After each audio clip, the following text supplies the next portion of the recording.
With me over here in the table is, of course, my boss, Executive Director, Dr. Famida Khatun. And we have with us two of our distinguished guests, discussants, who will be speaking today over here. Mr. Samsul Haq Zahid, the editor and the CEO of the Financial Express, the leading financial daily of Bangladesh. And we also have here with us at this very moment Professor Samsul Alam. Professor Dr. Samsul Alam is an energy expert, and he is also an advisor to Consumer Association of Bangladesh. Excellencies, let me recognize the ambassadors present over here. I see the High Commissioner from United Kingdom, and I also recognize the presence of Her Excellency, the Ambassador of France, and all the distinguished high guests from the diplomatic corps, and also the leading, and also from the Japanese mission, the Korean mission, all the Scandinavian countries, the European Union, and many others over here. Please excuse me if I'm missing somebody over here. And we have the leaders of our corporate sectors over here, with the leaders of the civil society, and those who are active in social field, and definitely our media corps over here, the friends. We have a perfect gathering to get on going, and let me say, don't make much introduction over here. It doesn't need at all.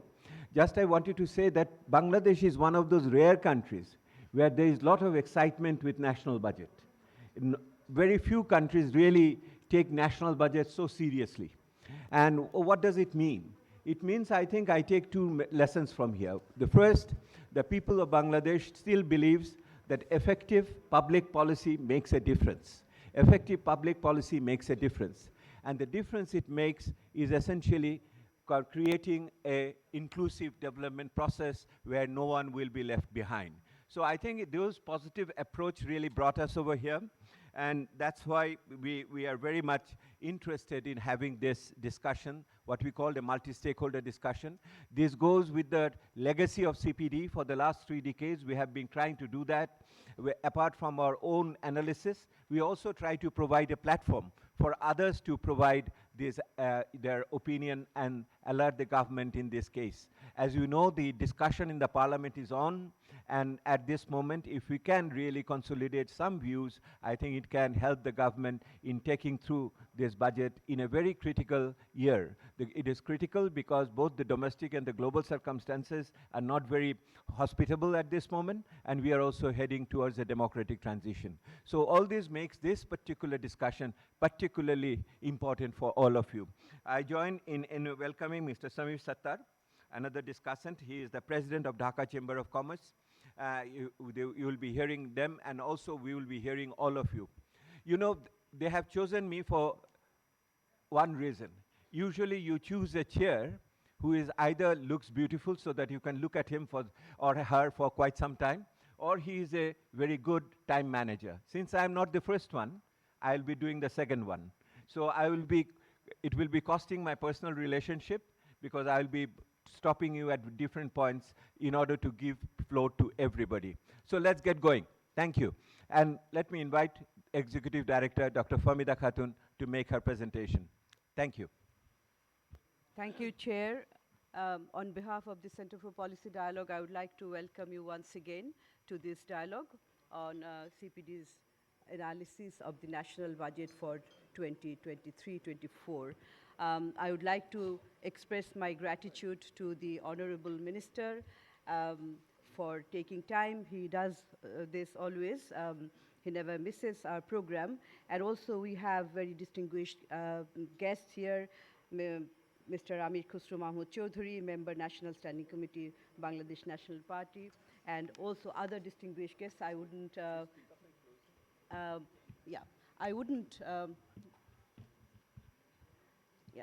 take their names at this point, because I only have 25 minutes, but it is a very big presentation.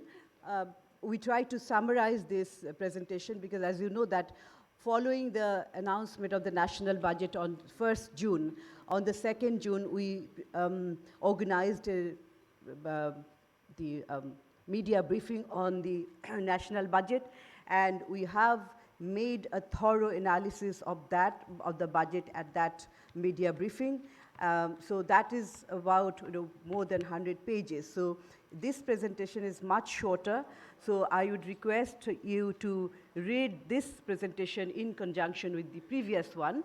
At the end of the presentation, you will see that there is a QR code at the back. So if you just scan it, you will find the larger presentation that we prepared earlier.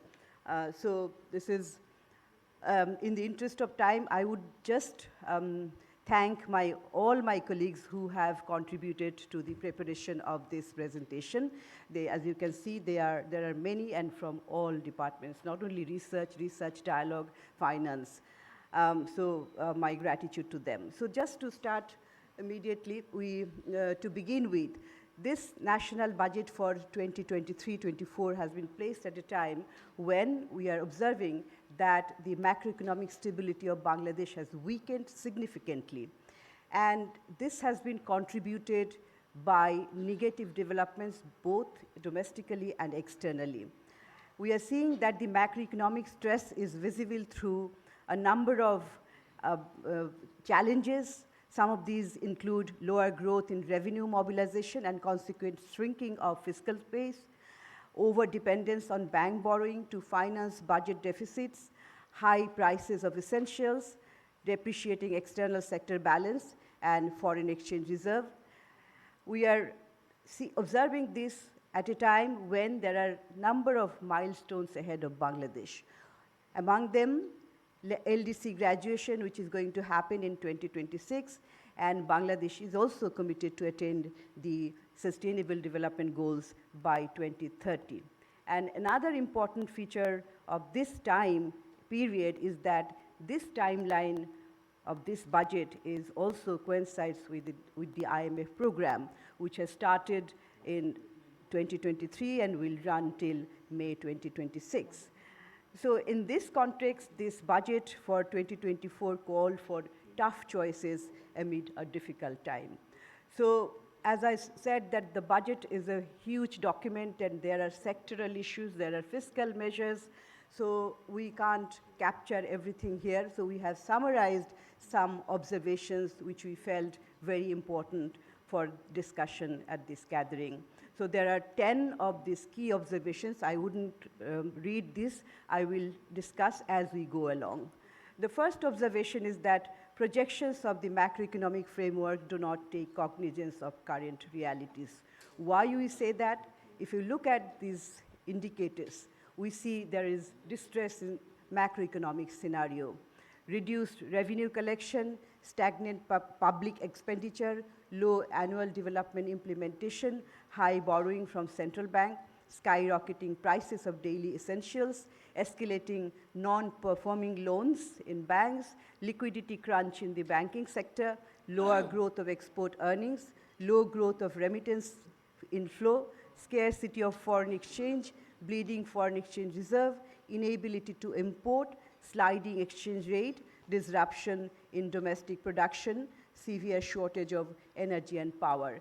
So we see that all these indicators are in red. Usually when we present state of the economy, we assemble some of the positives and negatives. Unfortunately, we are seeing that all the key indicators are in the red.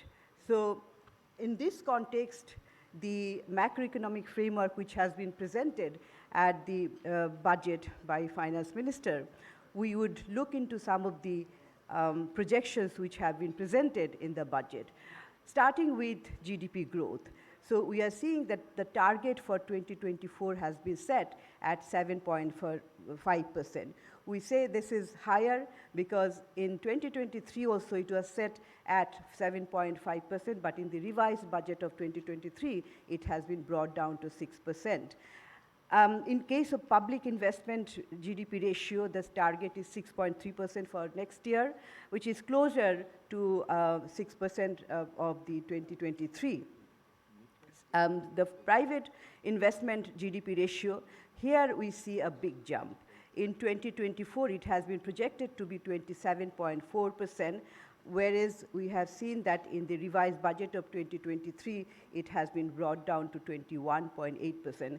And mind it that for the last many years, we are seeing that the private investment GDP ratio has been almost stagnant at around 24%. So within a year, how this jump will be possible, that is a real question, and that is to be something to be observed. And in order to achieve that, in fact, 4,04,097 crore will be additionally required for investment to meet this. So this is an increase of about 42%.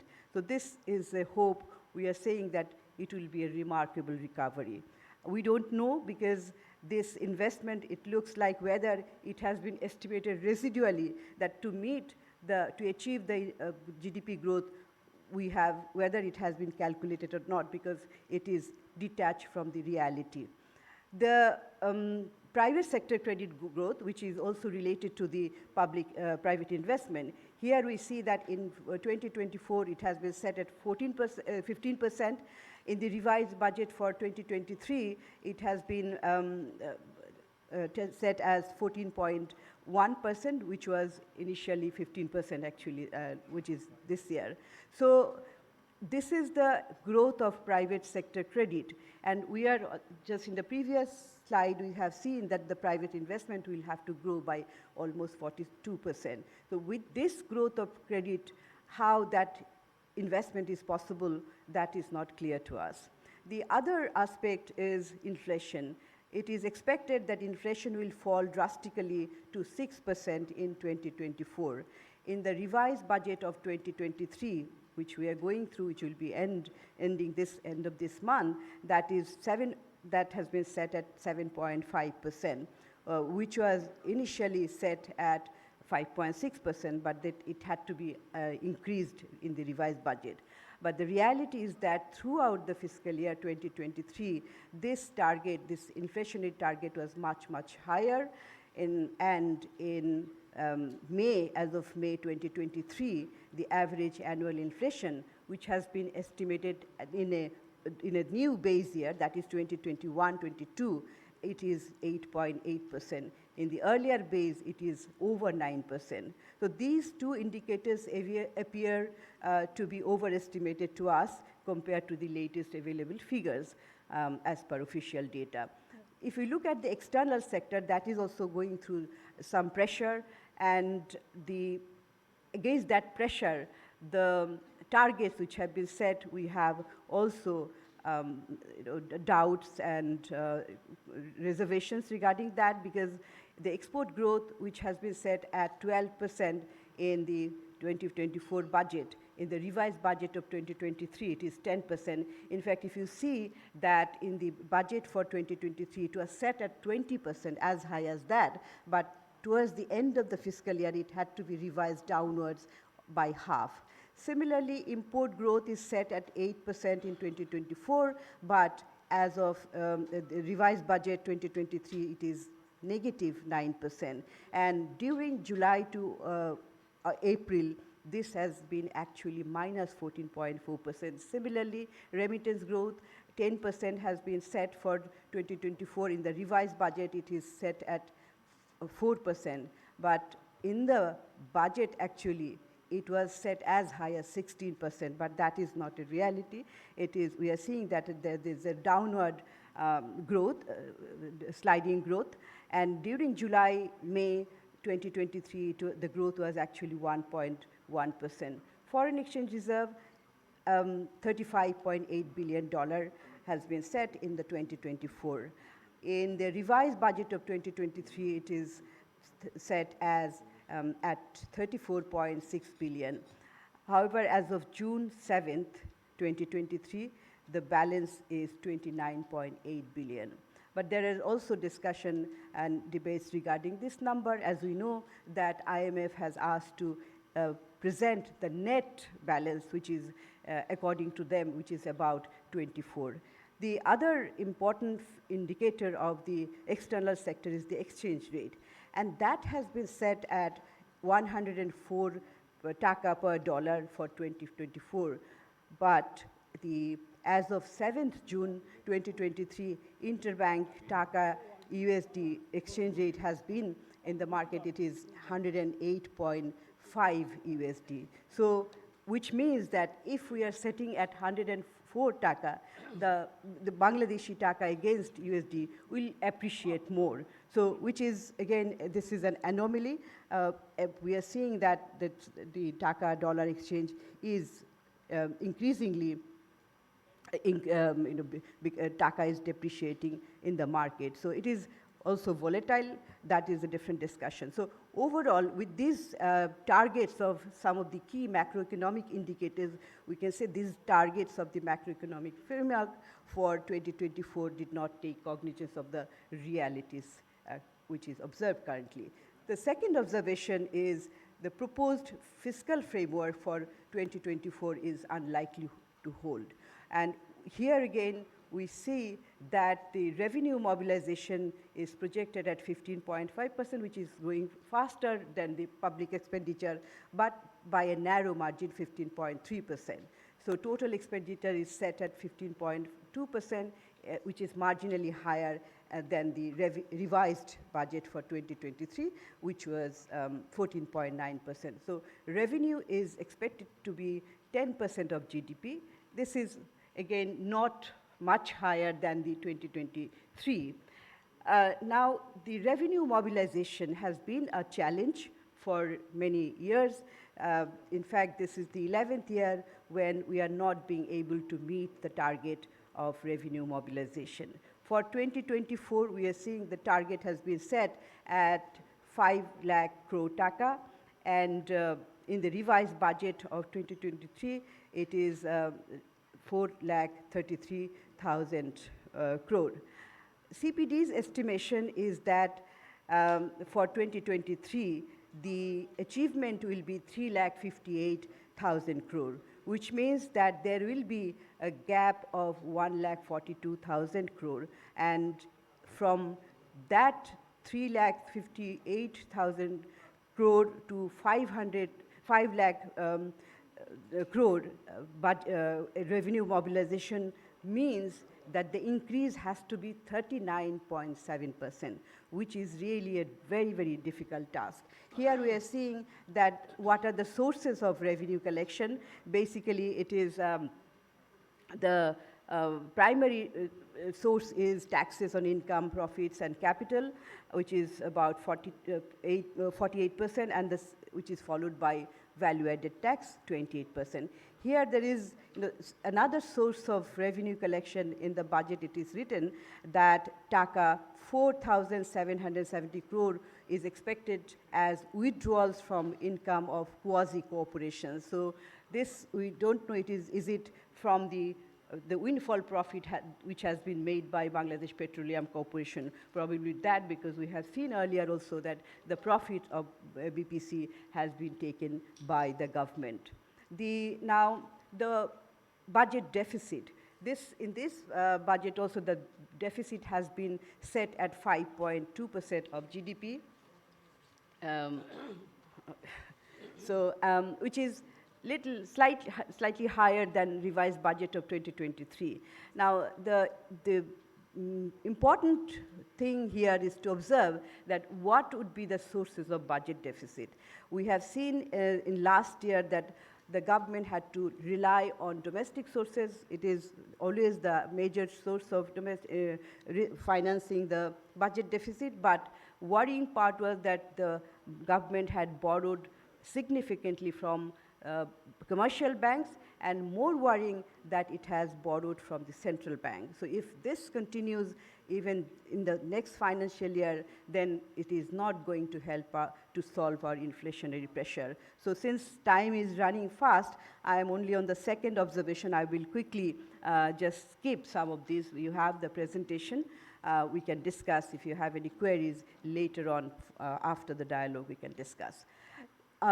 Observation 3, some budgetary allocations are questionable. Why questionable? If you look at the composition of public expenditure, public services sector accounts for 42.9% of the total incremental allocation, and whereas we are seeing that the allocation for agriculture has declined. And within the public service sector, finance division receives an additional amount of 40,024 crore, which is 39.5% of the total incremental public expenditure. And some of these, spending, there are three areas where the government has kept this money, which may not be used. For equity, 26,874 crore, loans to autonomous bodies, then reserves. So together, these three components comprise 42.1% of the total incremental expenditure. But whereas we are seeing that in many areas, you can see in the red that the expenditure has declined. Observation 4, shift in allocative priorities within subsidies. Subsidies is a widely discussed issue.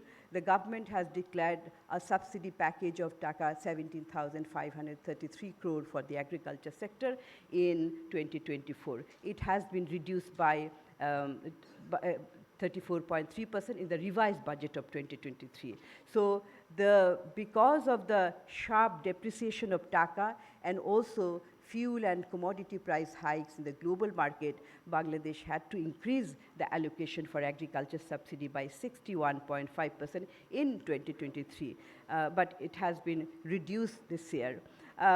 The part of food subsidy, which is reported as part of the social safety net program, that has decreased by 10.8%, which is worrying.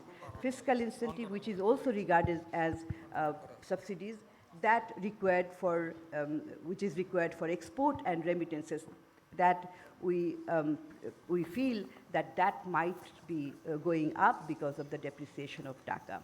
There is this document of the government, of the finance ministry, that is medium-term macroeconomic policy statement, MTMPS. According to this MTMPS, subsidy against energy and fuel will remain consistent in the next few years because of the energy subsidy arrears of the previous years, which have been accumulated.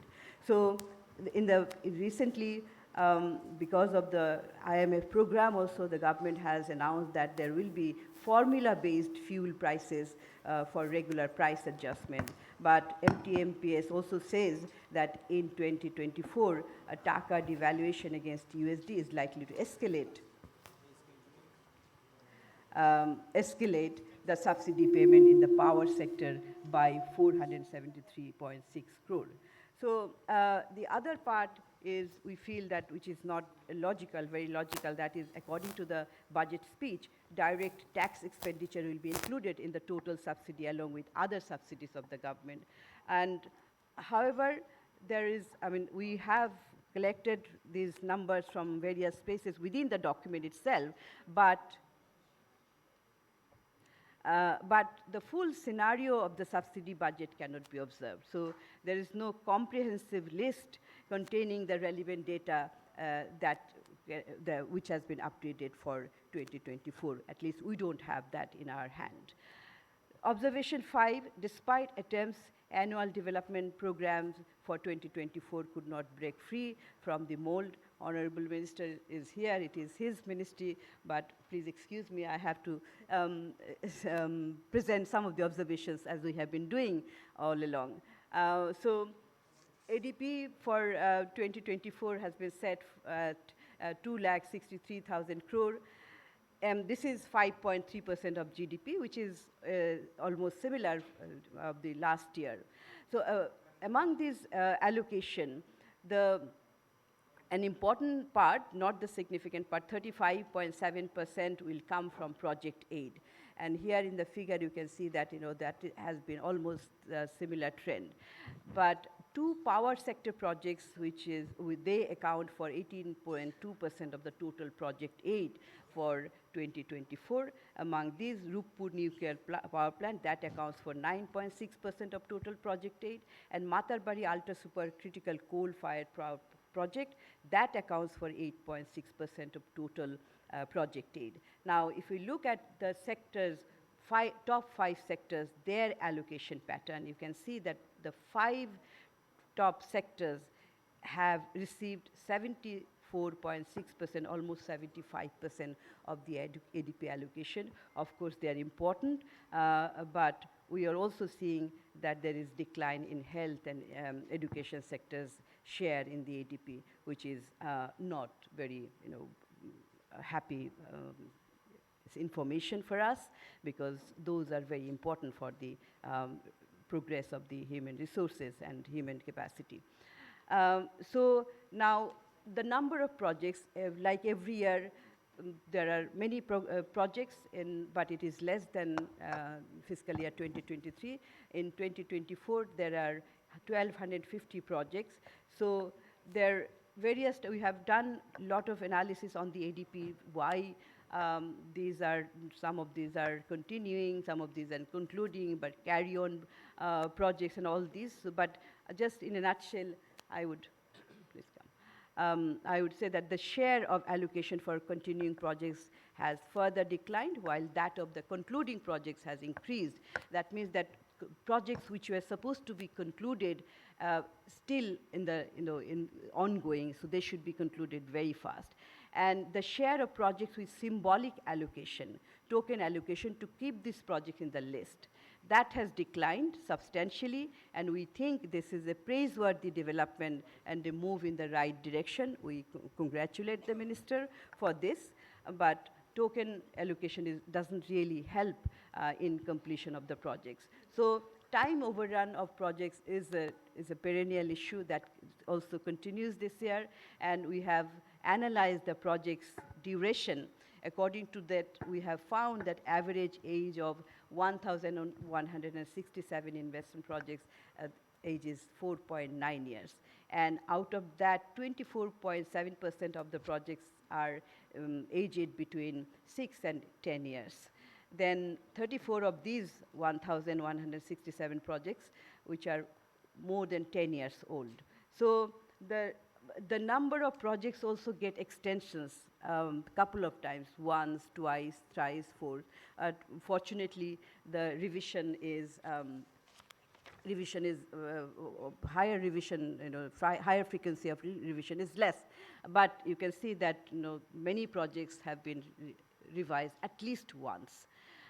So there are mega projects. There are at least 20 mega projects we have discussed. I'm not going to list them, but we have identified that 5 out of these 20 mega projects, they are scheduled to be completed in 2024, but it looks like that even the maximum, if the maximum utilization of resources is utilized, none of these will be completed by 2024.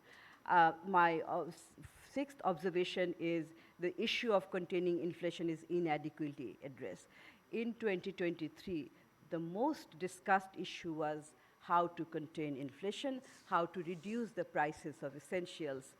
But we have seen that in 2024, the budget did not propose any discernible fiscal measures to bring down the inflation. There's no clear-cut initiative to reduce the prices of essentials through fiscal measures. Rather, we have seen there are some fiscal measures which will be passed on to the consumers. So at the end of the day, the consumers will have to pay because of some of the fiscal measures, for example, increase in taxes at the production level or the business level.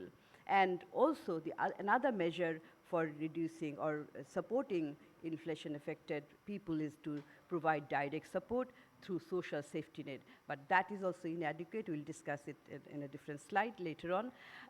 The annual tax-free threshold for personal income has been raised to Taka 3.5 lakh from 3.3 lakhs.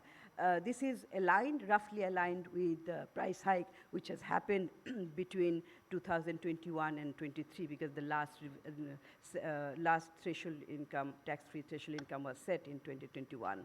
And we appreciate that there are some measures for female, elderly, physically challenged, war-wounded, gazetted freedom fighter, and third gender taxpayers. So their tax threshold level has been raised as well. So CPD welcomes this change because of the erosion of purchasing power in the backdrop of the high inflation, particularly among the low-income groups. And following this, the lowest segment of the income groups will gain the most. However, on the other hand, we have seen that the highest tax rate, which has been reduced in 2021 from 30% to 25%, that has been kept unchanged. Observation 7, continuation of fiscal measures to protect domestic industries is a positive step. This is one of the positive steps in the budget, and we have identified that where the duties on, and taxes at the import level, import stage, and the VAT exemptions of producers. So at these two levels, the two major channels of the support has been provided by the government. I wouldn't read all those because I'm been getting warned because the time is running fast. Observation 8. Desperation for revenue mobilization undermines equity concerns. We have seen in the earlier slide that the target for revenue mobilization is very high, and the National Board of Revenue is finding increasingly challenging to meet the targets. And however, we have seen that there is a desperate attempt to increase the tax in the 2024 budget. A few examples. One of the most discussed example is that end of the zero tax returns. Individuals below taxable income who are required to submit income tax returns to avail 38 services from the government will be required to pay a minimum of tax of taka 2,000.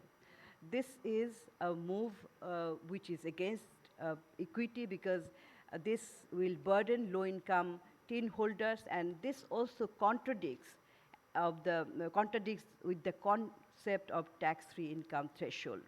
The other measure which has been proposed, where we have some worries, that is tax return preparer. Appointment of tax return preparer has been proposed by the NBR as part of a new rule under section 185 of Income Tax Ordinance 1984 to help taxpayers in preparing and submitting their tax returns. The NPR would pay the agent who will be in charge of collecting those tax a certain percentage of the tax a person would pay. So the worry is that this move may create a broker class who potentially with potentially negative consequences, because agents reliant on tax collection commissions may exert pressure on taxpayers to pay higher amounts of tax or accept bribes to reduce the tax liabilities. So any such move should be first piloted and the outcome thoroughly analyzed before any final decision, because this also requires preconditions of good governance, transparency in the system, and all this. So this is somewhat worrisome. There are some tax measures, fiscal measures, which are measures of concern. Imposition of VAT of 7.5% compared to the prior 5% at local manufacturing stage of iron and steel. For LPG cylinder, increase VAT on mobile phones manufacturers, assemblers at the local stage, 7.5% VAT instead of 5% on several home appliances, napkins, and tissue paper items. Specific duty on cement clinker has been raised for both manufacturers and importers from the already higher levels. 15% VAT is imposed on ballpoint, and then the other worrisome measure which has actually been slipped from many of our attention is that the new Income Tax Act has brought significant changes in the definition of company. The new definition includes educational institutions, NGOs, private foundations, cooperative societies, chambers and associations, societies, microcredit institutions, government institutions, local authorities, and autonomous bodies. Section 231, page 6881. Our observation is that inclusion of such organizations under the definition of company, including educational institutions and NGOs, are not justified and should be revised because they are not for-profit organization. Observation 9, allocation for priority social sectors remain business as usual. In the social sectors, we will focus on education, health, and social safety net. Very briefly, we have been seeing that the allocation for education, both as a share of total budget and as a share of the gross domestic product, has not increased over several years. The share of education budget in the gross domestic product has increased very slightly from 1.5% in the revised budget of 2023 to 1.76%. However, in the 8th five-year plan states that the education budget should grow from 2% of GDP in fiscal year 2019 to 3% of GDP by 2025. However, the education budget is not even 2% of GDP at this point in time. And if we compare with other least developed countries, we are way behind. Unfortunately, Bangladesh's average education expenditure as a percentage of GDP from 2016 to 2022 was 5th lowest among the 41 LDCs. And also on average, 35 LDCs spent either 2% or more of their GDPs on the education during this period. So in case of health also, we are seeing the trend here, again, share in total budget and share in GDP.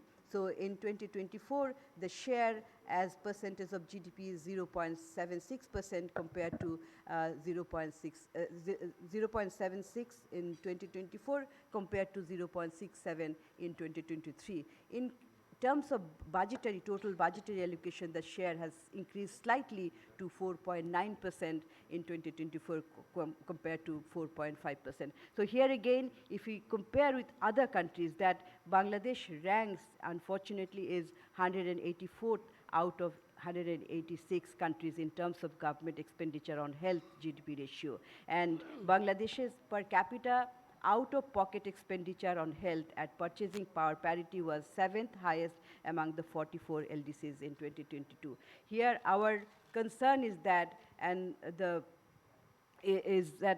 though Bangladesh has been progressing economically compared to many LDCs, and it has qualified to be graduating from the LDC group. However, in terms of investment in human resources, we are still lagging behind. And once we graduate, investment on these social sectors must be expedited if we really want to have a smooth graduation. So otherwise, we will be falling behind. Now, the other priority social sector is social safety net programs, which are supposed to be for the marginalized people. And here again, we are saying that the social safety net budget, as a percentage of total budget and GDP, it has increased, the graph shows here. But the worry is here that the social safety net budget, excluding pension, as a percentage of budget, that has increased. We have been urging the policymakers that social safety net budget should not include many other components. For example, the pension of the government employees, subsidies for the agriculture sector, interest for these savings certificates. So all these combined, it looks very nice when it comes to the total number. But we have to shred off all these fats and to focus only for the section or the amount which are dedicated for the poor people. Here we have just this graph quickly to show that the allocation which are provided for under the social safety net program, what percentage of that allocation is compatible, what percentage is quasi-compatible, and which are not compatible. Compatible is that those who should be naturally be included in the social safety net program. Quasi-compatible, those that fall somewhere in the gray area, and non-compatible are totally that should not be in the list at all. And we are seeing that compared to 2010, it has been declining, the compatible. In 2010, it was almost 62% of the total budget of the SSNP budget was dedicated for SSNP. but it has been declined. It has now come to 29%. This should be another area for the policymakers to take action immediately. And there are other programs. So this is another worrisome feature, is that total food allocation for the total food social safety net, that has declined. But at this point in time, that is the most important support for the poor people. It is good that the government has increased the allocation, some of the allocations, though very marginally, but then still some increase, that old allowance, age allowance from Taka 500 to 600, allowance for widow, deserted and destitute women from 500 to 550. So overall, the allocation for health, education, and social safety net related programs, that has to be improved. This is the final observation. Last one, quickly I'll go, that IMF conditionalities will largely dictate the reform agenda, because we are implementing the IMF program. We are under the IMF program, so we have to say something about that, because many of the reform measures have been suggested by IMF, and which measures, reform measures, have been also been urged by the people of the country, economists. So many of our panelists here also have been talking about this. We are talking about the reform measures, because without some of these reform measures, the efficiencies of the institutions which are in charge of implementing the budget, for example, resource mobilization, for example, the reduction of loan defaults, all these institutions must be strengthened and reformed so that they can deliver their promises. So this is just to say, one line, that we have seen some of the, some indications of the IMF, the shadow of, we call it the shadow of IMF conditionalities in the budget, but not explicitly visible. So, but we, as I have mentioned, that IMF has called for various shifts towards market-based exchange rate, interest rate, adoption of formula-based power, petroleum prices. Those have not been elaborated. There is a table which elaborates quickly. This is my concluding remark. In the conclusion, this is very short also, that again, once again, we want to emphasize that in the 2024 budget, the underlying assumptions pertaining to the key macroeconomic correlates appear to be far from the reality, and as a consequence, we see the budgetary targets set for 2024 are likely to be missed by a substantial margin. The budget also failed to address the most difficult challenge in the current reality, that is containing inflation. So we propose that a midterm review of the implementation status must be done to assess the outcome of the budgetary measures in addressing the ongoing challenges. And overall, once again, the budget for 2024 failed to fully acknowledge the ongoing macroeconomic challenges and therefore offered inadequate remedial measures. Thank you very much for your patient hearing. I'm sorry to overshoot the time. No, thank you.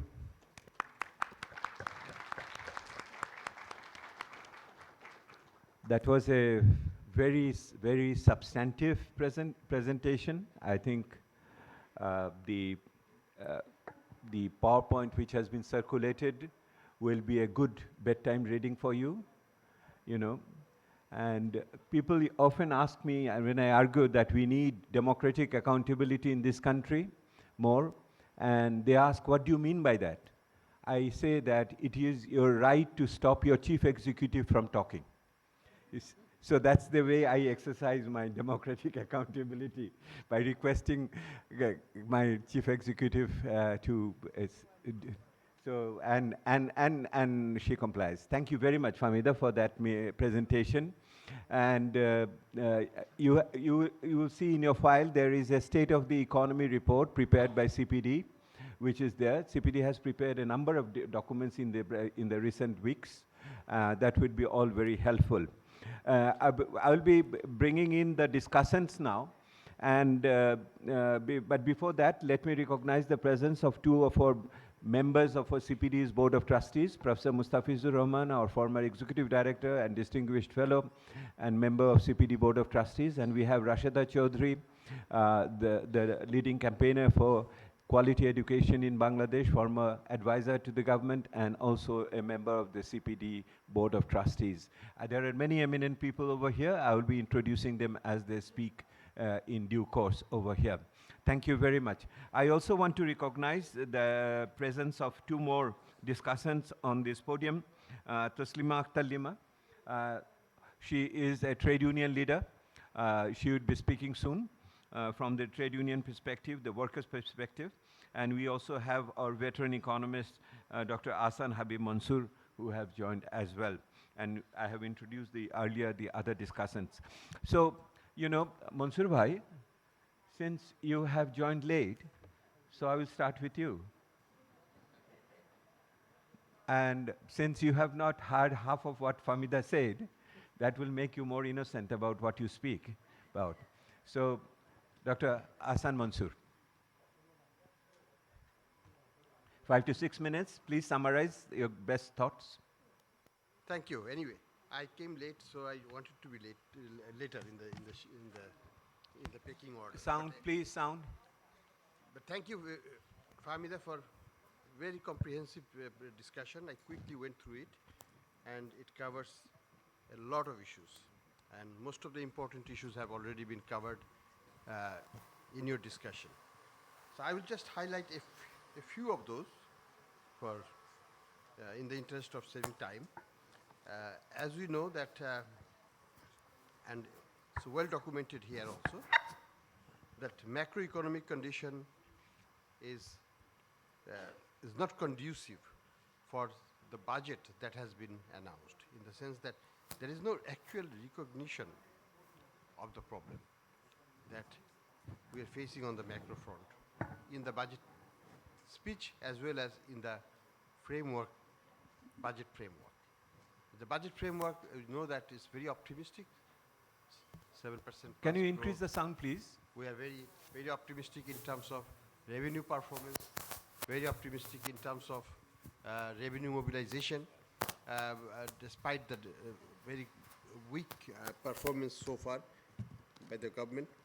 So these factors remain and makes it difficult for us to understand how the government is going to finance this budget.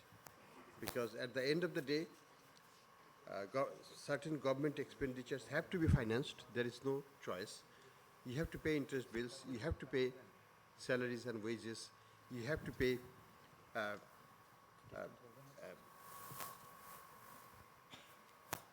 yes, you have to pay like your already built-in subsidies for agriculture, subsidies for various other sectors which are very high. So all of these components are 1 lakh crore taka or more, and they have to be funded. But the revenue size is not growing. It's growing at a single digit rate this year, and that is not what I call comfortable, not even acceptable, to be honest. Because with that kind of revenue performance, you cannot fulfill the commitments that the government has made in the budget. The budget is not too big. It's not too ambitious, but even that is impossible to be fulfilled, because the fiscal space and the fiscal constraint that the government is facing is absolutely constraining or tying the hands of the government. Anybody who would like to fund this budget will have problem. Even with very limited allocations for the health sector, for education, all these things that Famida has rightly identified, where we want to see much more allocation, financing this budget will be an extremely difficult process. First of all, the deficit of 260 plus crore, 2,60,000 plus crore taka, that itself has two components, foreign component and the domestic component. Both components will have problem in mobilization. Foreign component assumes about $10 billion in external financing net which means $12 billion of gross external financing. And we have never done it, not even in COVID time. COVID time, there was a international community was very generous. We had an all-time record level of disbursement. But that has come down last year. And even if we have some small rebound, because the government is desperately trying to get budget financing from multiple sources, and some of that will happen, still $12 billion of gross financing will be extremely challenging. Secondly, the domestic financing side is equally or even more complicating because of two things. Our financial sector is very, very weak. Our banks do not have the capacity to fund 150 crore, 1,50 crore, 1,000 crore taka for the budget. And so the size of the banking sector's liquidity growth, if you look at it, is now 6.4% only.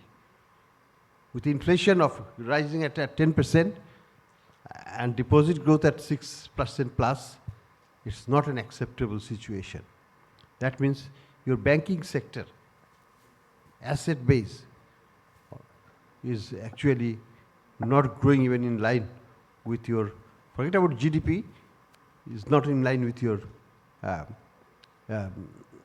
inflation, for that matter. Your deposit, that the growth is falling, the rate at which it is increasing is falling behind the inflation rate.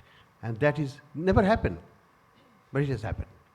So with that 6.5% growth in savings, how will the government get money from this banking sector? Because it will not be able to fulfill the demands of the private sector also. Because, and it didn't happen in one day. It happened over many years of neglect and over many years of what I would call abuse of the banking system in various ways, so that on the one hand, there is a lack of confidence in our financial system. It's not only in the banking sector. If you look at the stock market, it's even worse.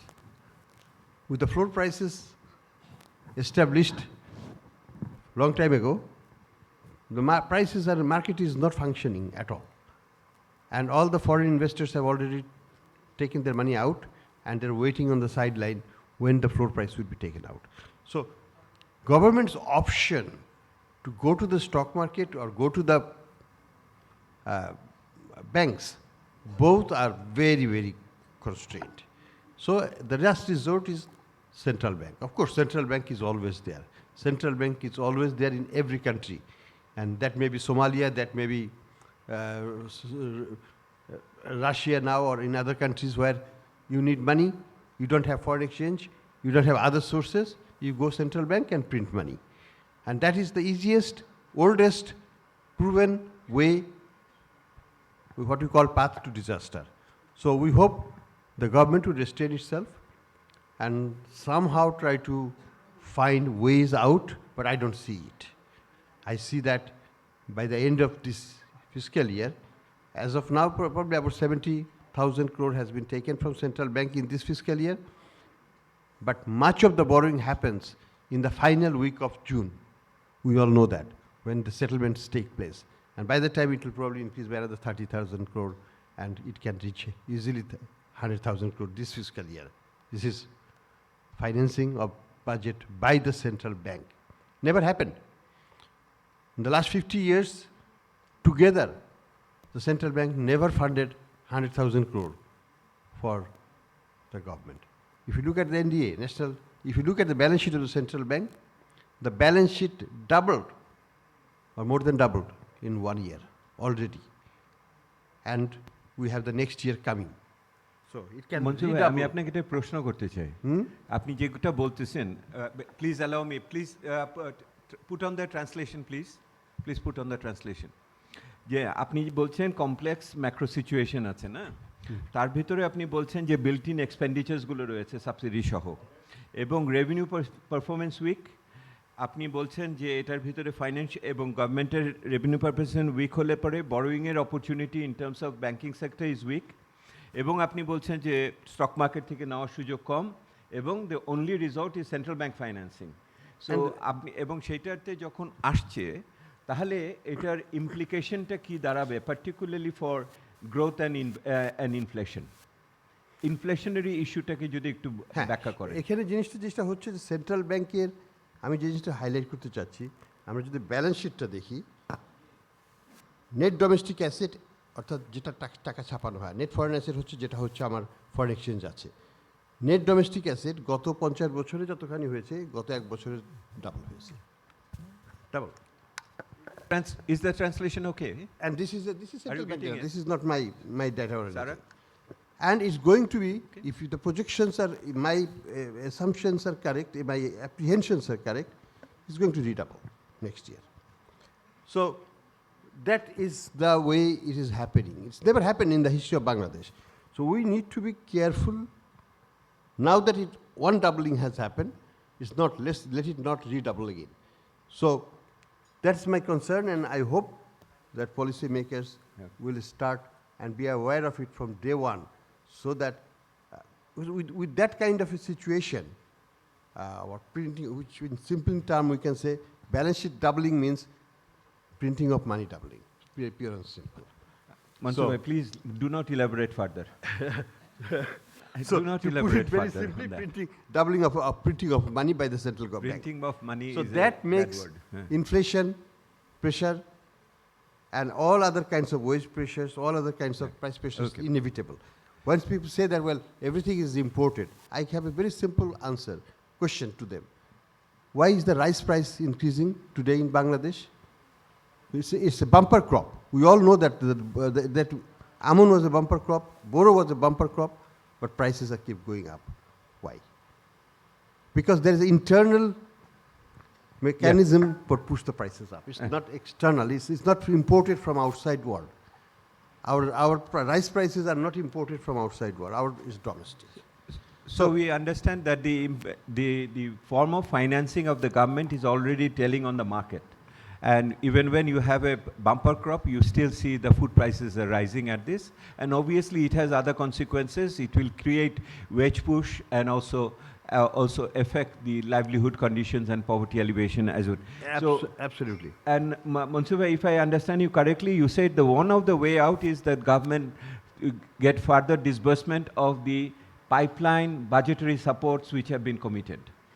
Foreign budgetary As much support. foreign in financing you get, you are better off. The But the more issue foreign is that financing we get, the better we are Our better.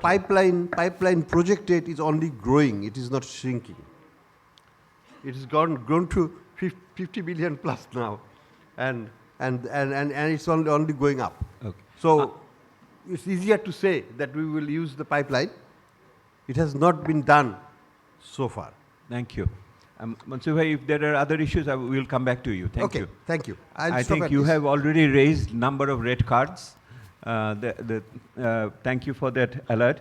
I want to go to Mr. Samsul Haq Zahid, one of our veteran economic journalists and editor of the Financial Express.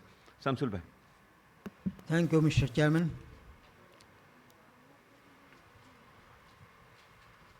Mr. Chairman, chief guest of today's event, Minister for Planning, Mr. M. A. Mannan, special guests, fellow discussion, and keynote presenter, Dr. Famida Khatun.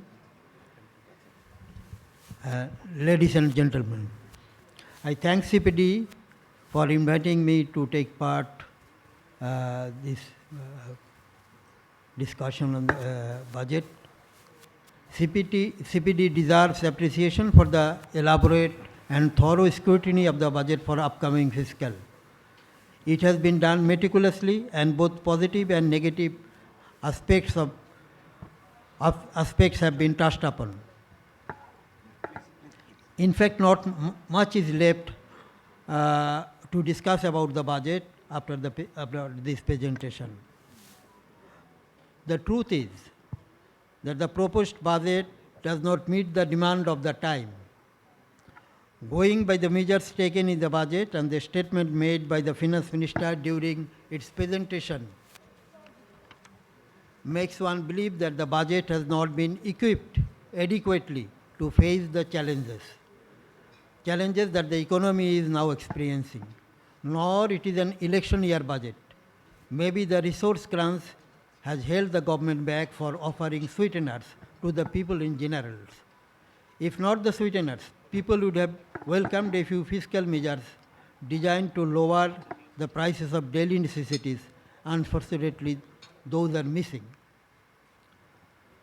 The presentation, CPD presentation, says that the time for budget making is tough, and it has listed the factors that have made the situation challenging. The CPD has also mentioned the negative issues in the overall macroeconomic framework and a few positive aspects of the budget. Some factors, however, are quite stubborn, and the government might find them difficult to tackle. Dollar crunch, resource mobilization, and deficit financing in particular, in all likelihood, will continue to trouble the government. Now the question is, does the budget take into cognizance the ground realities? To a limited extent, the answer is yes, and to a large extent, answer is no. Though the budget does not say much about the high inflationary pressure and the consequent sufferings of the low and middle income people, it has increased the number of safety net beneficiaries and monthly allocations also. But the rate of increase is unlikely to bring much relief to the recipients, since the amount is too small to leave an impact, and the inflation will erode much of its value. The CPD presentation has also rightly pointed out the problems with budgetary allocation of some key sectors. Agriculture is one such sector that has remained resilient amid all the odds. Stock market is now in a pitiable state. The budget does not say anything about a way out. Mr. Hassan Mansoor has also mentioned how the state is. Many foreign investors are now waiting when the floor price will be lifted, and they will just vanish from the market. That is the way now. Personally, I have an investment, I can say, in a multinational company. It is a very good company. Now I want to dispose it off.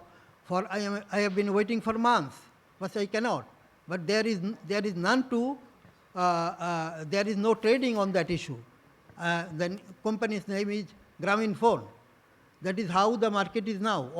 Even MNC's share is now traded, because whenever this floor price will be lifted, market will collapse almost. That is the situation now. And how it has happened, one can guess, because some months back it was booming for no reasons, and it was done deliberately, some people, you know. The raising of the annual tax-free threshold, as you have pointed out, is a positive move to benefit the inflation-hit low-income people. The proposal to impose 2,000 taka on low-income tin holders, however, contradicts the raise of tax-free threshold. The latest news is that the proposal to levy 2,000 is likely to be unlikely to be materialized, as the relevant parliamentary committee has recommended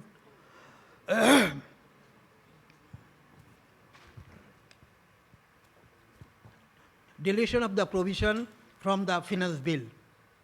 Hopefully, that will be materialized, and the taka 2,000 tax will not be there. Zahid ভাই, আমি আপনাকে একটা জায়গায় নিয়ে আসি।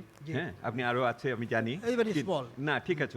আমার মনে হয় যেই জায়গাটাতে আপনি হাইলাইট করেছেন, which is I want to pick it on that stock market. Stock market. হ্যাঁ, কারণ এটাতে আমার অনেকেরই এটার ব্যাপারে আগ্রহ আছে জানার। আপনি বলছেন যে ফ্লোর প্রাইস এখন যেটা দেওয়া আছে, এটা লিফট করলে পরে মার্কেট কোল্যাপস করবে। Surely. তাহলে Because so many people will rush to sell their including the foreign investors. maybe most Portfolio of them. investment? Portfolio is not that much in আচ্ছা। Bangladesh. So if that be the case, যদিও মনসুর ভাই বলেছেন যে stock market থেকে kichu power, kichu nai government financing. But isn't it the time to offload the government shares in other companies at this time and to raise money both for revenue purpose and also to support the market? I don't think there will be so many takers because the government is unlikely to offload its profitable shares of profitable companies. They will go for loss-making companies, and in that case, No, nobody will buy. suppose they go to offload the profitable companies, then what happens? মানে আমি চিন্তা করতেছি the government কিভাবে revenue shortfall কে তার fiscal space কে বাড়াতে পারে. So that's what I am thinking. How Yeah, you can you know, India, what is happening, every Yeah. year PSUs are sold, they generate অনেক টাকা তারা জোগাড় করে নেয়। কিন্তু আমাদের দেশে এটা গভর্নমেন্ট ইজ নট ইন্টারেস্টেড। এটার মধ্যে একটা থেকে এর মধ্যে ব্রোক্রেসির একটা পার্ট আছে। Many bureaucrats are on the board of this company, they take some benefits. ফলে ওই এই লেভেলে ওইটা খুব ইন্টারেস্টেড হয় না। So আপনি বলছেন যে সরকার যদি চায়ও তাহলে bureaucratic resistance হবে। একটা রেজিস্ট্যান্স আছে। Bureaucratic resistance. So what is your prediction now for the next couple of months for the stock market? It will be like that, the way it is now. Say me something good. Should I continue? Please. Okay. Another positive aspect of the budget is fiscal protection given to some import substituting industry that has been mentioned in the presentation. But if the dollar crunch and energy crisis persist in the coming months, the benefits given through fiscal protection will bear no results for them. The targets that have been set for GDP growth, revenue collection and investment growth by any measure are ambitious and devoid of correct assessment of the ground realities. It is unlikely that the finance minister would downsize unrealistic targets. So we will see a usual budget designed to be implemented during the unusual times under the shadow of IMF's reform agenda, as has been mentioned in the presentation. The presentation talks about desperation of revenue mobilization. I can mention one instance, that is the wealth surcharge. It goes against the norms, and that is what we looking for is the narrowing of income inequality. What they have done, the surcharge, wealth surcharge, it was earlier, the limit was taka 3 crore. It has been raised to 4 crore. That means you are giving the wealthy people to scope even no tax, give no tax. That is not, that should not be the case. Overall, the proposed budget to a certain degree has not been crafted deeply so that it could meet the needs of low-income people and the economy. Thank you, Mr. Chairman. Thank you very much. Thank you very much. I particularly appreciate আপনার যে stock market-এর উপর আপনি যে comments-গুলো করলেন. Thank you. And I think let me proceed a bit now with the private sector perspective before I go for the energy and the workers' perspective. Barrister Samir Sattar, the President of the Dhaka Chamber of Commerce. How do you look at it? Thank you. What are your happy points? Please start with that. I know. I want some happy points. I actually wrote down some of the points, and thank you. I'm very pleased to be able to share my thoughts on the proposed budget with everyone here. Amongst all the dignitaries, I think I'm the new kid on the block, so my views may be painted by naivety, may be painted by positiveness, and some economists may even term it foolish. But I would like to remain that way because I would like to live We with need that. adventurous thoughts now, please. I want to start with microphone-টা তুলে নেন. I wanted to start with Ms. Fahmida Khatun's presentation. At the beginning, on the first slide, she had mentioned about macroeconomic stability, which has weakened significantly. And in this respect, she had identified three important points on a broad brush approach, which was lower growth in revenue mobilization, higher price of inflation, essentials, and high dependency on public borrowing. So because I've been given 5 minutes, I just wanted to share my thoughts on these 3 points. Now, lower growth in revenue mobilization, what can the budget do? We are already seeing that immense drive is being taken to increase the tax net. When I first took office, I was quite surprised to learn that over 90% of our tax collection comes from Dhaka, Chittagong alone, whereas it only comprises up to about 48% of the economic activities of the whole of Bangladesh. So there is no alternate to increasing the tax net. And I understand when we had our budget discussion with the finance ministry that they are setting up tax offices at every upazila level. And in that respect, I made a comment that not only setting up offices will suffice, we need to have a mapping process as to how much tax revenue is actually being collected from each of these offices. And we need the smartest of the smartest officers to be deputed to these offices for this collection. I see in the budget that they have introduced a tax agent preparer. That is, I think, is a positive step if it is implemented properly. If it does not, as Ms. Khatun says, that does not give rise to any broker class, then I think there's a lot of people outside Dhaka and Chittagong who could benefit from these tax agent preparers to help them fill up the forms. So from that perspective... Mr. Sattar, just are you fully aware what will be the terms of reference of the tax collector or the tax preparer people? I am not fully aware, but I look forward to learning. But what I'm trying to say is that because I travel quite a bit outside Dhaka... No, they they needs to be definitely do collected. need I the have no help. problem in that. The issue is that whether, we know how the tax collection or bad debt collected elsewhere in that way. You give a contract, they fulfill that, you get a percentage of that. They are not preparing any documents. They will be collecting the taxes on behalf of their agents. I think that's a very interesting point. So unless we see the full terms of reference of these tax agent preparers, it will be very immature of me to comment here on open stage. I think we need to see what the terms of reference are. We need to see this is a new concept being introduced. So we need to see how this plans out in the future. And then perhaps in the next budget, if I'm still here, then we can have another discussion on that point. Yeah. But most importantly, I think in line with the tax net, I think the mindset of the general taxpayers need to change. So they need tax automation, which is forthcoming. That needs to be implemented straight away. I think that will, to some level, ease the general public, because a lot of public they fear harassment by tax collectors, and that's why I get to hear that no, they're not coming up forward. But if you look at the lines in those tax fairs, you see that there's a lot of people queuing up. So the mentality is there to pay the taxes. I think once the tax automation comes into play, there will be less human-to-human contact, and then people will be more eager to come up and fill up their forms online and deal with machines as opposed to any physical contact with any taxpayers. Speaking of businesses, I think our corporate tax rate on average is pretty high, generally in this region.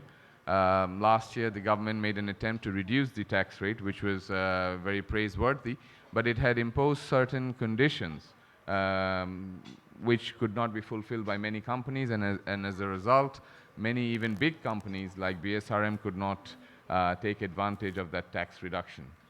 So I think we pressed for a corporate tax rate, a reduction in the corporate tax rate without any conditions in order to make it at par with the other South Asian countries. Regarding the high price of essentials, that is very critical. I think the budget could do a bit more clarity on how the government plans to tackle the inflation, the food inflation. But I personally do not think that food inflation or essential commodities rise in prices is only a budget issue.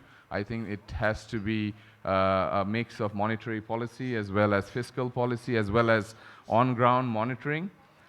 With monetary policy, I've always said that we wanted something that will ensure that at least traders of these essential commodities are able to open their LCs smoothly. I know that during Ramadan, there was a letter from the Commerce Ministry to the Bangladesh Bank where they requested that to ensure dollars so that the essential commodity supply chain is not disrupted. And we kept on harping about the same point even post-Ramadan, so that at least that supply chain should not be disrupted.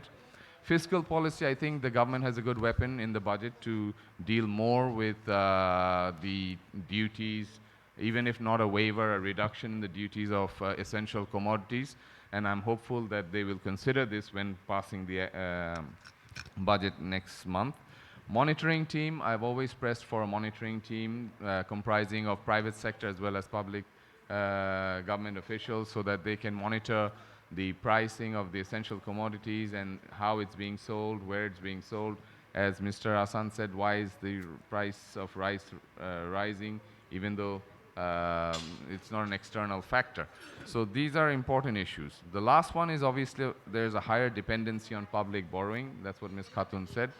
Naturally, if there is public credit, rise in public credit, the common sense approach is that there will be less funds available for the private sector. And if there's less funds available for the private sector, then obviously the private investments will fall, which will ultimately lead to a lower level of employment. And just before you interrupt, I just wanted to say one thing, that even at the beginning of the year, I did say that 2023 is not a year for aggressive investments.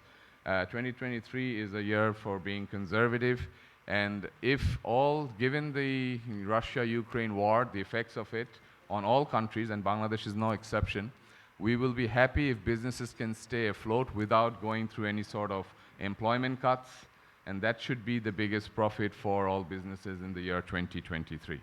Thank you very much. No, thank you, Barrister Sattar. The issue is যে আপনি যেটা বললেন আপনার অ্যানালিসিসের সাথে কোনো আমি একটা দুটো প্রশ্ন করতে যাচ্ছি। আপনি বলছেন যে এটা হলো রক্ষণশীল বিনিয়োগের বছর। আমি একটু বাংলা করি, মিডিয়া রয়েছে, আপনিও বাংলায় বলতে পারেন যদি চান। সো রক্ষণশীল বিনিয়োগের বছর, আর অন্যদিকে মূল্যস্ফীতি আছে, অন্যদিকে আপনার সরকার ধার করছে ব্যাংকের থেকে, তাতে আপনার ঋণ পাওয়ার সম্ভাবনাও কমতে পারে, এটাও আপনি ইঙ্গিত করছেন। আমি বলতে চাচ্ছি এটার ফলে যেটা হচ্ছে সেটার জন্য আমরা কি ইকোনমিক্সে যেটা বলি ওয়েজ পুশ আসবে কিনা, আপনার শ্রমিকদের মজুরি বাড়ানোর প্রয়োজনে আপনি বিনিয়োগ আপনার যদি রক্ষণশীল থাকে এবং যেটুকু আছে সেগুলিকে দেওয়ার জন্য শ্রমিকের বিনিয়োগ আপনার মজুরি বাড়ানোর চাহিদা তো একটা আছে, গার্মেন্টসে তো কমিশনও হয়েছে, অন্যান্যদের ক্ষেত্রে এইটা কি আপনি দেখেন এই ওয়েজ পুশ ইনফ্লেশন সামনে এটাখানে আসার আশঙ্কা?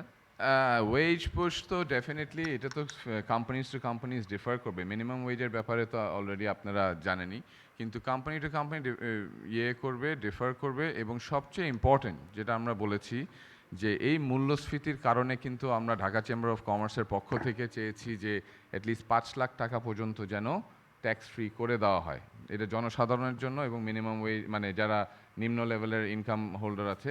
কারণ সব কোম্পানির যেহেতু প্রফিট মানে ওভাবে বাড়বে না, এটা অন্য কোনো কারণ না থাকলেও বিদেশের যেহেতু অর্ডার কমে গেছে, এক্সপোর্ট কমে যাচ্ছে, ব্যবসার জ্বালানি কস্ট বেড়ে যাচ্ছে, তো এদিকে আমি মনে করি যে সরকার কিছুটা হলেও আমাদেরকে হেল্প করতে পারে, যে অ্যাটলিস্ট এই ট্যাক্স ফ্রি ইনকাম যেটা আমরা 3.5 লাখ টাকা করেছে সেটা যদি 5 লাখ টাকা করে দেয়, এই মূল্যস্ফীতির কারণে এটা আমি মনে করি জনসাধারণকে হেল্প করবে। Thank you very much, thank you. আমি ইয়ের কাছে আসবো, আমাদের শামসুল আলম সাহেবের কাছে, কিন্তু যেহেতু এই আলোচনাটা তুললাম আমি তসলিমা আপনার কাছে নিয়ে আসতে চাচ্ছি। আপনাদের শ্রমিক শ্রেণীর চিন্তাভাবনা এই ক্ষেত্রে বাজেট, অর্থনৈতিক পরিস্থিতি, মূল্যস্ফীতি, মজুরি ইত্যাদি মিলিয়ে কিছু চিন্তা আছে কিনা?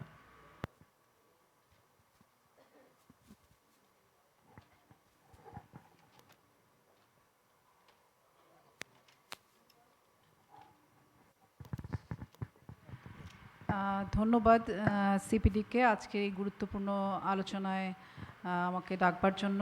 আজকের মাননীয় পরিকল্পনা মন্ত্রী সহ এখানে যারা বিশেষ অতিথি এবং আলোচক আছেন সকলকে গার্মেন্টস শ্রমিক সংহতির পক্ষ থেকে আন্তরিক শুভেচ্ছা।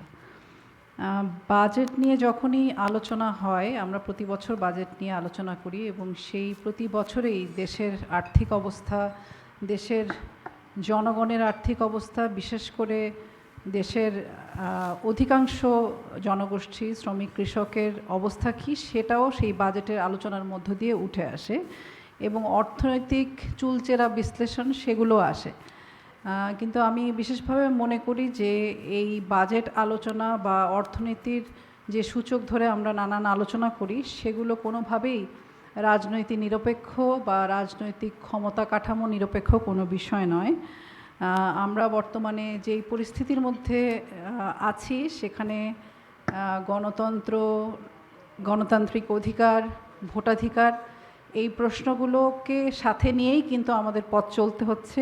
দেশীয় এবং আন্তর্জাতিকভাবেও একটা বাজেট যখন তৈরি হচ্ছে সেই বাজেটটা স্বচ্ছ প্রক্রিয়া, গণতান্ত্রিক প্রক্রিয়া, জবাবদিহিতা এই প্রক্রিয়াগুলোর মধ্যে দিয়ে বাজেটটি তৈরি হচ্ছে কিনা সেই প্রশ্নটা রেখেই আসলে আমাদের বাজেট আলোচনাটা করা দরকার আমি মনে করি। এবং সেক্ষেত্রে বাংলাদেশের বর্তমান রাজনৈতিক পরিস্থিতিতে গণতন্ত্র এবং ভোটাধিকারহীনতার যেই প্রশ্ন সেটা কিন্তু জাতীয় এবং আন্তর্জাতিক পর্যায়েও সামনে এসছে। আমরা যখন বাজেট পেশ করতে দেখলাম তখন আমরা শুনলাম যে বাজেটটা হচ্ছে উন্নয়নের দীর্ঘ অগ্রযাত্রা আর মুখে স্মার্ট বাংলাদেশের মুখোমুখি যাচ্ছে। এখন এই স্মার্ট বাংলাদেশ আসলে কার জন্য বা এই উন্নয়নটা আমরা দেখছি কার জন্য সেই প্রশ্নটা শ্রমিক আন্দোলনের একজন সংগঠক হিসেবে বারবার আমাদেরকে তাড়িত করে। আমাদের মধ্যে প্রশ্ন জাগে যে এই উন্নয়ন কি আসলে দেশের শ্রমিক, কৃষক, মেহনতি মানুষ, বিশেষভাবে বাংলাদেশে যে নতুন শ্রম গোষ্ঠী তৈরি হয়েছে, পোশাক খাত বলি, প্রবাসী খাত বলি, সেই জায়গাগুলোতে আমাদের যারা আছেন তাদের উন্নয়ন কি হয়েছে, নাকি আমরা এই রাষ্ট্রের মধ্যে যেই লুটেরা পুঁজিপতি শ্রেণী দেখছি তাদের উন্নয়ন ঘটছে, সেই প্রশ্নটা আমাদের রাখা দরকার। যারা কর ফাঁকি দিচ্ছেন, যারা প্রত্যক্ষ কর দিচ্ছেন না, তাদের জন্য কি উন্নয়ন বা স্মার্ট বাংলাদেশ তৈরি করতে যাচ্ছি আমরা, নাকি যারা প্রতিদিন কর দিচ্ছেন, যারা প্রতিদিন ভ্যাট দিচ্ছেন তাদের উন্নয়নের কথা আমরা ভাবছি? যে বাজেট ঘোষিত হয়েছে এর মধ্যে আমি ধন্যবাদ জানাই সিপিডিকে, তারা অনেক গুরুত্বপূর্ণ দিক এখানে তুলে এনেছেন। এখানে যারা অন্যান্যরা আছেন তারা হয়তো আরও আলোচনা করবেন। আমি আমার কাজের ক্ষেত্র থেকে যেটা বলতে পারি যে আমরা দেখতে পাচ্ছি যে বর্তমানে রাশিয়া ইউক্রেন যুদ্ধ সহ মূল্যস্ফীতি, মুদ্রাস্ফীতি সাধারণ মানুষের জীবনে একটা ভয়াবহ বিপর্যয় এনে দিয়েছে এবং মানুষের প্রকৃত আয়, সেটা পোশাক শ্রমিক হোক, দেশের অন্য শ্রমজীবী মানুষ হোক, প্রত্যেকের প্রকৃত আয় ভীষণভাবে কমে গেছে, দ্রব্যমূল্য বেড়েছে। এই অবস্থায় আমরা যে আপনাকে আমি একটু থামাই 1 মিনিট। জি, আপনি বলেন যে একটা বা দুটো পদক্ষেপ আপনি এই বাজেটের কাছ থেকে প্রত্যাশা করেছিলেন যেটা হয় নাই, বা আপনি যেটাকে এখনো করতে বলেন। একটা বা দুইটাই হয়তো বলবো। যেমন মূল্যস্ফীতিটা এই বাজেটেও আমরা দেখছি যে মূল্যস্ফীতি নিয়ন্ত্রণের মধ্য দিয়ে ঘাটতি বাজেট পূরণের কথা বলা হচ্ছে, কিন্তু মূল্যস্ফীতি বর্তমানেই আসলে 10% আছে, যেটা কাগজে কলমে। এবং জিনিসপত্র আমরা যে শ্রমজীবী মানুষ থেকে শুরু করে আমরা সবাই যেই দৈনন্দিন পণ্যগুলো গ্রহণ করি বা কিনি সেগুলো প্রত্যেকটাই হচ্ছে আমদানি করা, এবং সেগুলোর প্রত্যেকটাতেই আমাদেরকে কিন্তু অধিক দাম দিয়ে, ডলারের দাম বাড়ার কারণে অধিক দাম দিয়ে আনতে হয়। অন্যদিকে ডলারের দামও বেড়ে যাওয়ার কারণে এই মূল্যস্ফীতির যেই প্রেশারটা সেটা পুরোটা এসে আসলে আমাদের শ্রমজীবী মানুষের ঘাড়ে পড়বে। আমরা আশা করেছিলাম যে আপনি সেটা বলেন না, মানে ট্যাক্সের পরিমাণ বা ভ্যাটের পরিমাণ বা ভর্তুকি সমন্বয় করার কথা বলা হচ্ছে। ভর্তুকি সমন্বয় করতে গেলেও দেখা যাবে জ্বালানি বা বিদ্যুতের ভর্তুকি কমানো হবে, সেটাও সাধারণ মানুষের ঘাড়ে গিয়ে পড়বে। এবং আমরা দেখি যে সামাজিক সুরক্ষা খাত বলে যেই খাত আছে, সেই খাতটা ইতিমধ্যেই ফাহমিদা আপা আলোচনা করেছেন যে সেই খাতে আসলে অনেক বেশি আমরা দেখি সরকারি কর্মকর্তাদের পেনশন এবং এই পুরো সুরক্ষা খাতটা যেটা শ্রমিকদেরকে সুরক্ষা দিতে পারতো, সেই সুরক্ষা খাতটা যেভাবে বণ্টিত আছে সেইখানে কিন্তু সেই সুরক্ষা খাতের সুবিধাভোগী হিসেবে আমরা পোশাক শ্রমিক বা শহর ভিত্তিক যে শ্রমিক আছে তাদেরকে দেখছি না। ফলে রেশনিং বলি, ওএমএস বলি, আবাসন বলি, চিকিৎসা বলি, সেটা কোনোটাই কিন্তু আমরা দেখছি না যে শ্রমিকরা সেটার সুযোগ পাচ্ছেন। আমরা যদি বাংলাদেশে যে পোশাক সেক্টরগুলো যেই বিভাগীয় শহরে আছে সেখানে কোনো সরকারি হাসপাতালের সুযোগ সুবিধা নাই বললেই চলে, এবং সেখানে শ্রমিকরা সেই সকল সুযোগ পাচ্ছে না। জিনিসপত্রের দাম কমার কারণে, মজুরি বাড়ার কারণে মজুরির প্রশ্নটা সামনে আসছে, কিন্তু আমরা দেখছি একদিকে মানে পুরো খাতগুলোতে আমরা দেখি যেভাবে মালিকরা নানান রকম প্রণোদনা পান, রপ্তানিতে প্রণোদনা পান, উৎস করের প্রণোদনা পান, ওনারা যে আমদানি করেন সেটাতেও ওনারা অনেক রকম সুযোগ সুবিধা পান, সুদের ক্ষেত্রে ওনারা ঋণের সুদের ক্ষেত্রে সুযোগ সুবিধা পান, এবং এবারও ওনারা উৎস করে ছাড় আরও বেশি করে চাচ্ছেন।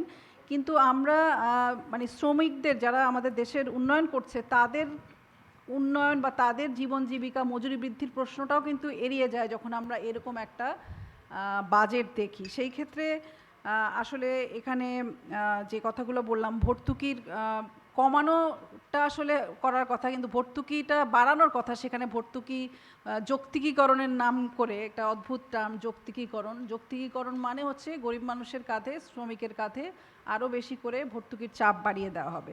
তো সেই জায়গাগুলো থেকে বেরিয়ে এসে আমার মনে হয় যে আমাদের সামাজিক সুরক্ষা খাতকে আমরা কিভাবে আরও কাজে লাগাতে পারি, সরকারের সেই চিন্তা দরকার ছিল। এবং যেই উন্নয়ন বাজেট করা হয়েছে সেই উন্নয়ন বাজেট কিন্তু পুরো ঘাটতি বাজেটের মধ্যে দিয়ে করা হবে, এবং সেই ঘাটতি বাজেট পূরণ করা হবে শ্রমিক, কৃষক, মেহনতি মানুষের যেই ভ্যাট, ট্যাক্স, এবং 2000 টাকা এখন আবার ট্যাক্স চাপানো হয়েছে সবার কাঁধে।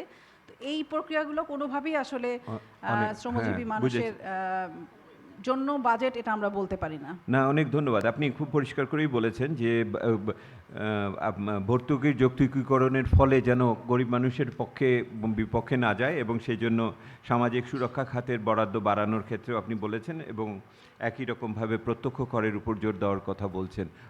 ধন্যবাদ আপনাকে। পরে যদি অন্য কোনো প্রশ্ন থাকে আপনাকে আমি আবার নিয়ে আসবো। তো আমি প্রফেসর ডক্টর শামসুল আলমকে আনছি, বিশেষ করে বিদ্যুৎ খাতের আলোচনা, এনার্জি খাতের আলোচনা। আমি জানি যে এটা নিয়ে আপনি হয়তো আরও ঘণ্টাখানেক বলতে পারবেন, কিন্তু আমাকে সময় আপনাকে সীমিত করতে হবে। আপনার কাছে আমার সুনির্দিষ্ট প্রশ্ন, এই বাজেটের ভিতর দিয়ে মানে এই বর্তমান সরকারের অন্যতম অর্জনের একটা জায়গা হলো যে এনার্জি, আমাদের বিদ্যুতের ক্ষেত্রে, ঘরে ঘরে বিদ্যুৎ দেওয়ার ক্ষেত্রে, কিন্তু সাম্প্রতিককালে কিছু সমস্যা দেখা যাচ্ছে। সেই সমস্যাগুলোকে সমাধানের ক্ষেত্রে কি বাজেট সমাধান দিচ্ছে কিনা?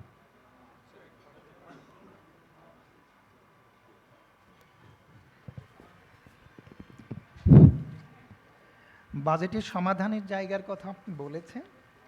আমি পুরা জায়গাটাই দেখলাম, যে টেলিভিশনের স্ক্রলে দেখেছি, সাংবাদিকদের কাছ থেকে শুনেছি যে বিদ্যুৎ ও জ্বালানি খাতে 34,000 কোটি টাকা রাখা হয়েছে। একটু কাছে নিয়ে আপনি, হ্যাঁ। আর এখানে দেখলাম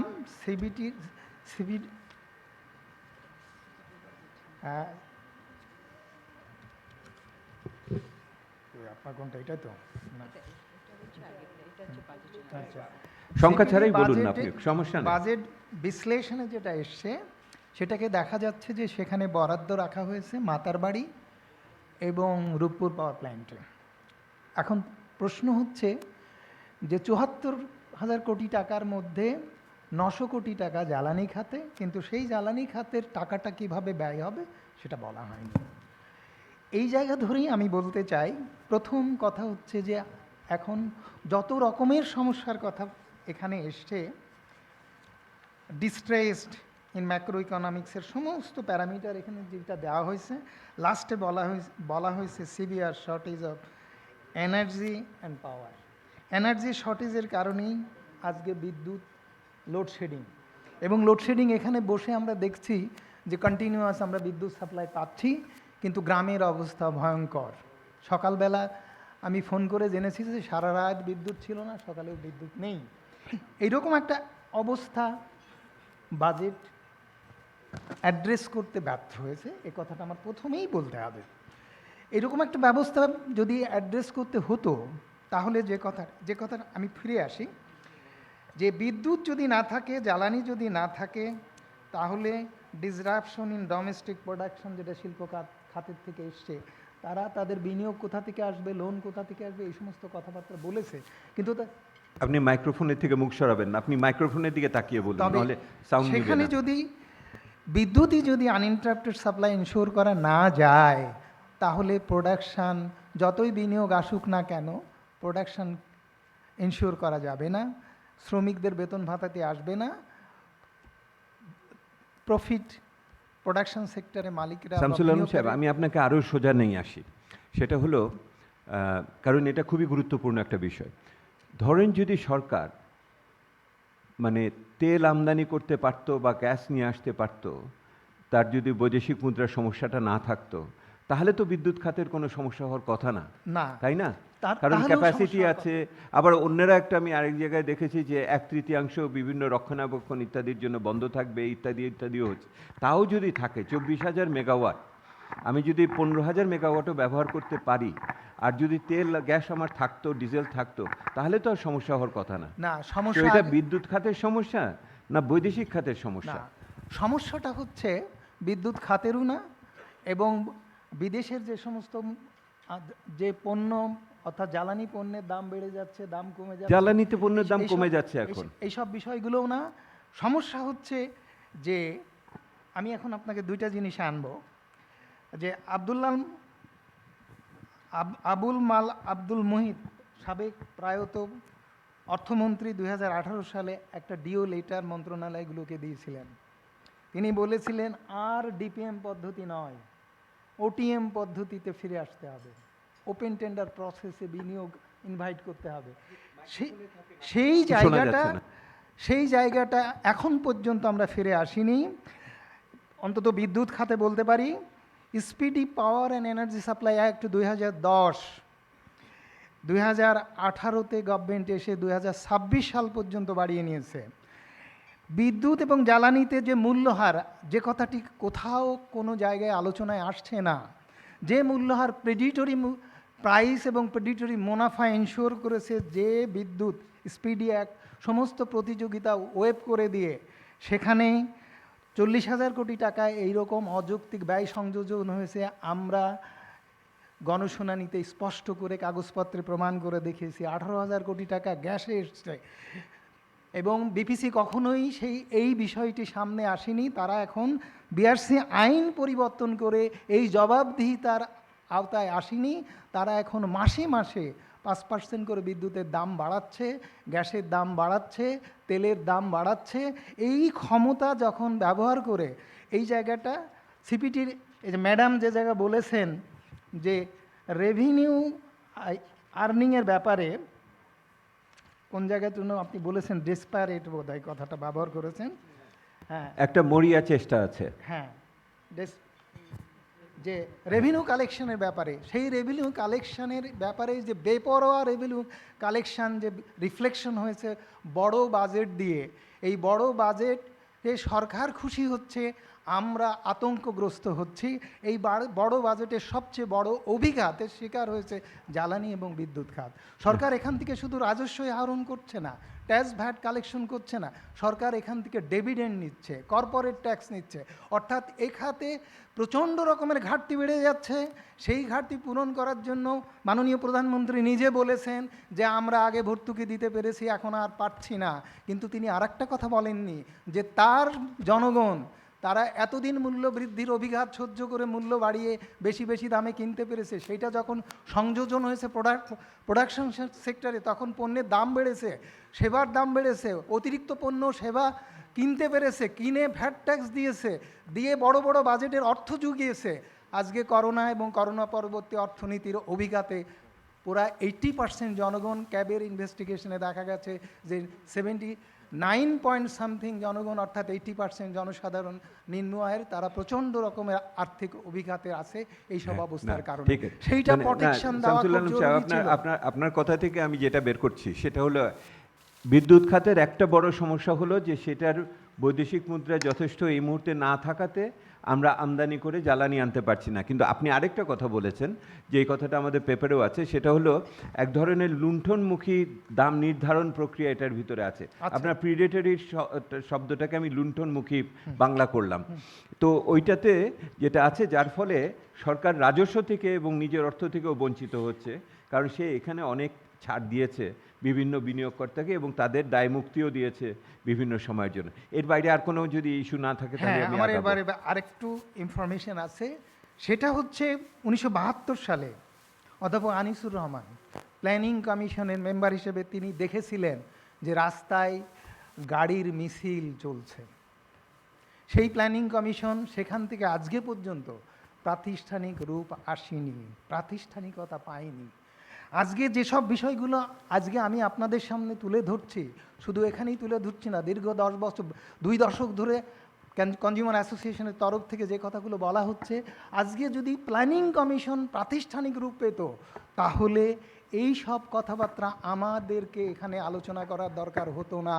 অন্তত প্ল্যানিং কমিশনের মেম্বার হিসেবে অধ্যাপক আনিসুর রহমান যেমন বলেছিলেন, গাড়ির মিছিল দেখছি, এবং সেখানে তিনি সরকারকে অনেক বড় বড় তারা সুপারিশ করেছিল। সেই সুপারিশের পরিণতি কী হয়েছিল সেটা আমি বলতে চাচ্ছি না। আপনি 50 বছর পিছনে নিয়েন না এখন। যে আজকের প্ল্যানিং মিনিস্টার যেমন এখানে থেকে আসেন, ওনাকে দেখে আমি সাহস পাচ্ছি কথাটা বলতে। তিনি 10ই জুন একটা অনুষ্ঠানে বলেছেন যে 2 সপ্তাহ পরে বিদ্যুৎ স্বাভাবিক হয়ে আসবে, যদি না আসে তাহলে মাফ করে দিয়েন।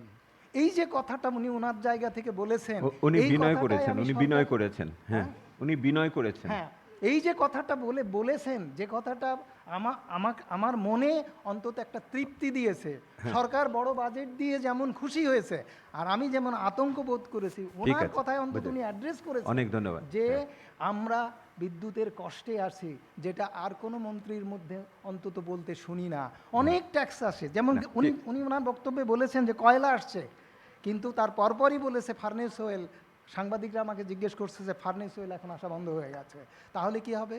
যে লাউ সেই কদুই থেকে যাবে, অর্থাৎ যে লোডশেডিং সেই লোডশেডিংয়ে থেকে যাবে। তাহলে আমরা বছরের পর বছর ধরে কেন এই ফাঁকি দিচ্ছি জনগণের সঙ্গে? কেন এই আশা বেঁধে রাখছি? কেন প্রদীপ জ্বেলে রাখছি? কেন এইভাবে আমরা প্রতারিত হচ্ছি?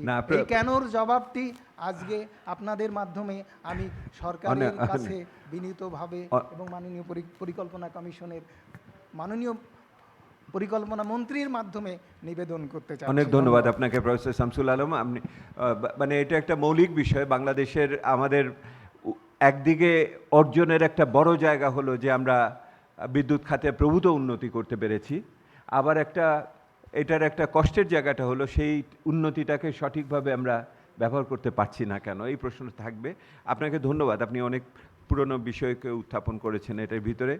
তবে মাননীয় পরিকল্পনা মন্ত্রী মহোদয় যখন কথা বলেন, উনি রাজনীতিবিদ তো বটেই, এবং উনি নিঃসন্দেহে সরকারি দলের একজন অত্যন্ত গুরুত্বপূর্ণ ব্যক্তি, এবং যেটা আমরা সবসময় দেখি যে উনি খোলা মন নিয়ে আমাদের সাথে কথা বলেন, এবং সেই কথা বলা এবং শোনার মতো মানুষ সীমিত পর্যায়ে আছে, তার ভিতরে উনি একজন আছেন। সেই জন্য ওনার যে অন্যান্য কষ্ট হয় না তাও না, সেই জন্য আমরা সবসময় ওনার প্রতি খুবই কৃতজ্ঞ থাকি। অনেক ধন্যবাদ। আমি টেবিলের আলোচনা শেষ করেছি, ফ্লোর ওপেন করবো। I am going to open the floor now. So এটার ভিতরে আমি শুরু করার জন্য আমার কাছে প্রথম অনুরোধ একটা আছে। রাশেদা আপা, প্রফেসর রাশেদা চৌধুরী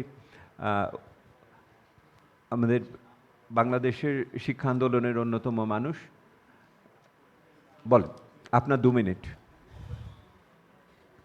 অনেক ধন্যবাদ। স্ট্রেট পয়েন্টে আসেন আপা। জি, সম্মানিত সঞ্চালক, কারণ আমি আর সম্বোধন করছি না, অনেক বিশিষ্টজন থাকা সত্ত্বেও সবাইকে শুভেচ্ছা। আমি সিপিডিকে ধন্যবাদ জানাচ্ছি, আসলেই একটা থট প্রভোকিং প্রেজেন্টেশন। কিন্তু শুরুতে যে কথাটা বলেছেন Debapriya, effective public policy makes a difference, কিন্তু public discourse is the life blood of the public policy. এটাই যদি না করতে পারি আমরা, আজকে এটা করার জন্য আমি ধন্যবাদ দিচ্ছি। বাজেটের প্রেজেন্টেশনে যেটা সিপিডি নিয়ে এসছে, অনেক পজিটিভ বিষয় যেগুলো আছে, কিন্তু একটা কথা শুরুতেই বলেছে যে overall target of the macro economic framework didn't take cognizance of the current রিয়ালিটিসের মধ্যে কি এসছে, খাতাও তো কিনতে হয় শিক্ষার্থীদের, সেখানে কলমের উপরেও আমরা ভেট বসিয়ে দিয়েছি। এখন শিক্ষার্থীরা কি লেখাপড়া করবে সেটা একটা বিষয়। এই সোশ্যাল সেফটি নেট প্রোগ্রামগুলো 10.8% কমেছে। ফুড সাবসিডি, এগ্রিকালচার সাবসিডি, বুঝলাম IMF-এর হয়তো বা ইনস্ট্রাকশন ছিল, কিন্তু আমরা নিজেদের মতো করে নিজেরা কেন বলতে পারছি না, এটাও একটা প্রশ্ন। দি পয়েন্ট কেম ইন যে desperation to widen the tax net. তো তো সেখানে এই যে 2000-এর টিন হোল্ডার এটা বাদই দিলাম, কিন্তু NBR creating a broker class, why? দালালদের দৌড়াইতে হসপিটালে ঢুকতে পারে না সাধারণ মানুষ, সেই দৌড়াতে একদম বার্থ রেজিস্ট্রেশন থেকে সব জায়গায় আসে মানুষের জান খারাপ।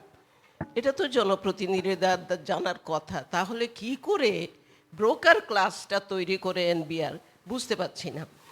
এখন যেটা এসছে, সরাসরি যদি যাই, প্রপোজ যে ইনকাম ট্যাক্স অ্যাক্ট, যেটা অবাক বিস্ময়ে হতভম্ব হয়ে লক্ষ্য করলাম যে কোম্পানিজ অ্যাক্টেই ওনারা বিশাল বিশাল সব পরিবর্তন নিয়ে এসছেন। কি পরিবর্তন? সেখানে শিক্ষা প্রতিষ্ঠান সব ঢুকে গেছে, এনজিও, সমিতিজ, নট ফর প্রফিট সবগুলা এসে ঢুকেছে এটার মধ্যে। কি কারণে? প্রতিটি আইনের তো একটা স্পিরিট থাকে, সেই স্পিরিটটা তো কী করে কোম্পানি অ্যাক্টের মধ্যে নট ফর প্রফিট অর্গানাইজেশনগুলো ঢুকে গেল? আজকে নাকি এটা তোলা হচ্ছে পার্লামেন্টে। এটা আসলেই অবাক বিস্ময়ে আমরা লক্ষ্য করলাম যে কি করে হলো, জানি না কার মাথা থেকে এসছে, কী লাভ হবে? হু আর দ্য পাবলিক? এখানে কারা?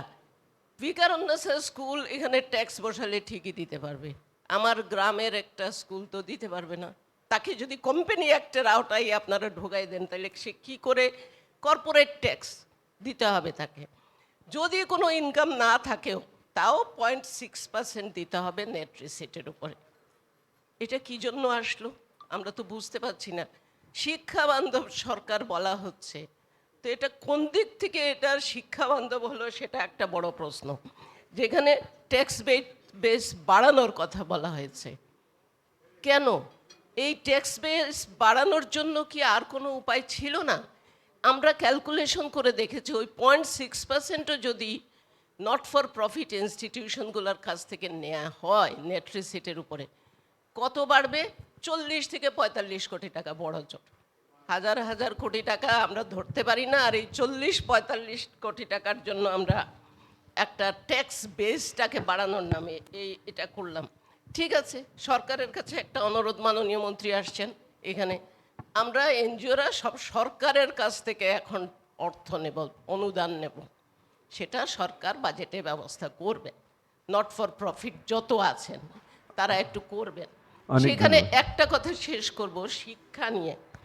ইউনেস্কো যখন বলে নভেম্বরে, অনেকগুলো দেশ গবেষণা করে যখন বলে যে বাংলাদেশে শিক্ষার ব্যয় 71% আউট অফ পকেট এক্সপেন্সেস অভিভাবকদের কাছ থেকে যায়, তখন তো আমরা উত্তর দিতে পারি না। এটা হচ্ছে আমাদের বিষয়। অনেক দূর এগোচ্ছি, বাংলাদেশ এগোবে, কিন্তু শিক্ষায় যদি এরকম আসে আর তারপরে যদি নট ফর প্রফিট কমিউনিটির উপরে এই ছবলটা হানা হয়, তাহলে আসলেই বুঝতে পারি না। অনেক অনেক ধন্যবাদ রাশেদা আপু, আপনাকে অনেক ধন্যবাদ। আমার মনে হয় যে বিষয়টি, the matter which has been raised by Rashida Chaudhary is possibly one of the most pertinent matter after the declaration of the budget. Particularly it relates to the newly proposed income tax law, which is supposed to be approved today in the parliament. I have two honorable members of parliament sitting next to me. Two honorable members of the parliament sitting next to me, and I draw their attention. একটা নির্বাচনী বছরে এই রকম একটি বাজেটীয় পদক্ষেপ হতে পারে, এইটা কোনো রাজনীতির ভিতরেই পড়ে না। এটা কোনোভাবেই হতে পারে না যে সরকারি দল এইটাকে পড়ে এটাকে অনুমোদন দিয়েছে, এবং সরকারি দলের সাথে অন্যান্য যে বিরোধী দল আছেন, এখানে আনিস ভাই আছেন, তারা এটা দিয়েছেন। আর সরকারের বাইরে, পার্লামেন্টের বাইরের বিরোধী দল তো সমালোচনা ওনারা বলবেনই এটা। আচ্ছা, সো এটা দেখুন, আপনারা লক্ষ্য করুন কথাটা কি হচ্ছে। কথাটা হচ্ছে এটা ড্রাফট, এখনও আলোচনার সুযোগ আছে। আমরা বিশ্বাস করি যে এটা আলোচনা হবে, এই আলোচনা এখানে হচ্ছে, এবং এই আলোচনা ওনারা দুজন সংসদে আজকে ফেরত নিয়ে যাবেন, এইটুকুই আমাদের অনুরোধ। এবং যাতে এইরকম একটা ঘটনা না ঘটে, এটা একটা অবৈজ্ঞানিক, অরাজনৈতিক একটা আমলাতান্ত্রিক পদক্ষেপ, যেটার সাথে বাংলাদেশের এসডিজি বাস্তবায়ন, বাংলাদেশের এলডিসির উত্তরণ, বাংলাদেশের আপনার উচ্চ মধ্যম আয়ের দেশের যে কোনো লক্ষ্যমাত্রার সাথে সাংঘর্ষিকভাবে এটাকে করা হয়েছে। এটাকে অবশ্যই আমাদের সংশোধন করা উচিত, এটা আমরা এখান থেকে মনে করি। আলোচনা আগাবো। এরপরে কে বলতে চান? ওই পিছনে আছেন, হাত তুলেছেন, আমাকে একটু দেন ওখানে, তারপরে আমি তাবিদের কাছে।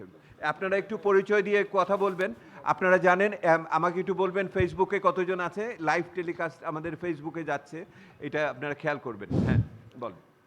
আসসালামু আলাইকুম। ওয়ালাইকুম সালাম।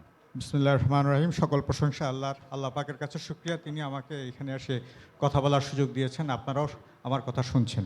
আমি একজন tax lawyer, 30 years I am in practice. 13-14-তে আমি ঢাকা ট্যাক্সেস বারের ট্রেজারার ছিলাম। সেই অভিজ্ঞতার আলোকে উনি একজন ট্যাক্স লয়ার, নামটা বলবেন আরেকবার? কাজী মোহাম্মদ শামসুদ্দিন। শামসুদ্দিন সাহেব বলুন। হ্যাঁ, আপনার 2 মিনিট। হ্যাঁ। জি, প্রথম যে বিষয়টা আমি আসব সেটা হচ্ছে, কিছুদিন আগে একটা আইন করে ট্যাক্স রিটার্ন সাবমিশনের লাস্ট ডেট করা হয়েছিল 30শে নভেম্বর। এর আগে এই ডেটটা ছিল 15ই সেপ্টেম্বর।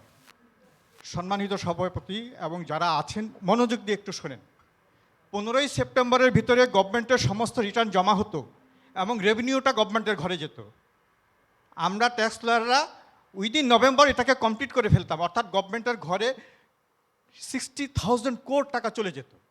সেটাকে নভেম্বরে নিয়ে গেলেন, আমরা টাইম পিটিশন দিয়ে সেটাকে নিয়ে যাচ্ছি জানুয়ারি ফেব্রুয়ারিতে, অর্থাৎ ওই রেভিনিউটা চলে যাচ্ছে ফেব্রুয়ারিতে। তাইলে গভর্নমেন্টের কী হলো, এই 4টা মাস গভর্নমেন্ট এই রেভিনিউটা ব্যবহার থেকে পিছিয়ে গেল, দেশ পিছিয়ে গেল। দ্বিতীয় যে প্রশ্নটাই আমি আসছি, আমি আসতে একটু 2 মিনিটের বেশি নিব না। কেন সরকার এটা করলো? এই পদ্ধতিটা কেন এলো? পিছানোর কেন? I don't no. না, হয়তো কালেকশন বাড়ানোর জন্যই করেছে, যাতে আরো বেশি সাবমিশন হয়। তাতে কালেকশনও বাড়ে নাই। আপনি স্ট্যাটিস্টিক্স দেখেন, যেটা হয়েছে গভর্নমেন্টের রেভিনিউটা পিছিয়ে গেছে, গভর্নমেন্ট ক্ষতিগ্রস্ত হয়েছে। আগান। আর দ্বিতীয় যে বিষয়টা হচ্ছে, অ্যাট দিস টাইম কি হচ্ছে, 15ই জানুয়ারি হচ্ছে কোম্পানি রিটার্ন সাবমিশনের লাস্ট ডেট। এখন আমরা কি করছি, সময় নিতে নিতে ফেব্রুয়ারিতে আসছি এবং কোম্পানি রিটার্নটা আমরা তৈরি করতে পারতেছি না। আমরা এটা এসে জমা দিচ্ছি জুন মাসে, আবার সময় বাড়াচ্ছেন আপনারা 15ই জুন। অর্থাৎ এখান থেকেও কোম্পানি ট্যাক্স রিটার্ন সাবমিশন পিছিয়ে যাচ্ছে, অর্থাৎ গভর্নমেন্ট শুধু রেভিনিউ তার ঘরে নেওয়া থেকে পিছিয়েই গেল। ওকে, আমরা কি করতাম আগে, যে নভেম্বরের মধ্যে পার্সোনাল রিটার্ন শেষ হয়ে যেত, কোম্পানি রিটার্ন শেষ হয়ে যেত মার্চ এপ্রিলের মধ্যে, এরপরে আমরা অন্যান্য কাজগুলো করতাম। আপনার কোনো সুপারিশ থাকলে দিয়ে শেষ হ্যাঁ, করুন। সেটাই বলছি যে আগের পদ্ধতিতে ফিরে যাওয়া হোক। ওকে। অর্থাৎ টাইমটা আগে আসলে রেভিনিউটা গভর্নমেন্টের ঘরে আগে জাগে, এই টাকাটা গভর্নমেন্ট বিভিন্ন ক্ষেত্রে বেশি ইউজ করতে পারে, 4 মাস 5 মাস বেশি সময় পাবে তার ঘরে টাকা। অনেক অনেক ধন্যবাদ। আরেকটা পয়েন্ট আছে, প্লিজ একটু কাইন্ডলি যদি সময় দেন। Sorry sir. না, আরো আর 2-1 জনকে বলতে দিতে হবে। টিআরপিতে আপনারা যদি 20,000 কোটি টাকা প্রত্যক্ষ কর নেন, কেউ আদায় করেন, এজেন্টদেরকে যদি আপনারা 5% কমিশন দেন, আপনি 1,000 কোটি টাকা তাদেরকে কমিশন দেবেন। How it is possible?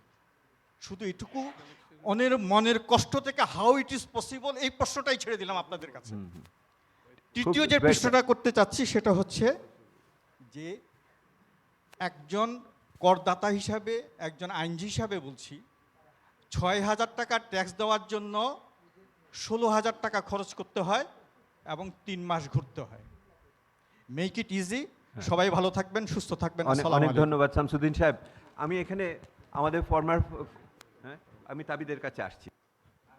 আমাদের এখানে ফর্মার ফাইন্যান্স সেক্রেটারি আছেন সিদ্দিকুর রহমান সাহেব, বলেন। ওনাকে মাইক্রোফোন দেন। সিদ্দিক সাহেব। ধন্যবাদ। আপনাকে আমি খুব স্ট্রেইট প্রশ্ন করি একটা। Had you been on the seat today, how would you have done differently? Budget প্রণয়নে না, শোনা যাচ্ছে না। আপনি ভিন্ন কি করতেন? না, এই বাজেট এইভাবে প্রণয়ন করতাম না। প্রথম কথা হলো এটা। এই বাজেটের যে বাজেটগুলা, যে এইগুলা গতানুগতিকভাবে এবং ফান্ডামেন্টাল যে সমস্ত অ্যাজামশনস অ্যান্ড বেসিসের উপর বাজেট তৈরি করা হয়, এখানে তো এগুলো অ্যাবসেন্ট পুরাপুরি। আপনি দেখেন, আমি একটা, আপনি ভালো হয়েছে প্রশ্ন করেছেন। আপনি গত বৎসর 21-22-এর অ্যাকর্ডিং টু বাজেট স্টেটমেন্ট আপনি 3,36,964 কোটি টাকা কালেক্ট করেছেন। এই বছর আপনি যখন জানলেন, এনবিআরের তো খবর সবই, তারা 11 মাসের ডাটা আছে, তারা যখন 10 মাসের ডাটা ছিল তখন বাজেট প্রণয়নের সময়, যখন আপনি যে আপনি 3,30,000 কোটি টাকার বেশি কালেক্ট করতে পারবেন না, কোনোভাবেই পারবেন না, তখন আপনি এটারে চেঞ্জ করলেন না, 4,33,000 কোটি টাকা রেখে দিলেন। আপনি বলছেন রাজস্ব লক্ষ্যমাত্রা বাস্তবসম্মত হয় না? না, বাস্তবসম্মত না। এটা তো বাস্তবসম্মত না, হয়তো আপনি এস্টিমেটে ভুল করতে পারেন, না, কারণ হলো যে গত বছরের বাজেট থেকে 80-90 হাজার কোটি টাকা তো আসলে অনাদায়ী থেকে না, যাবে। কিন্তু এবং জানেনও এই বছরের নাম্বার, এই বছরের যে আচ্ছা অরিজিনাল বাজেট করার সময় অ্যাম্বিশাস করে ফেলছেন, ঠিক আছে, বড় বাজেট দেখাইবার জন্য করছেন, কিন্তু যখন রিভাইজ বাজেট করছেন তখন তো আপনি রিয়েলিস্টিক হওয়া দরকার। আপনি জানেন যে 3,30,000 কোটি টাকার বেশি আমি কালেক্ট করতে পারবো না, আপনি সেখানে দিয়ে দিলেন 4,33,000 কোটি টাকা রাখলেন, রেখে সবচেয়ে বড় হইলো এটা করতে পারেন আপনি, ঠিক আছে, টার্গেট বদলাইলাম না, কিন্তু এই টার্গেটের উপর ভিত্তি করে আপনি আপনার এক্সপেন্ডিচারের প্রজেকশন করলেন, আপনার ডেফিসিট সব কিছু প্রজেকশন করলেন। যাই হোক, তো এইটা আমি কোনো সময় করতাম। আমি এখন যেটা আপনি প্রশ্ন করেছেন, আপনারা তো বিশ্লেষণ একদম 100% কারেক্ট, এখানে অনেকে অনেক ইস্যু তুলেছেন। আমি ড্যামেজ কন্ট্রোলের জন্য কিছু পরামর্শ আমি দিচ্ছি।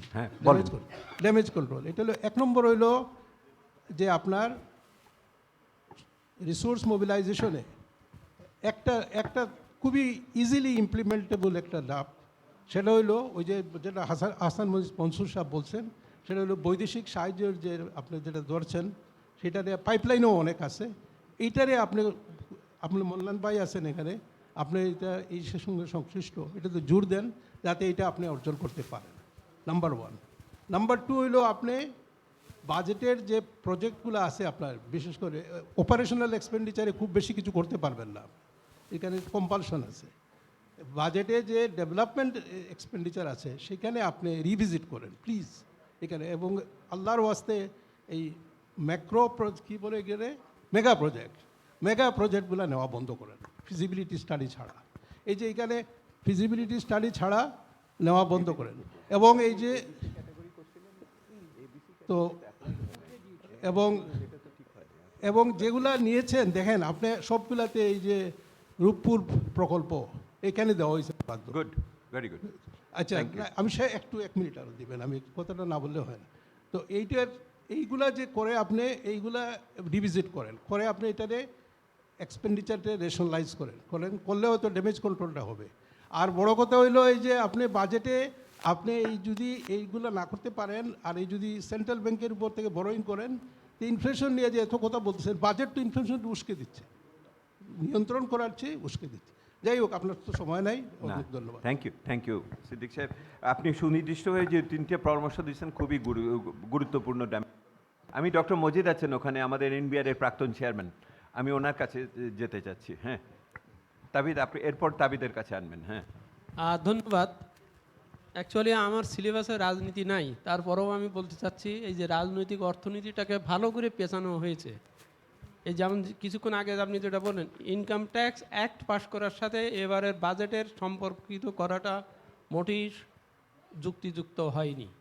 কেননা আপনি আজকে ইনকাম ট্যাক্স অ্যাক্ট পাস করবেন, তার ভিত্তিতে অর্থ বিল করবেন 2 দিন পরে, এবং এটার প্রয়োগ এবং এই ইনকাম ট্যাক্স আইনটাও একটি বড় গুরুত্বপূর্ণ আইন, এটাকে এইরকম ওই 5 দিন এক্সিকিউটিভ কমিটিকে টাইম দিয়ে পাস করা এটা মোটেই যুক্তিযুক্ত নয়, এবং আমি মনে করি এতে ইকোনমিতে খুব মারাত্মক যাবে। কয়েকদিন আগে একটা প্রতিষ্ঠান বললো কি যে এটা খুব ব্যবসা বান্ধব আইন হয়েছে, তাহলে ব্যবসা বান্ধব বলি কবে এটা করদাতা বান্ধব আইন হবে?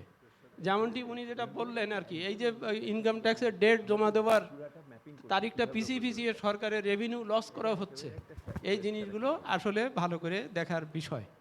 এবং আমি মনে করি যে অন্তত স্বচ্ছতা ফিরিয়ে আনা হোক, এই যে প্লেস করা, যেমন এবার আমরা এখনও বুঝতে পারছি না অর্থ বিলটা কি, এটা কিন্তু বলা হচ্ছে না, বলা হচ্ছে আইনটা পাস করেন তাহলে এটাই আমার হয়ে যাবে। এই ধরনের একটা বিষয় আমি মনে করি। মজিদ সাহেব, আমি আপনাকে জিজ্ঞেস করি, এইবারের অর্থ বিল পাশ করার জন্য কি এই আয়কর নতুন আইনটা খুবই প্রয়োজন, বাধ্যবাধকতা? মোটেই না, কেননা আইন তো আইন সেটা আলাদাভাবে তার পরীক্ষা হবে, তার বিচারে পাস হবে। আপনি একটা আইনকে সামনে এনে বলবেন যে এইটা না পাস করলে আপনার অর্থ বিল হবে না, এটা কিন্তু অত্যন্ত আসলে যুক্তিযুক্ত বিষয় না আর কি। অনেক না, এটাই খুবই ইম্পর্টেন্ট পয়েন্ট আপনি বলতেছেন, কারণ এটা আমাদেরও মানে একটু সময় লেগেছে এই নতুন আইনের কাছে আসতে, কারণ প্রথমে আমরা বাজেট ডকুমেন্ট বিশ্লেষণের ভিতরেই ছিলাম, এখন এটা খুবই পরিষ্কারভাবে আমাদের আসছে। এখন যেটা ইস্যু সেটা হলো যে নতুন যে সমস্ত পদক্ষেপ নেওয়া হয়েছে সেই পদক্ষেপগুলোকে বাস্তবায়নের জন্য এই নতুন আইনের প্রয়োজন পড়েছে কিনা, এইটা একটা বিষয়। আমি সকলের সদয়ের জন্যই বলি, বাজেটটা পেশ করা হচ্ছে 1 জুন, এবং আয়কর আইনটাও ড্রাফট বলে দেওয়া হয়েছে, কেউ কিছু জানে না। অথচ তার 1 মাস আগে একটা আইন জারি এসআরও জারি করেছে এনবিআর, যে আমরা এই কাজগুলো দিয়ে দেবো, লোকের কাছে দিয়ে দেবো, ওই যে প্রাইভেট সেক্টরকে দিয়ে দেবো, তারা জোগাড় করবে। এটা তো খুব গুরুত্বপূর্ণ, এটা ড্যামেজিং একটা পদক্ষেপ, কিন্তু সেটা একটা এসআরও দিয়ে বলে দেওয়া হলো। দিয়ে বলা হলো কি 25 জুনের মধ্যে যদি কেউ কোনো আপত্তি না দেয় এটা অটোমেটিক পাস হবে। এত একটা জিনিস without inserting in the act law, এই কেন পাশাপাশি প্যারালেল এগুলো চলবে? অনেক অনেক অনেক ধন্যবাদ মধুজ ভাই, আপনাকে অনেক ধন্যবাদ। তাবিদাওয়াত আসেন। আসসালামু আলাইকুম। আমি খুব তাড়াতাড়ি বলবো। দেখেন, আজকে আমরা যেই ইস্যু নিয়ে আলোচনা করতেছি, আমার সুপারিশও বলতে পারেন, দাবি বলতে পারেন, বাট সলিউশনও বলতে পারেন। সেটা হলো 2 শব্দতে সুশাসন। সুশাসনের যেই ল্যাকিংসটা আমরা দেখতেছি বর্তমান বাংলাদেশে, এই দুঃশাসনের নেগেটিভ প্রভাবটা কিন্তু প্রত্যেকটা জায়গায় পড়তেছে, সেটা বিশেষ করে আমাদের বর্তমান বাজেট অধিবেশনের উপরে। আমাদের এক্সপেন্ডিচার যদি আমরা দেখি, এক্সপেন্ডিচারগুলোর সাথে গভর্নমেন্ট এক্সপেন্ডিচার স্পেশালি ইনফ্রাস্ট্রাকচারে 3টা কম্পোনেন্ট জড়িত থাকে এডিশনাল। একটা হলো ইনএফিশিয়েন্সি, আরেকটা হলো ওয়েস্টেজ, আরেকটা হলো করাপশন। আমরা যদি করাপশন, ওয়েস্টেজ, ইনএফিশিয়েন্সি ট্যাকল করি, তাহলে অনেক ক্ষেত্রে যে অ্যালোকেশনটা দেওয়া হয়েছে বিভিন্ন ক্ষেত্রে, সেই এক্সপেন্ডিচারগুলো কিন্তু আমরা কমিয়ে নিতে পারি, and input output ratio of positivity আমরা কিন্তু বাড়িয়ে নিতে পারি। সো বাজেট করার সময় আমার মনে হয় না যে এই চিন্তাটা বা এই জনগণের পক্ষে চিন্তাটা ছিল। তা আমি রিকোয়েস্ট করি যে সুশাসনটাকে আমরা যদি সামনে রাখতে পারি আগামীতে, তাহলে অ্যাটলিস্ট এই আগামী বাজেটটাকে ভালোভাবে জনবান্ধব মানুষের জন্য পাশ করানো যাবে। সেকেন্ড হলো অ্যাকাউন্টেবিলিটি। আমরা কিন্তু একটা অভ্যাস হয়ে গেছে not to be accountable to the people or the people of Bangladesh. আজকে যে কথাগুলো আমরা বলতেছি হলো আইএমএফের কন্ডিশন। আইএমএফের কন্ডিশন কিন্তু নতুন বা বানানো কিছু না। আইএমএফের কন্ডিশনগুলো হলো একই জিনিস যেগুলো বিগত 10 বছর ধরে বাংলাদেশের গবেষকরা, বাংলাদেশের নাগরিকরা, বাংলাদেশের অর্থনীতিবিদরা, বাংলাদেশের রাজনীতিবিদরা বলে আসছেন। কিন্তু বাংলাদেশিদের প্রতি অ্যাকাউন্টেবল না থেকে আমাদের বর্তমান সরকারি মহলের কর্মকর্তারা আইএমএফের প্রতি অ্যাকাউন্টেবল হওয়াতে বাধ্য হয়েছে ঋণ নেওয়ার সময়। সো যদি আমরা অ্যাকাউন্টেবিলিটিটা বাংলাদেশিদের প্রতি বাড়িয়ে দিই, বিদেশি প্রতিটা না রেখে, তাহলে আমি মনে করি যে সুশাসন ব্যবস্থা ভালো করা যাবে এবং বর্তমান বাজেটটাকে অ্যাটলিস্ট যতটুকু পারি আমরা ইমপ্রুভ করতে পারবো। ধন্যবাদ সবাইকে। Thank you very much তাবিদ। আমি আপনাদের একটা স্মরণ করিয়ে দিই, আমি তো অনেক বছর ধরে এই কাজের ভিতরে আছি। আগে যখন বাজেট দেওয়া হতো এবং যখন রেভিনিউ কালেকশনের ইস্যু উঠতো, তখন আপনারা দেখতেন, এটা আমি কিবরিয়া সাহেব, সাইফুর রহমান সাহেবের আমলের কথা বলছি, তখন ওখানে বলা হতো যে নতুন কর আরোপ করে কত টাকা আসবে এবং প্রাতিষ্ঠানিক দক্ষতা বৃদ্ধি করার মাধ্যমে কত টাকা আসবে, অথবা দ্য ইনস্টিটিউশনাল এফিসিয়েন্সি যে প্রশ্নটা আপনি বলছেন, এইটার মাধ্যমে কত টাকা আসবে, এই বলাটা কিন্তু উঠে গেছে। এইটার ফলে ওই স্বচ্ছতাটা এখন আর নাই, যে কতগুলো পুরনো মানে 2 ভাগে, যে নতুন কর আরোপের মাধ্যমে কত আসবে, পুরানা করকে সম্প্রসারণের মাধ্যমে কত আসবে এবং প্রাতিষ্ঠানিক দক্ষতা বৃদ্ধির মাধ্যমে কত টাকা আসবে। এই ভাগটা থাকলে পরে ওই যে কথাটা বলছেন, এই কথাটা আরও একটু পরিষ্কারভাবে আসবে। এই পদ্ধতিটাকে পুনঃস্থাপন করা দরকার বলে আমি মনে করি আগামী দিনের ভিতরে। এখানে general আমসামি। Thank you, Chair. And of course, my salam to the high table and all those present in the House. I must thank specially Dr. Fahmida for an excellent presentation. I'll go straight to the point. I have just only 3 points to make. Sir, your 2 minutes starts now. 3 points will not take 2 minutes, maybe less. Number 1 point, what Mr. Chair has talked about and Dr. Mansoor has strongly raised, Bangla লুণ্ঠনমুখী, ইংরেজিতে predatory economics of মূল্য নির্ধারণ। আমি এখানে একটা প্রশ্ন রাখবো, আমাদের এখানে পার্লামেন্টারিয়ানরা আছেন, পলিটিশিয়ানরা আছেন। প্রিডেটরি ইকোনমিক্স শুধু নয়, আমরা তো চলে গেছি। আপনি কি এখন আর পলিটিশিয়ান নাই? আছি, but not like the high table. Clarify, just to clarify. Not like the height. My politics is totally different, you know that. Values and ethics-based politics totally missing in this country. কিন্তু আমি যে পয়েন্টটা বলতে চাচ্ছিলাম সেটা হচ্ছে লুণ্ঠনমুখী অর্থনীতি শুধু নয়, এখন লুণ্ঠনমুখী রাজনীতি শুরু হয়ে গেছে এবং তার সবচেয়ে বড় ভিকটিম হলো ভোটের অধিকার। যেটা মিস তসলিমা লিমা তুলে ধরেছেন, আমি এটাকে হাইলাইট করতে চাই সবার জন্যই। General, we will make it a subject of another discussion okay, on that. আজকে না। বাট ওয়ান প্রস্তাব, একটা ছোট Another day. প্রস্তাব দিয়ে শেষ করব। সেটা হচ্ছে, সেটা সেই পয়েন্টটাও এসছে কিন্তু তসলিমা লিমার প্রশ্ন থেকে, গণতান্ত্রিক প্রক্রিয়ায় বাজেট তৈরি করা। অনেকদিন থেকে আমরা শুনে আসছি, আমরা করি না। প্রস্তাবটা হলো মাননীয় প্ল্যানিং মন্ত্রী এবং অর্থমন্ত্রীকেও বলতে পারেন, পার্লামেন্টে যারা আছেন, এমনকি কিছু করা যায় প্ল্যানিং মিনিস্ট্রি বা অর্থনৈতিক ফাইন্যান্স মিনিস্ট্রি থেকে, যে বাজেট তৈরির আগে বাজেট তৈরির যে টিম হবে তারা কি 64টি জেলায় যেতে পারেন তাদের প্রাথমিক প্রস্তাব নিয়ে, এবং জনগণের মনের কথাগুলো একটু ধরে নিয়ে আসবেন এবং সেটা বাজেটে রিফ্লেক্ট করবেন। ধন্যবাদ। অনেক অনেক ধন্যবাদ। That is the bottom up মানে আপ অ্যাপ্রোচ এটার ভিতরে। কিন্তু আমি আপনাদের বলতে চাই যেটা দাঁড়াচ্ছে সেটা হলো যে এই বাজেট তো আসলে সংসদীয় স্থায়ী কমিটিগুলোতেও আলোচনায় যায় নাই, এবং অর্থমন্ত্রী আগে মহিষ সাহেব পর্যন্ত কিছু সময় আগ পর্যন্ত বিভিন্ন সংসদীয় কমিটির সভাপতিদের সাথে যৌথভাবে মিটিং করতেন, সেটাও একবারে হয়েছে বলে আমরা শুনি নাই। সেহেতু রাজনৈতিক প্রক্রিয়াটা খুবই ব্যাহত হয়ে গেছে। আর আপনি যেটা বলছেন স্থানীয় পর্যায়ে নেওয়া, এটা তো আরেক ধাপ সামনে এরকম। আমি তো এটা গুরুত্বপূর্ণ, আমি নিশ্চিত রাজনীতিবিদরা এটাতে একমত হবেন। আমি এরপরে কে কথা বলতে চাচ্ছিলেন? হ্যাঁ, আমি আমি আমি একটু পিছনে আনি।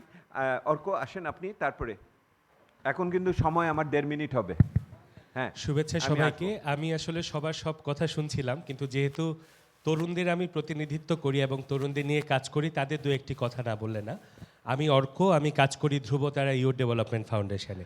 মাননীয় মন্ত্রী, আপনি জানেন যে সারা বাংলাদেশেই কিন্তু অসংখ্য যুব প্রজন্ম নানা ধরনের সংগঠন গড়ে তুলেছে, যাদেরকে আমরা কমিউনিটি বেজ বাজেট প্রস্তাবে আমি রাশেদ আপার সাথে সম্পূর্ণ একমত হয়ে একটা জায়গাতে শুধু আইডেন্টিফাই করতে চাই যে আমরা যখন এনজিও বলি বা সিভিল সোসাইটি অর্গানাইজেশন বলি, সেটা কিন্তু শুধুমাত্র বড় বড় এনজিও না, সেখানে কিন্তু তৃণমূল এবং যুব সংগঠনগুলো আছে যারা প্রতিনিয়ত এই বৈষম্যের শিকারগুলো হচ্ছে।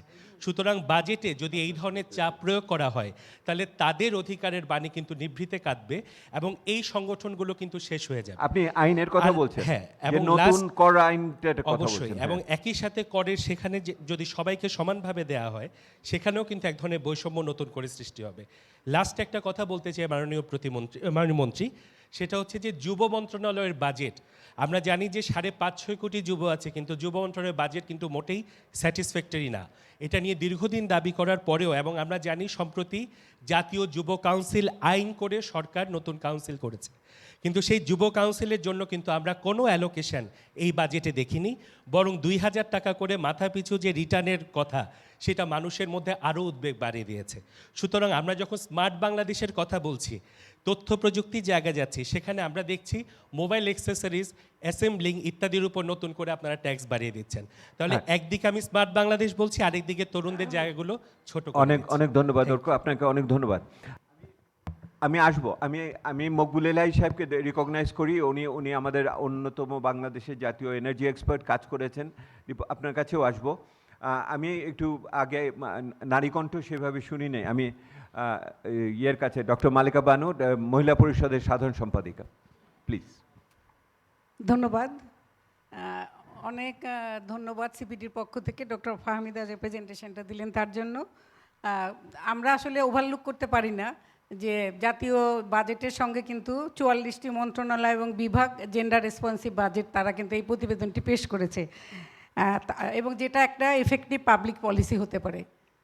এবং সেটার জন্য আমরা মনে করি যে অবশ্যই এটা মানে জেন্ডার প্যারিটি রিডিউস করার জন্য এই জেন্ডার রেসপন্সিভ বাজেট সেটা এফেক্টিভলি কাজ করছে কি না, সেজন্য স্ট্রং একটা মনিটরিং মেকানিজম ডেভেলপ করার দরকার এবং সেই এটা থাকার দরকার।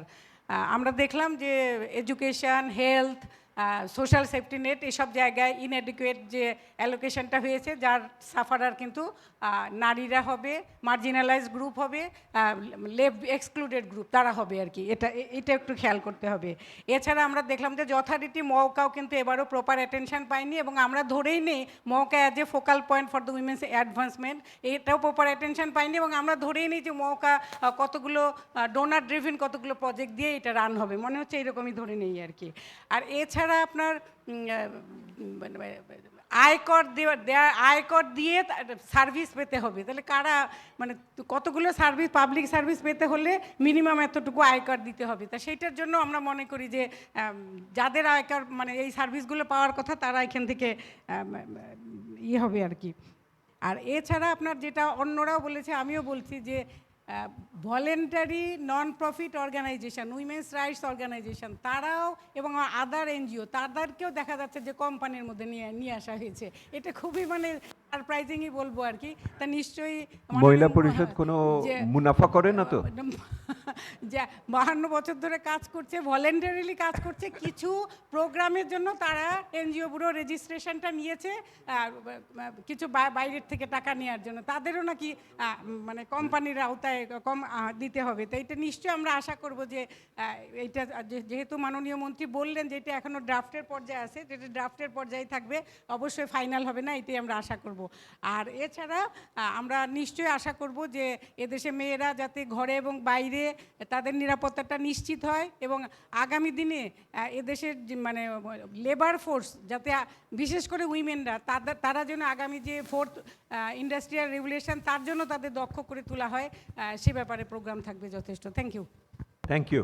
আসলে সরকার কিন্তু জেন্ডার বাজেট করে, কিন্তু জেন্ডার বাজেট বাস্তবায়নের কোনো মূল্যায়ন করে না, সেহেতু ওই যে আপনি ট্র্যাকিং মনিটরিংয়ের কথা বলছেন, এটা খুবই সেই অর্থে গুরুত্বপূর্ণ।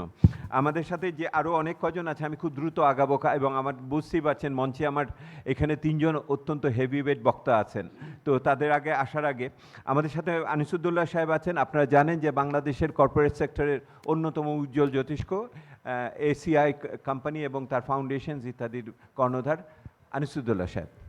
ধন্যবাদ সবাইকে, আমার অভিনন্দন, থ্যাংক ইউ। আমি একটা পয়েন্টই বলবো, আমি প্রত্যেক বছরই এটা বলে এসেছি ফর দ্য লাস্ট 6 ইয়ার্স, সেটা হচ্ছে কর্পোরেট সেক্টরে অ্যাডভান্স ইনকাম ট্যাক্স দিতে হয় মেটেরিয়ালস আনার জন্য, অনেক সেবার পাওয়ার জন্য। এইটে অ্যাডজাস্টেড হওয়ার কথা আমাদের ইন্টারেস্ট ইনকাম ট্যাক্স লায়াবিলিটির সাথে, কিন্তু দেখা যায় যে ইনকাম ট্যাক্স লায়াবিলিটির থেকে যদি এই অ্যাডভান্স ইনকাম ট্যাক্স কর্তন যদি বেশি হয়, তাহলে পরে বলা হয় যে এটা সমন্বয় হয়ে গেল, এটা ক্যারি ওভার করা যাবে না। তা আমার অনুরোধ থাকবে যে এই জিনিসটা যেন, এটা অনৈতিক, এটাকে বন্ধ করা উচিত এবং এটাকে ক্যারি ওভার করতে দেওয়া উচিত। ধন্যবাদ। অনেক ধন্যবাদ। উৎসে আয়কর কর্তনের যে বিষয়টি তুললেন, এটা একটা খুবই গুরুত্বপূর্ণ বিষয় এবং সর্বদা এটা মনের ভিতরে আমাদের থাকে। আমাদের এখানে আমাদের সাথে আছেন আশা জামাল দীপু, আপনি বলেন, উনি বিজিএম এর নেতা এবং আরও অনেক কিছু। ধন্যবাদ। আমার খালি একটাই অনুরোধ থাকবে যে আপনি কি বিজিএম পার্সপেক্টিভ না, কিন্তু আপনি তো পোশাক শিল্প নিয়ে, আপনি অ্যাভিয়েশন সেক্টরের নেতা, কিন্তু আমি পোশাক শিল্প নিয়ে বলবো, পোশাক শিল্পের প্রতিনিধিত্ব করি। যে অপরাধ আমরা করেছি, যে আমাদের সুশাসনের জন্যই হোক কিংবা ব্যাংকিং খাতে যে অপরাধটা করেছি, আমাদের তারল্য সংকট কিন্তু রয়ে গেছে, এবং এই তারল্য সংকটের এটাকে সহজে কিন্তু এটাকে আমরা কিন্তু আমাদের এই মুহূর্তে এই শিল্পটা বাংলাদেশে, বিশেষ করে বৈশ্বিক পরিস্থিতিতে ডলার সংকটে, এই শিল্পটাকে ধরে রাখতে হবে। এখন এই মুহূর্তেই আমাদেরকে যে জিনিসটা করতে হবে, যে এই মিড টার্ম রিভিউতে আমাদের এই সামাজিক সুরক্ষার যে বিষয়গুলি রয়েছে, কারণ আসলে দেখেন মজুরি বোর্ড হচ্ছে, ইনফ্লেশন হচ্ছে, প্রত্যেকটা জায়গায় কিন্তু আমরা কিন্তু প্রতিযোগী সক্ষমতার থেকে হারিয়ে যাচ্ছি। এবং এখানে সরকার কিন্তু কোভিডের পর থেকেই অনেকগুলি উদ্যোগ নিয়েছে, এবং পজিটিভ উদ্যোগই বলবো, যেটা আমাদের 3 মাসের বেতন ঋণ আকারে দিয়েছিল, সেটা আমরা যথাযথই শোধ করেছি, যদিও ক্ষুদ্র মাঝারি শিল্পগুলি পায়নি শর্তের কারণে। এরপরে তারল্য সংকটের জন্যে আমি গত অর্থ বছরেও কিন্তু 10,000 কোটি টাকা তারল্য সংকটের জন্যে, ইউক্রেন রাশিয়া যুদ্ধের জন্যে বরাদ্দ করা হয়েছিল, কিছু শর্তের জন্য আজ অবধি এই 10,000 কোটি টাকার একটি টাকাও আমাদের পোশাক শিল্প গ্রহণ করতে পারেনি। এখানে শর্তগুলির মধ্যেও কিন্তু কতগুলি ইন্টারলকিং ব্যাপার আছে। প্রথম যে ব্যাপারটা সেটা হচ্ছে গিয়ে যে আমরা জানি যে ডোমেস্টিক অ্যাসেট বাড়ানোর জন্যে আমাদের সরকারকে কিন্তু ব্যাংকিং খাত থেকে টাকা নিতে হচ্ছে, এবং সেখানে আমাদের যে লিমিটগুলি আছে, সত্যি কথা বলতে এই লিমিটগুলি প্রত্যেকটা এক্সিড করছে, পার্টিকুলারলি ওয়ার্কিং ক্যাপিটাল লিমিটগুলি, এবং সেই লিমিটের শর্তটাই সবচেয়ে বেশি। এবং ব্যাংকিং খাতও কিন্তু অ্যাকচুয়ালি আগের থেকে অনেক বেশি রিজিড হচ্ছে, এবং এটাই স্বাভাবিক। যেখানে সরকার ঋণ নিচ্ছে, সরকার যেখানে, সেখানে কিন্তু তারল্য সংকট, এটা সার্বিক ব্যাপার। তো আমার দুইটাই প্রস্তাব থাকবে এই বাজেটে, যে অন্তত পক্ষে এই সময় আমাদের যে অপরাধ করেছি সেই অপরাধের শাস্তি আমাদেরকে সার্বিকভাবে নিতে হবে। এটা ব্যাংকিং খাতকে নিতে হবে, আমাদের ব্যবস্থাপনার যে সীমাবদ্ধতা আছে, এই পোশাক শিল্প যেভাবে গ্রো করেছে সেই গ্রো করার ক্ষেত্রে আমাদের ম্যানেজমেন্ট ক্যাপাসিটি ছিল না। ব্যাংকরা উৎসাহ দিয়েছে, আপনি খুব ভালো ম্যানেজার, আপনি 50 লাইনের ফ্যাক্টরি কেন, আপনি তো 500 লাইন চালাতে পারবেন। এবং এভাবেই কিন্তু আমরা আস্তে আস্তে গ্রো করেছি, এবং এখন কিন্তু আমরা কন্ট্রোলের বাইরে। ব্যাংক খাতে থেকে যে লোন নিয়েছে সেই লোন শোধ করতে পারবো না আমরা।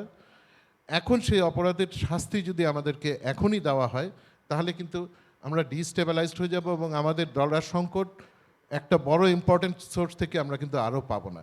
তো আমার খালি শক্ত একটা অনুরোধ থাকবে যে সামাজিক সুরক্ষা খাতে আমি দেখেছি যে আমাদের আপৎকালীন ফান্ড এবং সুবিধাভোগী ফান্ড দেওয়া হয় আমাদের শ্রম মন্ত্রণালয়, আমরা 0.3% আমাদের রপ্তানি আয়ের থেকে সরাসরি পোশাক শিল্প থেকে দেওয়া হয়। এর বাইরে সামাজিক সুরক্ষা খাতে সুনির্দিষ্ট বরাদ্দ করে এই অন্তর্বর্তী বাজেটে মিড টার্ম রিভিউতে হোক কিংবা এখনই হোক, কারণ আমাদের নন ফুড বেনিফিট যদি আমরা না দিতে পারি, ওয়েজেস দিয়ে অ্যাডজাস্টমেন্ট করার সক্ষমতা এই শিল্পের থাকবে না।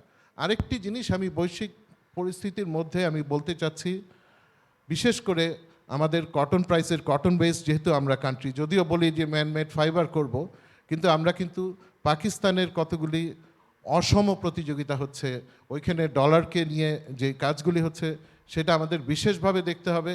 কারণ সত্যিকারের বাংলাদেশ কখনো পাকিস্তানের থেকে প্রতিযোগী সক্ষমতায় পিছিয়ে ছিল না, বিশেষ করে কটন গার্মেন্টসের ক্ষেত্রে। সেখানে কিছু পলিসি নিটিগিটিতে তারা কিন্তু এক প্রকারের চালাকি করে আমাদের থেকে almost 60 to 70 cents per piece গার্মেন্টসে তারা কিন্তু আমাদের থেকে কম দিচ্ছে। তো যেটা আমাদের দেখতে হবে, এবং এখানে পলিসি সাপোর্টটা খুবই লাগবে। দুটা জিনিস, সামাজিক সুরক্ষা ডাইরেক্ট কিছু আমাদের পোশাক শ্রমিকদেরকে দিতে হবে, যেমন সেটা না দিলে আমাদের এই বাজেট থেকে আমরা নন ওয়েজ বেনিফিট না দিলে আমরা ওয়েজ দিয়ে অ্যাডজাস্ট করতে পারবো না। ভাই আপনাকে আমি জিজ্ঞেস করি একটাই বড় বিষয়, এই গার্মেন্টস শ্রমিকদের মজুরি বৃদ্ধি করার ক্ষেত্রে যে কমিশনের তৈরি করা হয়েছে, এটার ফলাফল কবে নাগাদ আসতে পারে এবং কি হতে পারে বলে আপনি আন্দাজ করছেন? আমাদের প্রতি বছর আমরা ভুলে যাই মানে আমাদের প্রতি বছর কিন্তু 5% করে কিন্তু মজুরি অটো বৃদ্ধি পায়, এবং সেটা কিন্তু এখনো বহাল রয়েছে। এবং যেটা এত বছর পর্যন্ত সবার ধারণা ছিল যে এইটা আমাদের প্রোডাক্টিভিটি যে বৃদ্ধি পাচ্ছে সেই প্রোডাক্টিভিটির সঙ্গে অ্যাডজাস্টেড হয়ে যাচ্ছে। সিপিডি কিন্তু অনেকবার আমাদেরকে প্রমাণ করে দেখিয়েছে যে প্রোডাক্টিভিটি বৃদ্ধি পাচ্ছে, তোমাদের বেতনও 5% করে বাড়ছে, কিংবা মার্কেট অ্যাডজাস্টেড হচ্ছে, সেটা কাভার হয়ে যাচ্ছে। এখন কিন্তু না, এখন কিন্তু সত্যিই বাগ এসছে এই শিল্পে। এ মাসে 300টা গার্মেন্টস ফ্যাক্টরি বন্ধ হচ্ছে। আমি এখনও বিজিএমএ বোর্ডে আছি, মেম্বারশিপ দেখি, ডেটাবেস দেখি, আমি বলছি যে সাংঘাতিকভাবে কিন্তু নন পারফর্মিং লোনের জন্যে, লিকুইডিটি ক্রাইসিসের জন্যে, ব্যাংকিং খাতের সহায়তা না দেওয়ার জন্যে খুব দ্রুত কিন্তু এই খাতের থেকে অনেকেই সরে যাবে। প্রত্যেকটা ব্যবসার একটা স্ট্রেসের একটা লিমিট আছে। আপনি বলছেন যে নতুন মজুরি কাঠামো দেওয়ার মতো সক্ষমতা আপনাদের নেই, এইটি কি আপনি বলছেন? আমাদের কিন্তু 5% পর্যন্ত সমন্বয় প্রতি বছর হয়েছে রেগুলার। এখন যেটা হবে, যেহেতু নির্বাচনের বছর, আমি প্রত্যাশা করব যে পোশাক শিল্পের সক্ষমতার সঙ্গে বাস্তবসম্মত করে যেটাই মজুরি নির্ধারিত হোক, এটা যেন অতি উৎসাহে কোনো কিছু না করা হয়, এবং সেইটাও যেন স্ট্যাগারিং করা হয়। সেটা যদি এই 2023 সালে বলে দেওয়া হয়, আমাদের সময় কিন্তু নভেম্বর মাসে। নভেম্বর মাসে is a very critical month for us in a year, এবং এই সময় যদি বলে যে 15% মজুরি কিংবা 40% মজুরি বৃদ্ধি হয়, এক নাগারে অনেকগুলি কারখানা বন্ধ হয়ে যাবে। অনেক ধন্যবাদ, আপনার সকলকে অনেক অনেক ধন্যবাদ। আপনি তো মানে রাজনৈতিক বক্তার চেয়েও ভালো ফর্মুলেশন করলেন, বাস্তবসম্মতভাবে সর্বদিক বিবেচনা করে ধাপে ধাপে এবং নভেম্বর মাসে ভালোই বলছেন। আই এম প্রেটি শিওর আপনি বলার জন্য উসকুস করছেন, তাই তো? না না না না না না না, আপনি আপনি আপনি এনার্জিতেই থাকেন, আপনি গার্মেন্টসে ঢুকেন না। আমি তসলিমা কিছু বলতে যাচ্ছেন, আপনি 1 মিনিট। হ্যাঁ, আমি আসলে আরশাদ ভাইয়ের কথা শোনার জন্য অপেক্ষা করছিলাম। আমরা আসলে দেখতে পাচ্ছি যে গার্মেন্টস সেক্টর গত কয়েকটা বিপদের মধ্যে যে আমরা গেলাম, কোভিড বলি, রাশিয়া ইউক্রেন যুদ্ধ বলি, বা প্রত্যেকটা জায়গায় আমরা দেখেছি পোশাক খাত ঘুরে দাঁড়িয়েছে। এটা আমার কোনো ব্যক্তিগত তথ্য না, এটা রপ্তানি উন্নয়ন ব্যুরো বারবার করে বলছে যে যখন এই ইনফ্লেশন, বিশেষ করে রাশিয়া ইউক্রেন যুদ্ধের যেই সময়টায়, সেখানেও অন্য সব খাতের পতন হলেও পোশাক খাতের যেই জায়গাটা সেটা তারা ধরে রাখতে পেরেছে। এবং প্রতিবারই, এবং মার্চ পর্যন্ত রপ্তানি উন্নয়ন ব্যুরোর যে তথ্য, সেখানে প্রায় $35 বিলিয়ন তাদের আয় হয়েছে, এবং যেটা গত বছরের থেকে বেশি, এবং 12% গত বছরের থেকে বেশি আয় হয়েছে সর্বশেষ তথ্য অনুযায়ী। ফলে এটা আমাদের জন্য নিশ্চয়ই একটা ভালো দিক যে $100 বিলিয়ন স্বপ্ন দেখছি আমরা এই খাতে। এবং এই যে মানে একটা টেকসই আপনি বলতে আপনি না তসলিম, আপনি বলতে চাচ্ছেন ওনাদের দেওয়ার ক্ষমতা আছে, এই তো? ক্ষমতা অবশ্যই আছে। এখন 22 থেকে 25,000 টাকা মজুরি বৃদ্ধির দাবি উঠছে, এবং আমি মনে করি যে এটা অবশ্যই মানে আমাদের শ্রমিকদেরকে আর দরিদ্র শ্রমিক বা সস্তা শ্রমিক হিসেবে পরিচয় পাক, সেটা থেকে আমাদের বেরিয়ে আসতে হবে। কারণ আমাদের রপ্তানি, আপনার point has been well recorded. ঠিক আছে, আরেকদিন আমরা এটা নিয়ে আলোচনা করব, আরেকদিন এটা নিয়ে আলোচনা করব। আমি এনার্জি সেক্টরে ফেরত আসতে চাচ্ছি। আমি মকবুল আলাই সাহেবকে ধরে রেখেছি। মকবুল আলাই সাহেব, একটা কথা আমি একটা লাইনে, যে যেমন আরশাদ ভাই যেটা বলছিলেন যে 5% ইনক্রিমেন্ট হয়, আমাদের কিন্তু করোনার সময় প্রায় 3 লাখ শ্রমিক ছাঁটাই মানে কাজ হারিয়েছিল, এবং এখনও আমরা দেখছি যে অনেক শ্রমিক কাজ হারাচ্ছে, এবং যখন শ্রমিক কাজ হারায় তখন কিন্তু তার আর 5% ইনক্রিমেন্টটা ওই একই খাতে থাকে না। ঠিক আছে, ওইটা কর্মচ্যুতি তো আরেকটা বড় বিষয়। ঠিক আছে, অনেক ধন্যবাদ। মকবুল আলাই সাহেব আমাদের বাংলাদেশের জ্বালানি খাতে সরকারের কর্মকর্তা ছিলেন, তারপরে জ্বালানি রেগুলেটরি, এনার্জি রেগুলেটরি কমিশন, তাই না? ওটা কমিশনই তো, কমিশনের সদস্য ছিলেন, এখনও এটা নিয়ে খুবই যুক্ত থাকেন। আমি ওনাকে ডাকছি। সমস্যাটা কি হলো? সমস্যা তো একটাই, সেটা হচ্ছে বাজেটেও প্রাথমিক জ্বালানি বিষয়ে কোনো বিষয় থাকে না। আপনারাও আলোচনার মধ্যে কিন্তু প্রাথমিক জ্বালানিটাকে নিয়ে আসেননি। অতীত আমি কিন্তু এই অভিযোগ আপনাদের প্রতি আঙুল তুলেছিলাম, এবং এই প্রাথমিক জ্বালানি নিশ্চিত না করতে পারলে যেমন বিদ্যুৎ উৎপাদন না, আর বিদ্যুৎ উৎপাদন না হলে কলকারখানা চলে না, আর কলকারখানা এ দেশের কোনো উন্নয়নও হয় না, মানুষের কর্মসংস্থানও হয় না। প্রাথমিক জ্বালানি নিশ্চিত করার জন্য সরকার আর একটু আগে পরে হলেও গ্যাস উৎপাদনের জন্য দেশের ভিতরে ভোলাতে পাওয়া গেছে। সরকার দুটো LNG টার্মিনাল তৈরি করেছে, ইন্ডিয়া থেকে ডিজেলে আনার জন্য পাইপলাইন তৈরি করেছে। আর কত চান? খুব সুন্দর বলছেন আপনি। আমি একটা জিনিস বলি, আজকে থেকে 50 বছর আগে এই জিনিসটা নিশ্চিত হয়েছিলেন থেকে আমদানি করে জ্বালানি নিশ্চয়তা দেওয়া যায় না, যাবে না, এবং সেজন্য উনি দেশীয় জ্বালানি উৎপাদনের দিকে নজর দিয়েছিলেন, দৃষ্টি দিয়েছিলেন, সর্বশক্তি নিয়োগ করেছিলেন। সেখান থেকে আমরা আজকে কিন্তু জ্বালানি সংকট এদের হয়েছে। আজকে আপনি LNG জন্য যে পয়সা খরচ করছেন, সেখানে সামান্য আপনি নীতি সহায়তা দিলে এদেশ থেকে, এদেশের মাটির নিচের থেকে গ্যাস উৎপাদন করা সম্ভব। আমি আপনাকে সিম্পল মকবুল ভাই, আপনার এটার সাথে একমত যে দেশীয় উৎস থেকে এটা। আমি আপনাকে আরেকটা সুনির্দিষ্ট প্রশ্ন করতে চাই। সরকার তো LNGর উপর নির্ভরশীলতা বাড়াতে চেয়েছিল, বা একটা প্রতিস্থাপন দুটো করেছিল। দুটো আমাদের অলরেডি LNGর টার্মিনাল আছে, সরকার তৃতীয় টার্মিনালে যাচ্ছে, কি কারণে? আপনি 30টা LNG টার্মিনাল করলেও আপনি ইম্পোর্ট করে জ্বালানি নিশ্চয় দিতে পারবেন না। আজকে আপনি ইউক্রেন যুদ্ধ দেখছেন, আগামীকাল দেখবেন ইরান মধ্যপ্রাচ্য যুদ্ধ, পরশুদিন দেখবেন ভারত পাকিস্তান যুদ্ধ। যে কোনো একটা যুদ্ধ হলে আপনার এনার্জি ডিস্টার্ব হবে। আপনাকে জ্বালানি নিজের দেশে সম্ভাবনা আছে, সেটাকে কাজে লাগাইতে হবে। কীরকম ইগনোর করছে, আমি ছোট্ট একটা এক্সাম্পল আপনাকে দিই।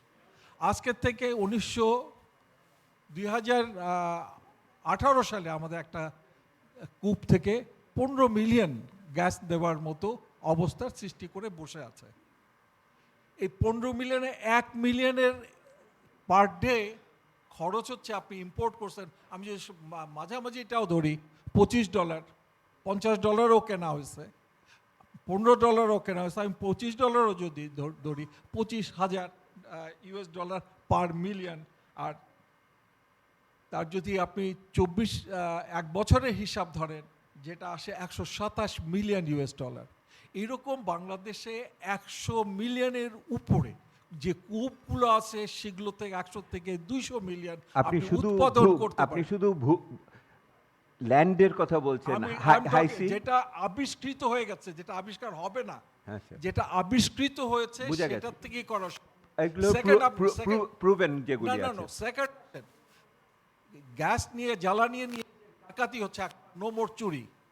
চুরি হয় একটা বাড়ি, 2টা বাড়ি, 3টে চুলে 1000 অবৈধ গ্যাসের চুলা আপনি আবিষ্কার করছেন, 2000 কাটতেছেন, পত্রিকায় দিচ্ছেন, কিন্তু এটাকে স্টপ করার কোনো ব্যবস্থা নাই।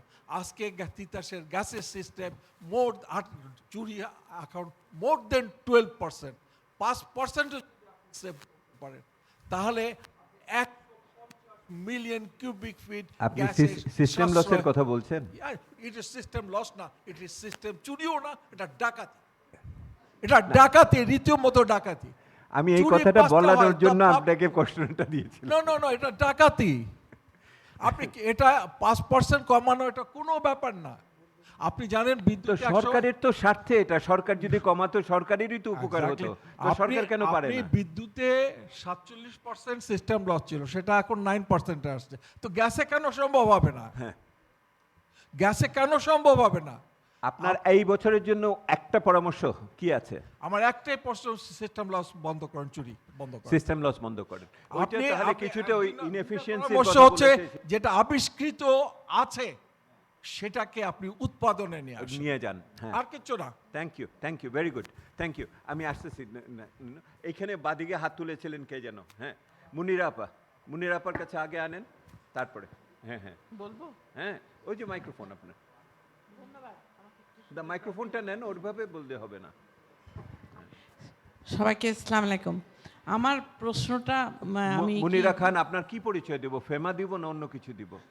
এনিথিং। আচ্ছা, নাগরিক কর্মী। হ্যাঁ, বল। আমি একজন সাধারণ নাগরিক হিসাবে এসেছি এখানে, তো সিপিডির আমন্ত্রণে। আমি একটু পরিকল্পনা মন্ত্রীর কাছে একটা মৌলিক একটা প্রশ্ন করি। ধরেন আমি বাজেট খুব একটা বুঝি না, সাধারণ বেশিরভাগ মানুষের মতনই আমি খুব একটা বাজেট বুঝি না, কিন্তু একটা জিনিস আমি বুঝি, যে কোনো প্রকল্প, এটাও তো একটা দেশ পরিচালনার জন্য একটা বড় প্রকল্প, অর্থনৈতিক প্রকল্প হচ্ছে বাজেট। তা যে কোনো প্রকল্পের জন্য প্রথমে তো প্ল্যানিং করতে হয়, সেটা আপনার উপরে পড়ে। সেই প্ল্যানিংটাকে ইমপ্লিমেন্টেশন করতে হলে অর্থ মন্ত্রণালয়ের কাছে আপনি দেবেন, এবং অর্থ মন্ত্রণালয়ে অর্থ জোগাড় করবে, এবং আপনার যে প্ল্যানিং সেগুলি ইমপ্লিমেন্টেশন করবেন। তা আজকে আমি প্রশ্ন হচ্ছে যে আপনার সঙ্গে, মানে আপনার মন্ত্রণালয়ের সঙ্গে অর্থ মন্ত্রণালয়ের কতটুকু সমন্বয় ছিল, যে আপনি প্রথমে বলবেন যে আমি দেশে উন্নয়নের জন্য এই কাজগুলি করতে চাই, তোমরা আমাকে টাকা জোগাড় করে দাও। এটা হচ্ছে আমার একটা আপনার কাছে প্রশ্ন। আর একটা প্রশ্ন হচ্ছে যে এমন কি হয়েছে, এক সেকেন্ড একটু আপনি, আরো মানুষ আছে না, এক সেকেন্ড আমি জিজ্ঞেস করি যে এটা হচ্ছে নিয়ম সাধারণত, এই যে আমরা আজকে যে আলোচনাগুলি করছি, আমরা তো পার্লামেন্টে যেতে পারবো না, আমাদের আলোচনাগুলি পার্লামেন্টের কাছে আলোচনার জন্য কার থ্রু দিয়ে পৌঁছাবে? উনি কি আমাদের আলোচনাগুলির কথা 350 জন জনপ্রতিনিধির মাধ্যমে পৌঁছাবে, আমাদের আলোচনাগুলি মিডিয়ার মাধ্যমে পৌঁছাবে না? আজকে ওনাকে আমি জিজ্ঞেস করছি যে উনি যেখানে আমাদের একদম মন্ত্রণালয়ের মন্ত্রী হিসাবে আছেন, কতটুকু উনি তুলে ধরবেন, নাকি রশিদা যেটা বলল যে সাধারণত নিয়ম হয় যে অনেকগুলি ট্যাক্স দিয়ে দিলাম, তার ভেতরে কিছু কিছু ট্যাক্স পরে আমরা আলোচনা করে বাদ দিলাম, আমরা খুব পপুলার হয়ে গেলাম। যেমন একটা পেন্সিলের কথা, রাশিদা বলেছে, এরকম অনেক আনইম্পর্টেন্ট জিনিসগুলি থাকবে যেগুলি আলোচনার পরে বাদ যাবে, বড় বড় জিনিসগুলি আমাদের অনেক ধন্যবাদ। পরেই আপনি থাকবে। আপা অনেক বড় ইস্যু তুলেছেন, সেটা হলো নীতি সমন্বয় এবং সেই নীতি আরেকটা বাস্তবায়ন। প্রশ্ন করব। আর প্রশ্ন দিয়ে না, একটা না, এইটাই অনেক বড় হয়ে গেছে। একটা কথা খালি আমি বলবোই, আয়কর যারা নেয়, আয়কর যারা দেয়, এইটার মধ্যে একটা গ্যাপ থাকে, আপনারা সবাই জানেন। এই গ্যাপটা পূরণ করবে কে? এই মাঝখানে যে ইয়েগুলি দুর্নীতিগুলি হয়, সেটা কোন ডিপার্টমেন্ট এটা অনেক ধন্যবাদ। গ্যাপ পূরণ করবে এই মনসুর আমার ভাই বলেছে, প্রশ্নগুলি ছিল। কেন্দ্রীয় ব্যাংক পূরণ ধন্যবাদ। করে দিবে। ধন্যবাদ। হ্যাঁ বলেছেন, হ্যাঁ অনেক ধন্যবাদ। ওনার কাছে নেন। হ্যাঁ ধন্যবাদ। আমি তৌহিদুর রহমান, সভাপতি Bangladesh apparel workers federation industrial global ইউনিয়নের সদস্য। আমি বাজেটে আশা করেছিলাম যে রেশন নিয়ে একটি বরাদ্দ থাকবে। এই যে 40 লক্ষ শ্রমিক দেশটাকে সেকেন্ড এক্সপোর্ট ওরিয়েন্টেড কান্ট্রি হিসেবে স্বীকৃতি দিয়েছে, কিন্তু বাজেটে সেটার কোনো নাই, কোনো বরাদ্দ নাই। দ্বিতীয় হচ্ছে, আমি একটু বলে নেই, আপনি এক সেকেন্ড, আপনি আরএমজি ওয়ার্কার্সদের বরাদ্দ রেশনের কথা বলছেন? যে আরএমজি ওয়ার্কার আমরা 10 বছর যাবত দাবি করছি সরকারের কাছে। আর আরেকটি ব্যাপার হচ্ছে, আপনাদেরকে সবাইকে মনে রাখতে হবে যে আমাদের আরএমজির শিশুরা, যারা বাচ্চা পরিবারের যারা সন্তান, যারা শিক্ষা গ্রহণ করে, তাদের বেশিরভাগ 80% বাচ্চারাই মাদ্রাসা কেন্দ্রিক। এটা কিন্তু জানতে হবে আপনাদেরকে। কারণটা হচ্ছে, আমাদের যে প্রাইমারি সিস্টেম, সেখানে বাচ্চাকে 2-2.5 ঘন্টার পরে তাদেরকে রিলিজ দিয়ে দিচ্ছে, কিন্তু আমার শ্রমিক থাকে ফ্যাক্টরির ভিতরে। কিন্তু মাদ্রাসা কেন্দ্রিক শিক্ষাগুলো এখন এইভাবে করেছে, সকালবেলা তারা ওখানে ড্রপ আউট করে দিয়ে যাচ্ছে, ইভিনিংয়ে তারা বাড়ি থেকে নিয়ে আসছে। তাহলে কিন্তু তারা একটা জেনারেল এডুকেশন থেকে বঞ্চিত হচ্ছে আমাদের শিশুরা। আমি 3 নম্বর কথা বলে শেষ করব। আমি যেহেতু প্রান্তিক শ্রমিক নিয়েও কাজ করি, বিদ্যুৎ এমন একটি সমস্যা, নরসিংদী বেল্টে পাওয়ার লুমগুলো যদি সপ্তাহে চলে, একটা শ্রমিক 5 থেকে 6 হাজার টাকা ইনকাম করে। এই অব্যাহত লোডশেডিংয়ের কারণে এখন 1 থেকে 1.5 হাজার টাকা এসেছে। যেই শ্রমিকটা 20 হাজার টাকা ইনকাম করতো, সে এখন মাসে 5 হাজার টাকা ইনকাম করবে, এবং ইতিমধ্যে তার পারিবারিক ঝগড়া, ডিভোর্সের সংখ্যাও বৃদ্ধি পাচ্ছে। আমি বলবো যে সরকার শুধুমাত্র মানে লুটেরাদের পক্ষ অবলম্বন করে, এবং গরিব মানুষের সরকার বলে আমরা এখন আর তাকে বলতে পারি না, কারণ আমরা কোনো পেট ভরে খেতে পারি না। ধন্যবাদ। অনেক অনেক ধন্যবাদ, অনেক ধন্যবাদ। এনার্জিতে আসলে এই বছর আমাদের জন্য জ্বালানি বিষয়টি খুবই গুরুত্বপূর্ণ হয়ে দাঁড়িয়েছে। এটা বহুবিধ তাৎপর্য এখানে আছে। হ্যাঁ, এখানে আমি এখন শেষ করব। আমার এখানে মঞ্চে আমি আসব, আমি শারমিন মুর্শিদের কাছে যাব। অনেক ধন্যবাদ। আমার নাম হারুনুর রশিদ। আমি লাইট হাউস নামক বেসরকারি সংস্থায় কাজ করি, এবং আমি যারা পিছিয়ে পড়া জনগোষ্ঠী আছে। আপনার প্রতিষ্ঠানটা কোথায় বলেন? লাইট হাউস আমরা বগুড়া থেকে শুরু করে বিভিন্ন জায়গায় কাজ করছি। বৃহত্তর বগুড়া থেকে আসছেন? হ্যাঁ বলেন। ধন্যবাদ আমাকে সুযোগ দেওয়ার জন্য। তো পিছিয়ে পড়া জনগোষ্ঠীর জন্য আমরা মনে করেছিলাম যে বাজেটে আর একটু বেশি অ্যাটেনশন দেওয়া হবে, বিশেষ করে সোশ্যাল সেফটি নেট প্রোগ্রামের আওতাটা বাড়ানো হবে। যেসব যৌনকর্মীরা বয়সের কারণে আসলে এই সোশ্যাল সেফটি নেটের আওতার মধ্যে আসে নাই, তাদের প্রতি বেশি অ্যাটেনশন দেওয়া হবে। এটা আমরা বাজেট প্রি ডিসকাশনে আলাপ করেছিলাম, কিন্তু এখন দেখছি সেই সব জায়গাতে বাজেটের পরিধি বাড়িয়ে না, বরং সোশ্যাল সেফটি নেটের আওতাটা কমিয়ে আনা হয়েছে। এটা হলো একটা পয়েন্ট। দ্বিতীয় হলো যে এই আলোচনাটা ব্যাপক হচ্ছে যে আমরা যে এই নতুন যে আইনটা ইনকাম ট্যাক্সের জন্য করা হচ্ছে, এটার এছাড়াও এই 2 বছর আগে থেকেই প্র্যাকটিস হচ্ছে যে এনজিওদেরকে ইতিমধ্যেই কোম্পানির মধ্যে ফেলা হয়েছে। এটা খুবই ইন্টেনশনালি করা হয়েছে আমার মনে হয় যে, এবং এইটা করার জন্য আমাদের জন্য সাংঘাতিক ক্রমে একটা যে ম্যাল প্র্যাকটিস শুরু হবে, যে আমরা যে কালচারে ছিলাম। রাশেদা আপা, শারমিন শুনেন ওনার কথা, উনি আমরা ইনকাম ট্যাক্স লয়ের কথা বলছেন। সাংঘাতিক রকমের যারা দুর্নীতির কথা বলি, বিভিন্ন জায়গায় আমরা সোশ্যাল মুভমেন্ট তৈরি করি, যে অন্যায়ের প্রতিবাদ করি। আমরা এখন এই ট্যাক্স দিতে যে যদি কোম্পানি আইনের 30% ট্যাক্স ডিমান্ড করছে, তারা যারা আমরা কোনোভাবে ট্যাক্সের মধ্যে আমরা পড়ি না, আমরা নন প্রফিট এজেন্সিগুলোকে সবগুলোকে ট্যাক্স রিয়াত দেওয়া উচিত। আমাদের এখানে সাবেক এনজিও আমাদের যে এনবিআর চেয়ারম্যান মহোদয় আছেন, এর আগে আমাদেরকে বলেছিলেন যে আপনাদেরকে ট্যাক্স রিবেট দেওয়া উচিত একবারে। সেইটা না দিয়ে বরং আইনের মধ্যে আবার কোম্পানির মধ্যে দেওয়া হচ্ছে, যেটা ইতিমধ্যে গত 2 বছর থেকে সাফারিংসের মধ্যে। Thank you Harun. অনেক ধন্যবাদ। অনেক অনেক অনেক ধন্যবাদ। শারমিন মুর্শিদ। ধন্যবাদ। ওই লাইট হাউসের সুরে যেহেতু ওই কথাটা উঠলো, আমি একটু বলতে চাই যে এনজিও সেক্টরে, সোশ্যাল সেক্টরে গভর্নমেন্টের একটা অ্যাসেসমেন্ট পদ্ধতি থাকা উচিত, এবং যেই সার্ভিসটা আমরা দিচ্ছি, যে কাজটা আপনারা করতে পারছেন না, আপনারা তৃণমূলে যেতে পারছেন না। আমি এমন একটি এলাকায় কাজ করি, 50,000 মানুষ কোনোদিন একটা ডাক্তার চোখে দেখেনি। সেই জায়গাটায় আপনারা যান না, আমরা যাই। যেখানে আপনাদের বাচ্চারা স্কুলে যায় না, আপনারা একটা স্ট্যাটিস্টিক্স দিয়ে দেন 97% children in primary school. I disagree. যতগুলো গ্রামে আমি গিয়েছি ততগুলো গ্রামে আমি দেখেছি এক থোক বাচ্চা স্কুলের বাইরে, সেখানে আপনারা যান না, আমরা যাই। তাহলে আপনারা আমাদেরকে অ্যাওয়ার্ড না করে, আমাদেরকে অ্যাপ্রিসিয়েট না করে, আমরা যে আপনাদের টার্গেটগুলোকে এগিয়ে নিচ্ছি সেটাকে আপনারা মূল্যায়ন না করে, কোথায় আপনারা আমাদেরকে অনুদান দেবেন যেন আমরা 100% বাচ্চাদেরকে স্কুলে নিতে পারি, যেন আমরা 100% প্রাইমারি হেলথকে রিচ করতে পারি, আপনারা আমাদের উপরে একটার পর একটা আঘাত দিচ্ছেন এবং আমাদের সেক্টরটাকে দুর্বল করছেন। আমি দুটো কথা বলবো দেবপ্রিয়া, আমি খুব দ্রুত বলবো। আচ্ছা, উন্নয়নের বাজেট, আমি একটা ছোট্ট কথা বলতে চাই, গত বছরই একই কথা বলেছিলাম। সেটা হচ্ছে budget is a reflection of the ideology of the government or the ideology of the state. I don't see N ideology.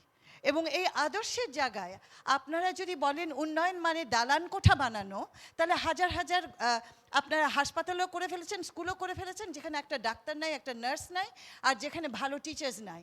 আপনারা মানব সম্পদ তৈরি করছেন না। এবং রাশিদ আপার ওই জায়গাটার থেকে কিন্তু এই জায়গাটায় আসি আমরা, মানব সম্পদ তৈরি করছেন না।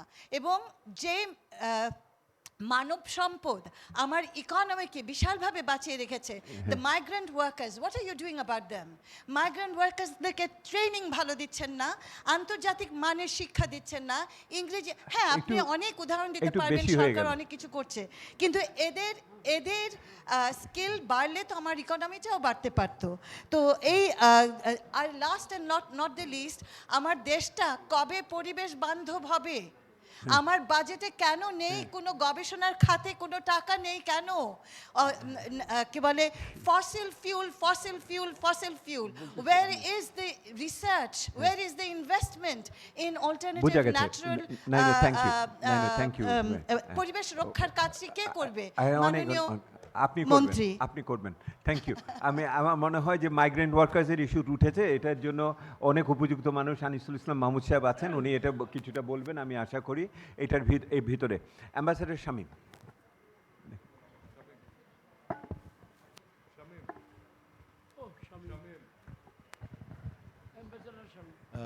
ধন্যবাদ। আমি আপনাকে রিকগনাইজ করলাম।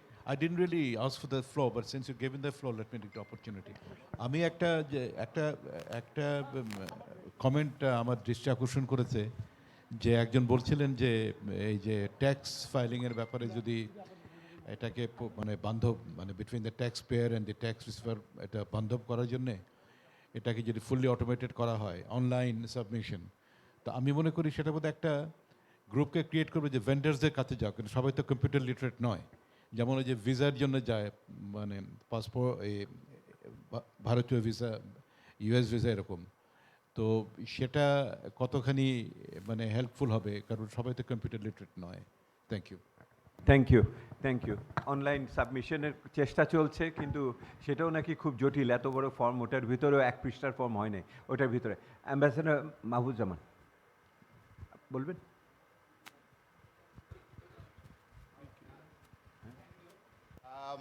অ্যাকচুয়ালি আমি খুব ইন্টেন্সিভলি শুনলাম, বাট আমি জাস্ট একটা কথাই বলতে চাচ্ছিলাম যে আমি তো আই ওয়াজ দ্য অ্যাম্বাসেডর বেইজিংয়ে লাস্ট ইয়ারে, আমি পিআরএলে আছি।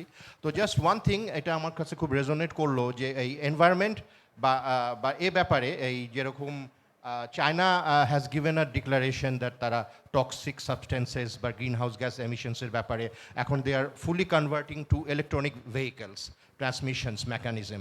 তো আমি অনেক সময় চেষ্টা করেছিলাম ইলেকট্রনিক ভেহিকলসগুলোকে বাংলাদেশে আনার জন্য, তো অ্যান্ড উই এক্সপ্লোরড ইট, বাট এটা আমরা চাচ্ছিলাম যে বাজেটে এনভায়রনমেন্ট ফ্রেন্ডলি বা যেখানে মানে ইটস দ্য ফিউচার, মানে electronic vehicles ultimately it will run all over the country. তো সুতরাং এটার যে যদি ইনসেন্টিভ স্ট্রাকচারটা আরও ব্যাপক হয়, রেশনালাইজ হয়, তাহলে আমি এটুকু বলতে পারি যে চাইনিজ অনেক কোম্পানিজ, ইয়োর ড্রিমস, তারপরে আরও কতগুলো company, they are very much interested, তারাও আমাকে বলেছে please look into these aspects. Just Thank আমি এই কথাটাই বলতে যাচ্ছিলাম। Thank you ambassador Mahbub Zaman. হ্যাঁ, আসলে সরকার থেকে হাইব্রিডের জন্য কিছু ট্যাক্স বেনিফিট দেওয়া হয়েছে, বাট ফুললি ইলেকট্রিক্সের জন্য আরও দেখার সুযোগ হয়তো আছে। আমি আতিক ভাই, 1 মিনিট, আর কেউ যদি না হয় আমি ক্লোজ করছি, আতিক ভাইকে দিয়ে ক্লোজ করব। হ্যাঁ, বলেন। পরিবেশ নিয়ে ওই যে শারমিন মুর্শেদ অনেক কমপ্লেন করছিলেন, আপনার তো কোনো কমপ্লেন নাই পরিবেশ নিয়ে, মানে সরকারি বাজেটীয় পদক্ষেপ নট এডিকুয়েট। আমি আর লম্বা কথায় যাচ্ছি না, কারণ পরিবেশকে মেনটেন করার জন্যে এবং এগিয়ে নেওয়ার জন্য যা প্রয়োজন অতটা হচ্ছে না, but there is a allocation and there is a definite understanding. Progress has been made, not adequate. অনেক ধন্যবাদ আতিক ভাই আপনার জন্য। উপস্থিত সুধীমণ্ডলী, মফি সাহেব একদম আধা মিনিট দেন, মফি সাহেবের কাছে নিয়ে যান। হ্যাঁ, আমি এখন মঞ্চে আসবো, প্রথমে আমরা আনিসুল ইসলাম মাহমুদ সাহেবের কাছ থেকে শুনবো। হ্যাঁ, বলেন। Retired Brigadier Mufis, former chairman. The presentation ended with a sentence, inadequate corrective measures, or the problem that has been this thing. So let me give a suggestions on that. Please. So the executive director, the presentation that was made, the sum total of the thing, though she is not present here, makes no difference. না, we are taking notes. বলেন, আমি আছি। So উনি যে প্রেজেন্টেশনটা দিয়েছেন তার 3-4টা স্লাইডে গভর্নমেন্টের অ্যাচিভমেন্ট অ্যান্ড নেগেটিভ পয়েন্টস বা চ্যালেঞ্জেসগুলো দেওয়া হয়েছে, বাকি স্লাইডগুলো হচ্ছে just to support that. So what I would say, considering the time left for the finalization of the budget is very inadequate. So we got to prioritize. এবং prioritize করতে গেলে I would like to recollect the Italian, the economist and statistician Pareto. এখন প্রবলেমগুলো surfaced হয়েছে। So now, following the 80-20 rules of Pareto, that এই প্রবলেমগুলোর মধ্যে কি step নিলে we can solve 80% problem. হ্যাঁ, ওয়েল টেকেন। একটা ওয়ার্ক প্ল্যান প্রায়োরিটাইজ করে করার ব্যাপারে আপনি বলছেন, অনেক ধন্যবাদ। থ্যাংক ইউ সো মাচ মফি সাহেব। এটা ভিতরে বিকেন, আমি এখানে শেষ করলাম। আপনাদের সকলকে ধন্যবাদ। আপনি একটা ভালো করে হাততালি দেন। এত সুন্দর আলোচনা হলো আমাদের পার্টিসিপেটরি, এবং অ্যাট দ্য সেম টাইম আমার এখানে যারা আলোচক ছিলেন, আমাদের একে চলে যেতে হয়েছে ব্যারিস্টার সাত্তারকে ওনার একটা প্রোগ্রামে। আর আজকে আমাদের এখানে এমপি নাবিল আসতে পারেননি, উনি শারীরিক কারণে এবং ইত্যাদি। কিন্তু আমাদের এখানে মঞ্চে আপনারা দেখেন একটা অদ্ভুত, একটা খুবই বিরল 3টি জাতীয় ব্যক্তিত্ব আমাদের সাথে উপস্থিত আছেন। তারা দেশ এবং জাতিকে বিভিন্নভাবে প্রতিনিধিত্ব করেন। আপনারা এগ্রি করেছেন তো 3জন যারা এখানে আছেন? তো এখন আমরা এই ওনাদের এইরকমভাবে একসাথে দেখতে পেয়ে দেশের মানুষ হিসেবে আমরা উৎসাহিত বোধ করি তো? হ্যাঁ, তো এখন আমরা এই 3জনের কাছ থেকে শুনবো। বাংলাদেশের আমাকে অতি উৎসাহিত হতে না করেছে। আচ্ছা, ঠিক আছে। বাংলাদেশের সংসদীয় গণতন্ত্রের অন্যতম সবচেয়ে প্রবীণ ব্যক্তিত্বদের ভিতরে একজন, যিনি, আনিস ভাই কোন সাল থেকে? 1979 সাল থেকে যিনি সংসদে আছেন। বাংলাদেশের সম্ভবত সবচেয়ে বেশি সংসদে সদস্য হিসেবে আছেন এইরকম একজন ব্যক্তিত্ব। আরে আপনাকে তো পেয়েছি, অন্যদের তো পাই না। আবার এইখানের ভেতরে আমি বলছি। তো আনিসুল ইসলাম মাহমুদ বহুবার মন্ত্রী ছিলেন, উনি এমপি তো আছেন, সংসদীয় স্থায়ী কমিটির সভাপতি এখন, এবং এছাড়া ওনার অন্যান্য অনেক পরিচয় এখানে আছে। কিন্তু আনিস ভাই এবং সিপিডির অন্যতম বন্ধু হিসেবে আমরা দেখি, এবং বাংলাদেশের প্রবীণ রাজনীতিবিদদের ভিতরে উনি অন্যতম। আনিসুল ইসলাম, ব্যারিস্টার আনিসুল ইসলাম মাহমুদ।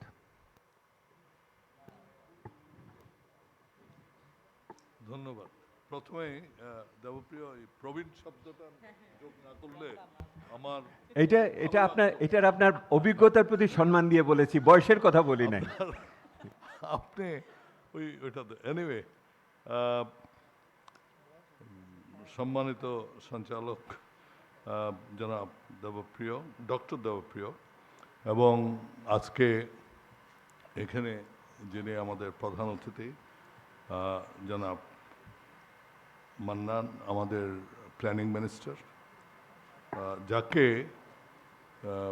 মন্ত্রী হিসাবে I would not say but as a person, মন্ত্রী হিসাবে as a person I think who is now one of the most well respected person, এবং সকলে এবং তিনি এখন থেকে না, আমি প্রাইভেটলিও ওনার সাথে আমরা পাশাপাশি বসতাম এক সময় in the cabinet, ECNEC meeting and I saw that he was very forthcoming about the policies and other things. এবং এখানে যারা মেইন টেবিলে আছেন, সম্মানীয় অতিথিরা, আলোচকরা এবং সুধীবৃন্দ, সকলে আমার সালাম গ্রহণ করুন। প্রথমে পার্লামেন্ট মেম্বারদের সম্বন্ধে বাইরের একটা ধারণা আছে, খুব উচ্চ ধারণা, যেটা আসলে ঠিক না। যেমন মনে করা হয় বাজেটের প্রণয়নে পার্লামেন্ট মেম্বারদের যথেষ্ট ভূমিকা থাকে। এটা কিন্তু আপনারা মনে করেন আমরাও খুশি হই বা বিভিন্ন জায়গায় গেলে বললে ভালো লাগে, কিন্তু আসলে মেম্বার পার্লামেন্ট হিসেবে, and I will go to the extent, I'm not talking about the planning minister because he is very much involved, ওনাকে দরকার হবে বাজেটে, even some of the important ministers, ওনাদের কতটুকু কন্ট্রিবিউশন আছে, because I was a minister, so that is why I'm telling. কতটুকু আমাদের তখন, আমি যখন মন্ত্রী ছিলাম, কতটুকু কন্ট্রিবিউশন আছে আই ডোন্ট নো। এবং এখন member parliament, he gets a budget, ওই budget speech and then some comments, and that's it. The party who has the majority passes it. যদি কোনো controversial কিছু না থাকে। So, I would not like to take the responsibility of, though technically I am responsible because I am in the parliament, but practically I am not actually, এখানে আমার করারও কিছু নাই, বলার আছে, বাট সেটা কেউ ধার ধারে না। সুতরাং this is where we start. Coming to the present, আমি জাস্ট প্রথমেই একটা দুঃখের কথা বলছি। আইএমএফে আজকে যেসব দিয়েছে, প্রেসক্রিপশন দিয়েছে, this prescription we are hearing for last 10 years from our own people, including members of parliament, the civil society, the research organizations, প্রত্যেকেই কিন্তু এই প্রেসক্রিপশনগুলোর কথা বলেছে। যেমন আমি পার্সোনালি একটা I always felt very strong, that was the exchange rate. আজকে কি করা হয়েছে? 10 বছর you are just moving from 84 to 86. কি? আমার একটা স্যাটিসফ্যাকশন যে বাংলাদেশের টাকা is very stable. We have become almost near to Indian and Pakistan is way behind. এই স্যাটিসফ্যাকশন, এইটা করতে যে আজকে কি হয়েছে? করতে যে হয়েছে যে একদিন মানে আমি অ্যাকচুয়ালি একদিন তো না, within a few months. See, you go from 86 to 107. 20 টাকার difference. Aske, just I'll give you, because I'm associated with this sector, the textile sector broadly, which includes garments export, the manufacture of fabrics, overall. আপনি আমাকে বলেন, I made commitment with people at the rate of 86. And one fine morning, কারণ আমি আজকে করলে আমার ওই export যেতে 3 মাস লাগে, 4 মাস লাগে। হঠাৎ আমার র মেটেরিয়ালের দাম বেড়ে গেছে, সব কিছু বেড়ে গেছে ইন টাকা। How do I sustain? এই যে বলা হচ্ছে যে I don't know about the statistics, এই যে বলতেছে যে আমাদের এক্সপোর্ট বাড়ছে। If you ask any individual, excepting probably very few, যে বাড়ছে কেনা, অর্ডার বাড়ছে কেনা, অর্ডার ইজ ড্যাম। এবং it is consistent with the recession that we are seeing in the Western Europe, America. প্রত্যেক জায়গায় কিন্তু এখন things are not very good. It is not buoyant. আপনার সেখানে আমাদের এক্সপোর্ট বাড়ছে আমি জানি না কোথার থেকে, এবং এই যে ডলার একদিকে yes I am happy because আমার যেই আনস্পেন্ট ডলারটা থাকে সেটাতে আমি বেশি পাচ্ছি, সেই জন্য এখনও জাস্ট বেঁচে আছে। কিন্তু this is not the only one. আপনি একসাথে কি করেছেন? একসাথে আপনি আমার এনার্জি প্রাইস 15 টাকা থেকে 30 টাকা করেছেন। If I am paying A bill of 2 কোটি 2.5 কোটি টাকা যদি ইলেকট্রিসিটি বিল দেয় বা গ্যাস বিল দেয়, সেখানে আমাকে আজকে 5 কোটি টাকা দিতে হচ্ছে, জাস্ট ডাবল, 2.5 কোটি টাকা এক্সট্রা। তো 12 মাসে 2.5 কোটি টাকা 30 কোটি টাকা। How many industries are there who are making, যদি সত্যিকার ব্যবসা করে 30 কোটি টাকা নেট প্রফিট করছে? ইট is not possible.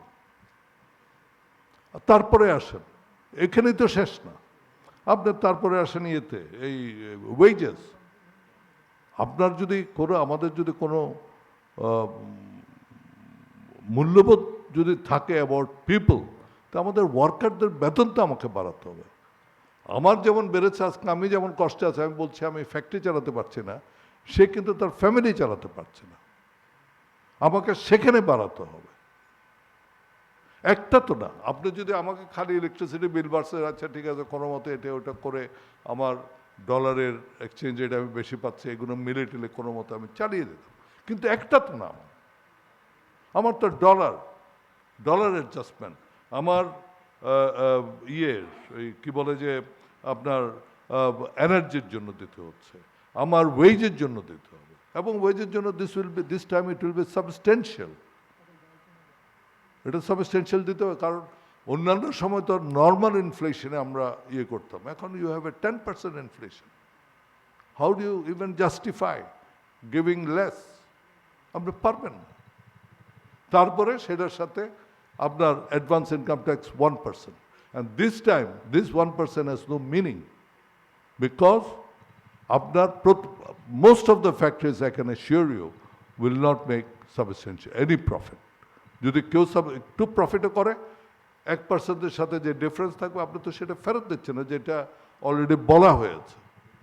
So how an industry, যেটাকে আপনি বলছেন যে আমার মেইন স্তম্ভ of earning the foreign currency.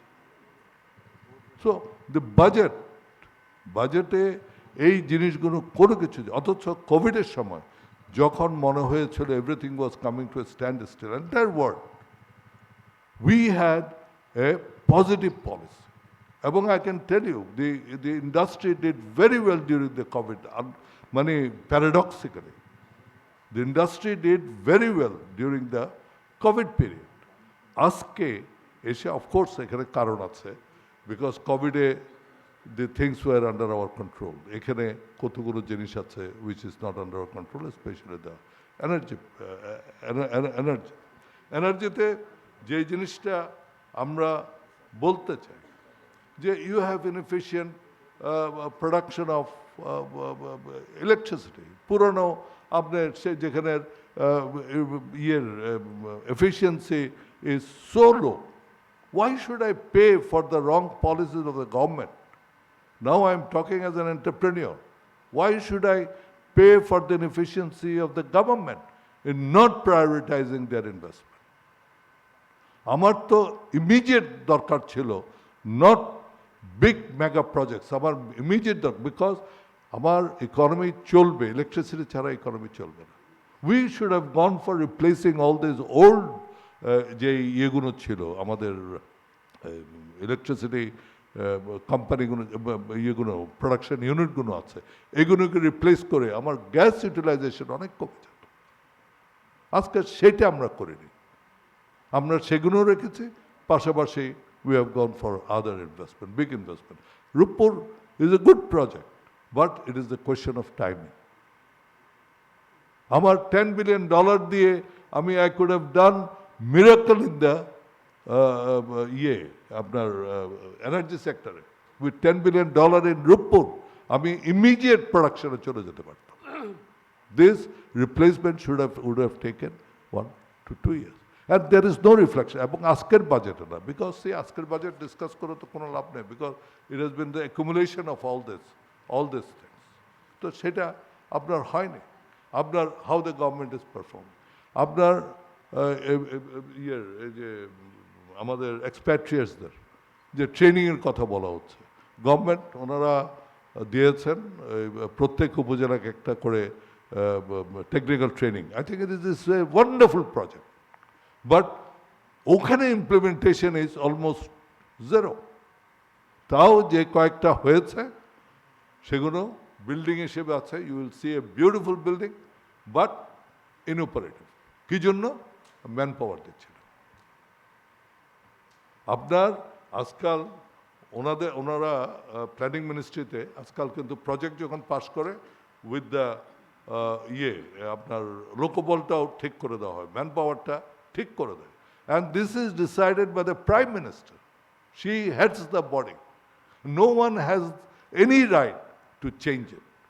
And what happens, যে যখন বিল্ডিংটা হয়ে গেল, আপনার ওখানকার লোক এমপ্লয়মেন্টের জন্য বলা হলো, তখন ওনারা ওখান থেকে বলে দেন না, ওই প্রিন্সিপাল দেন আর আরেকটা গার্ড ফার্ড কিছু দেয়, এই this is your project and we see in the news paper that এত ইনস্টিটিউট হয়েছে, এত হয়েছে, বাট নাথিং ইজ হ্যাপেনিং।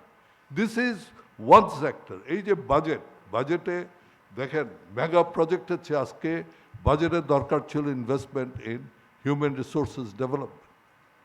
আপনি the investment today is 0.13% of the total budget allocation. 0.13% of the total budget allocation, অর্থাৎ 900 কোটি টাকা। আমরা যখনই আমি সুযোগ পাবো বলে যে we should go for a project to find out যে বিদেশে আমার কোথায় ডিমান্ড আছে, কিসের ডিমান্ড আছে, এবং there has to be, because আমরা যদি আমাদের কি বলে যে হিউম্যান রিসোর্সেসের ডিভিডেন্ড আমরা পাবো, আচ্ছা দিচ্ছে বলছে, সেইটা যতক্ষণ না হয় এই ট্রেনিংগুলো জন্য আপনাকে দিতে হবে, টেকনিক্যাল ইনস্টিটিউট করতে হবে। যদি না করেন, আর তারপর হচ্ছে ল্যাঙ্গুয়েজ, প্রত্যেক ডিস্ট্রিক্টে আপনার কত টাকা যাবে? It's not much. তারপরে সেফটি নেট, এখানে কথা হয়েছে, আই ডোন্ট ওয়ান্ট টু এগুলোকে বারবার বলতে চাই না, সেফটি নেট আপনার ইন্ডাস্ট্রিয়াল ওয়ার্কারদের জন্য করতে হবে। না করলে তাদের মধ্যে যদি এজিটেশন হয়, তাদের মধ্যে যদি মানে ডিস্টেবিলাইজেশন হয়, this will adversely affect our national growth.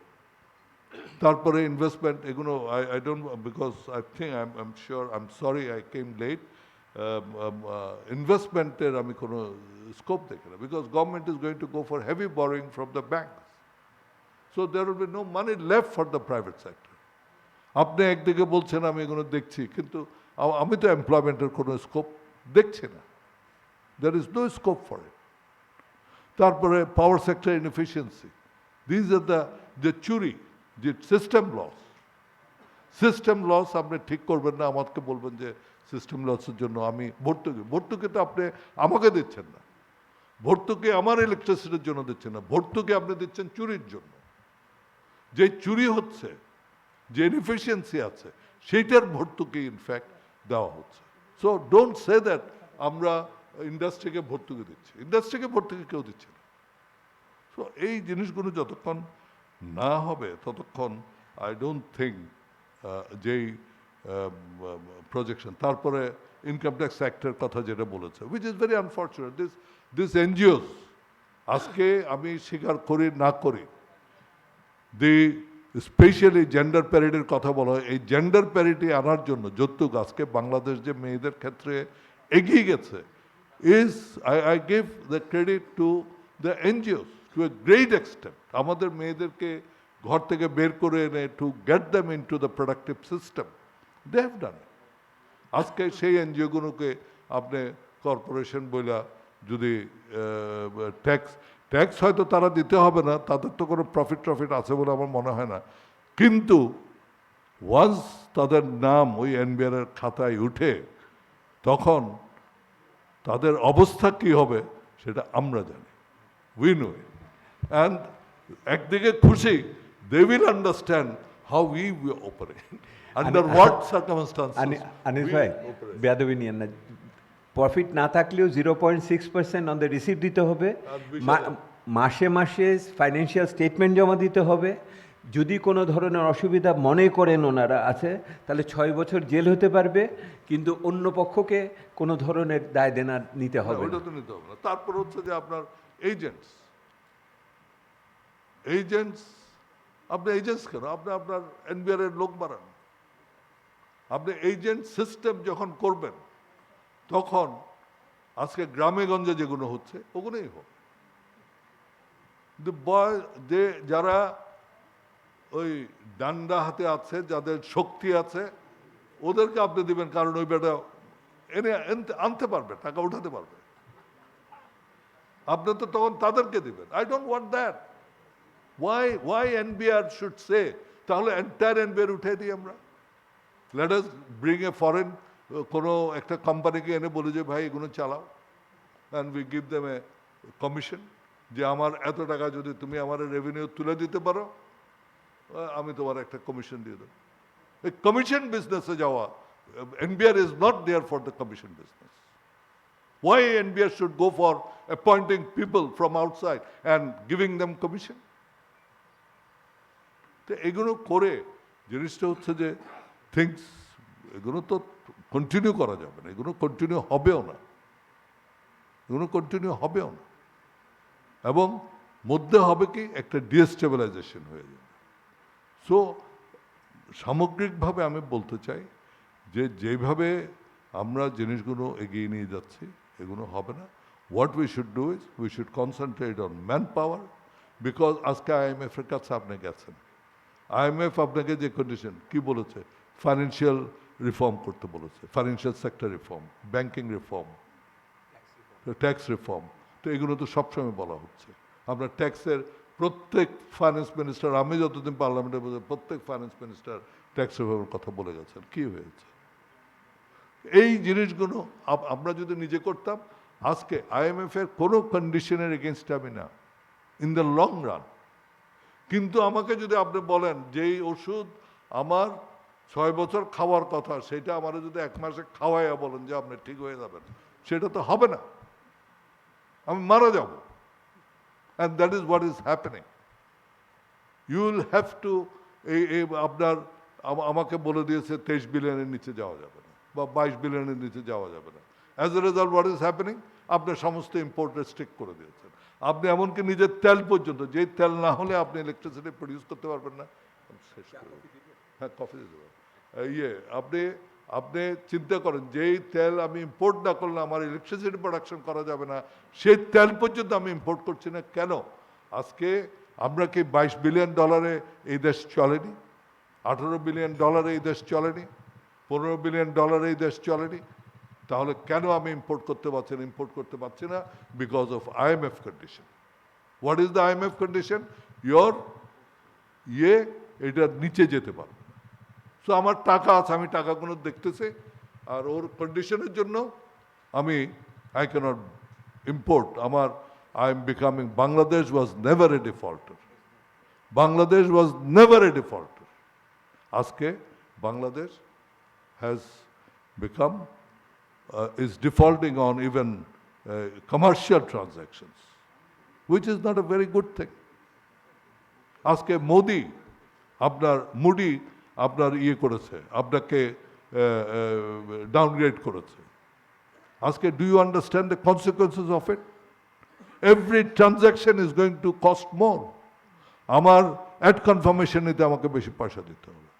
আজকে যদি বাংলাদেশ কোনো টাকা রেজ করতে যায়, সেখানে Bangladesh has to give, it will be more costly, higher রেটে আপনাকে নিতে হবে। এই যে কনসিকুয়েন্সেসগুলো IMF এ যাওয়ার কারণে হয়েছে। IMF এ না গেলে, IMF দিচ্ছে কত? 4.5 billion over a period of 2 years. So 2 years A 2.5 billion. I can assure you that we could have got it from the Middle East. কেন আনতে পারছি না? আমি not only exchange rate, no, not because of exchange rate. Exchange rate is one, and with 2.5, এখন বর্তমান যে exchange rate, this is, I think, more or less একটা stable জায়গায় এসছে. Difference between the official is 107, and you can get it on the car market at about 111. 2.5% মিলিয়ে more or less ওর কাছাকাছি চলে যায়. সেটার জন্য you are not stopping the flight of capital. You are not stopping the flight of capital. এবং এই ফ্লাইটটা কি হচ্ছে? আমি এখানে বাংলা টাকা দিচ্ছি, দুবাই থেকে আমার ডলার যেখানে যাওয়ার সেখানে চলে যাচ্ছে. This is the flight of capital.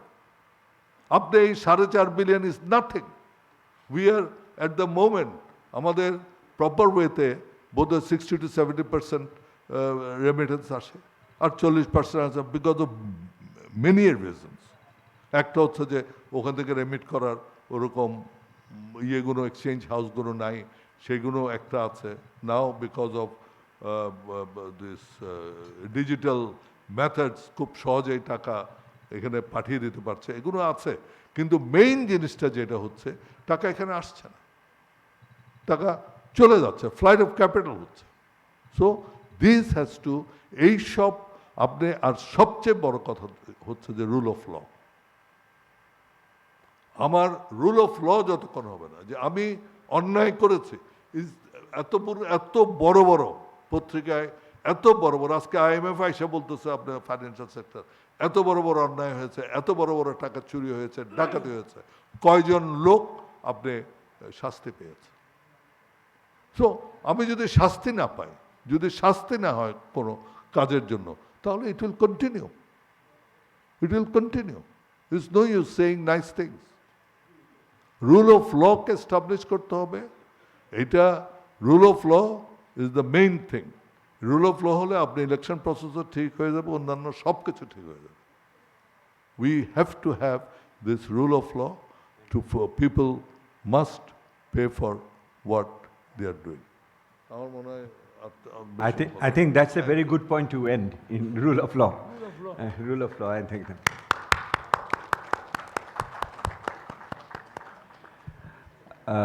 Barrister Anisul Islam মাহমুদকে আপনাদের সকলের পক্ষ থেকে ধন্যবাদ. উনি যেই পয়েন্টগুলো বলছেন প্রত্যেকটি খুবই আমাদের সাথে মিলে, আপনারা তো জানেন, এবং সেটা আমি রিপিট করতে চাই না সময়ের ইয়েতে সংক্ষেপ. সেটা আমি আপনাদের সকলের পক্ষ থেকে ওনাকে ধন্যবাদ জানাতে চাই.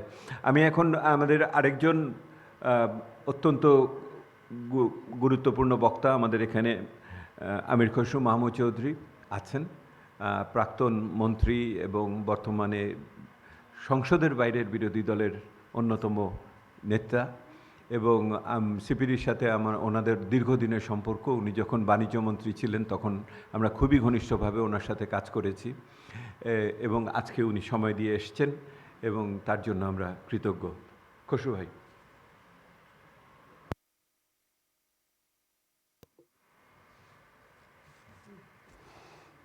ধন্যবাদ দেবপ্রিয়.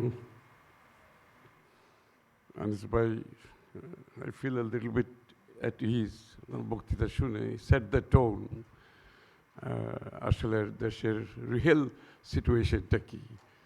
তো আমরা প্রথমে আমাকে বাজেট, আসলে বাজেটে যাওয়ার আগে what is the state of affairs in Bangladesh, এটা হচ্ছে মূল কথা. বাজেট তো একটা বিশেষ দেশের অবস্থার পরিপ্রেক্ষিতে, একটা এনভায়রনমেন্ট, একটা পরিবেশের পরিপ্রেক্ষিতে একটা দেশে একটি সময় একটা বাজেট হয়.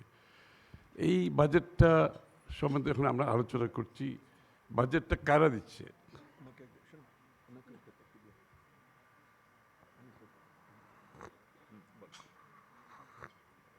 আমি অনেকের বক্তব্য এখানে অনেক এক্সপেকটেশন বাজেট থেকে, বিভিন্ন এক্সপেকটেশনের কথা শুনেছি. তো আপনার বাজেট আসলে কে দিচ্ছে, কারা দিচ্ছে? আর তারা কি জনগণের কাছে জবাবদিহি কোনো সরকার? আর দে ইলেক্টেড? তারা কি কোনো নির্বাচিত সরকার? তারা কি জনগণের কাছে কোনো জবাবদিহি সরকার? আর তারা যদি ইলেক্টেড না হয়ে থাকে, তাহলে জবাবদিহিতার তো কোনো প্রয়োজন নেই, এখানে দায়বদ্ধতার কোনো প্রয়োজন নেই। That is the fundamental question today. অনেকে অনেক কিছু বলেছেন, প্রত্যাশার কথা বলেছেন। এই যে আমাদের আপা রাশিদা আপা আমার খুব প্রিয় মানুষ একজন, উনি বলছেন যে ট্যাক্স কালেকশনের জন্য এই ব্রোকার সৃষ্টি করার দরকার কি? ব্রোকার সৃষ্টি করতে হবে তো। The country right now, what model of economy are we forming, first of all? আমার মতে বর্তমানে যখন আপনি একটা আনইলেক্টেড থাকবেন, আপনার কোনো জনগণের কাছে দায়বদ্ধতা থাকবে না, তখন আপনার ইকোনমিক মডেলে কিন্তু এগুলো রিফ্লেক্ট করে অটোমেটিকলি। আমরা তো আর কমিউনিস্ট কান্ট্রি না, আমরা একটা ডেমোক্রেসি, আমরা একটা ফ্রি মার্কেটের কথা বলে আসছি। তখন সেই জায়গায় যে একটা আনইলেক্টেড গভর্নমেন্ট যখন আসে, তাদের দায়বদ্ধতা থাকে না, তখন ইকোনমিক মডেলে যে রিফ্লেকশনটা হয় সেটা আমি বলছি। এক নম্বর হচ্ছে ইট is A patron client relationship, অর্থাৎ পৃষ্ঠপোষকতার রাজনীতি, পৃষ্ঠপোষকতার অর্থনীতি। এরকম একটা অর্থনীতি যেটা পৃষ্ঠপোষকতায় বিশ্বাস করে, কারণ তাদের তো ইন্টারেস্ট গ্রুপ আছে যারা তাদেরকে ক্ষমতায় রাখার জন্য সাহায্য করে, সহযোগিতা করে, থাকার জন্য সহযোগিতা করে, বাঁচার জন্য সহযোগিতা করে। তাদের they have to patronise this people. So this is a patron client relationship, this is a rent seeking economy. Rent seeking,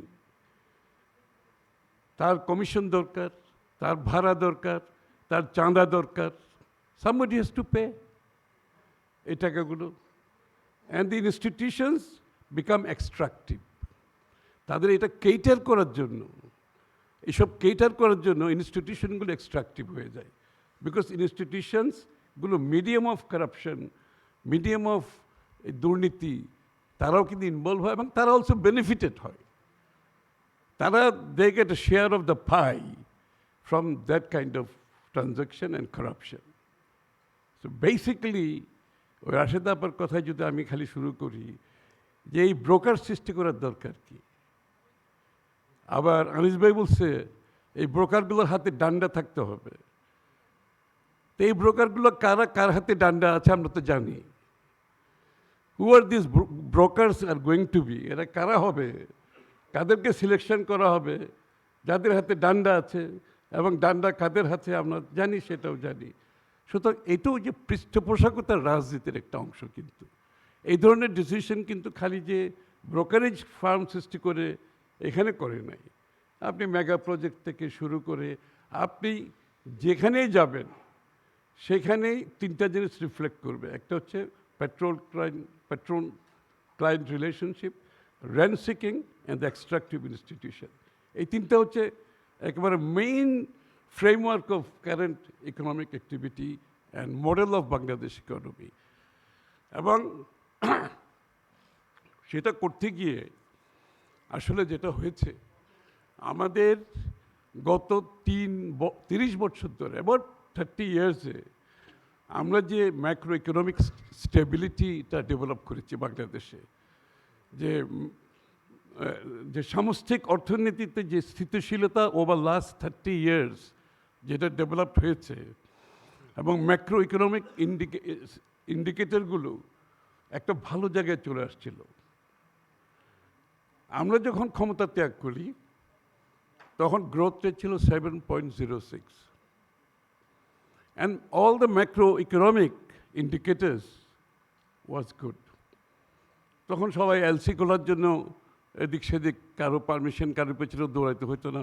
as usual ব্যবসায়ীরা ক্যাপিটাল মেশিনের জন্য এলসি খুলছে, র মেটেরিয়ালের জন্য, ইন্টারমিডিয়েট র মেটেরিয়ালের জন্য, সব ট্রেডাররা এলসি খুলছে। কোনো সময় এগুলো বন্ধ করার কোনো প্রয়োজনীয়তা দেখা দেয় না। কোনো সময় এই যে ডলার, আজকে যে বিনিময় হার ডলারের, আপনি দেখেন তা কৃত্রিমভাবে অনেক দিন ধরে রেখেছে। ডলারের বিনিময় হারটা 87-88 এরকম ছিল, কৃত্রিমভাবে ধরে রেখেছে। এটার অনেক কারণ আছে, কৃত্রিমভাবে ধরে রাখার পেছনেও আবার অনেকগুলো কারণ আছে। সেটা হচ্ছে ওই আমাদের অনেকগুলো বিষয়, যাক আমি ওদিকে ওটা আবার আলাদা স্টোরি, অনেক লম্বা বলতে হবে, আমি ওদিকে যাচ্ছি না, আরেকদিন হবে। কৃত্রিমভাবে ধরে রাখার কারণ হচ্ছে করার পরে যেটা হচ্ছে, যখন এই ব্লোটা আসলো, কারেন্ট ব্লোটা আসলো, তখন সেটা আর সাস্টেইন করতে পারে নাই। কারণ আপনি যখন কৃত্রিমভাবে কোনো কিছু ধরে রাখবেন, এটা একটা সময় আছে, কিন্তু যখন বিপদটা আসবে এটা সাস্টেইন করতে পারবেন না। তখন এক লাফে এখন 107-8-10-এ চলে গেছে এরকম। এবং এটার রিফ্লেকশন হচ্ছে কি, এটার রিফ্লেকশন হচ্ছে you are importing inflation, on the other hand Bangladesh Bank ক্রমান্বয়ে টাকা ছাপিয়ে যাচ্ছে, 70-75 হাজার কোটি টাকার মতো ছাপিয়েছে। সেটা আবার ইনফ্লেশনকে পুশ করছে।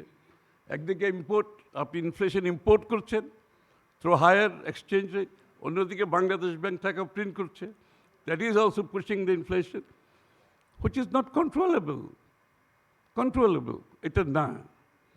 এবং কেন আপনি এলসি খুলতে হবে, কেন রিজার্ভ নাই, এই যে ইমব্যালেন্সটা কেন হয়েছে, এটা তো আজকে প্রশ্ন করতে হবে। যে রিজার্ভ হঠাৎ করে ফল করার পেছনে কারণটা কি, এবং যে রিজার্ভটা দেখাচ্ছে সেটাও তো আজকে প্রশ্নবিদ্ধ। IMF-এর estimate I think around 20-21 billion dollar এখন, তাই না, সামথিং লাইক দ্যাট। যদি বা 27 না কত 28 বলা হয়, actually it is around 20 billion dollar আছে। তো সেখানে আপনি রিজার্ভ নিয়ে কি করেছেন? আপনি রিজার্ভ নিয়ে EDF ফান্ডে দিয়েছেন। অর্থনৈতিক প্রক্রিয়ায় নর্মাল কোনো অর্থনৈতিক অ্যাক্টিভিটিসে আপনি যদি ইকোনমিক নর্মস ফলো করেন, আপনি রিজার্ভের টাকা is a sovereign fund in a way, you cannot touch reserve, it is a sovereign fund. আপনি ওখান থেকে EDF ফান্ডে দিয়েছেন, EDF ফান্ডে যারা নিয়েছে সবগুলোর টাকা বাইরে পাচার হয়েছে আজকে। Most of them have become defaulter, এগুলো সব ব্যাড লোন হয়ে গেছে। দিস মানি ইজ আনলাইকলি টু কাম ব্যাক। চলে গেছে 6-7 বিলিয়ন ডলার, এগুলোর কোনো অ্যাকাউন্টেবল এখন নাই। তারপরে আরও অনেকগুলো প্রজেক্টে ইনভেস্ট করেছেন যেগুলো রিজার্ভ থেকে ইনভেস্ট করার কোনো সুযোগ নেই, কিন্তু এখানে কোনো সুযোগ নেই। কিন্তু আপনারা পায়রা বন্দর থেকে যত সব কি পায়রা বিদ্যুৎ কেন্দ্র থেকে শুরু করে বিভিন্ন জায়গায় শ্রীলঙ্কাকে ওখানে টাকা দেওয়া হয়েছে ইত্যাদি ইত্যাদি, এগুলো আপনি রিজার্ভকে মিসইউজ করেছেন। ওই পার্সোনাল প্রজেক্ট, যে আমরা এইটা করব সেটা করব ইত্যাদি করতে করতে আপনি ইকোনমিক্সের নর্মাল নর্মসের বাইরে চলে গেছেন।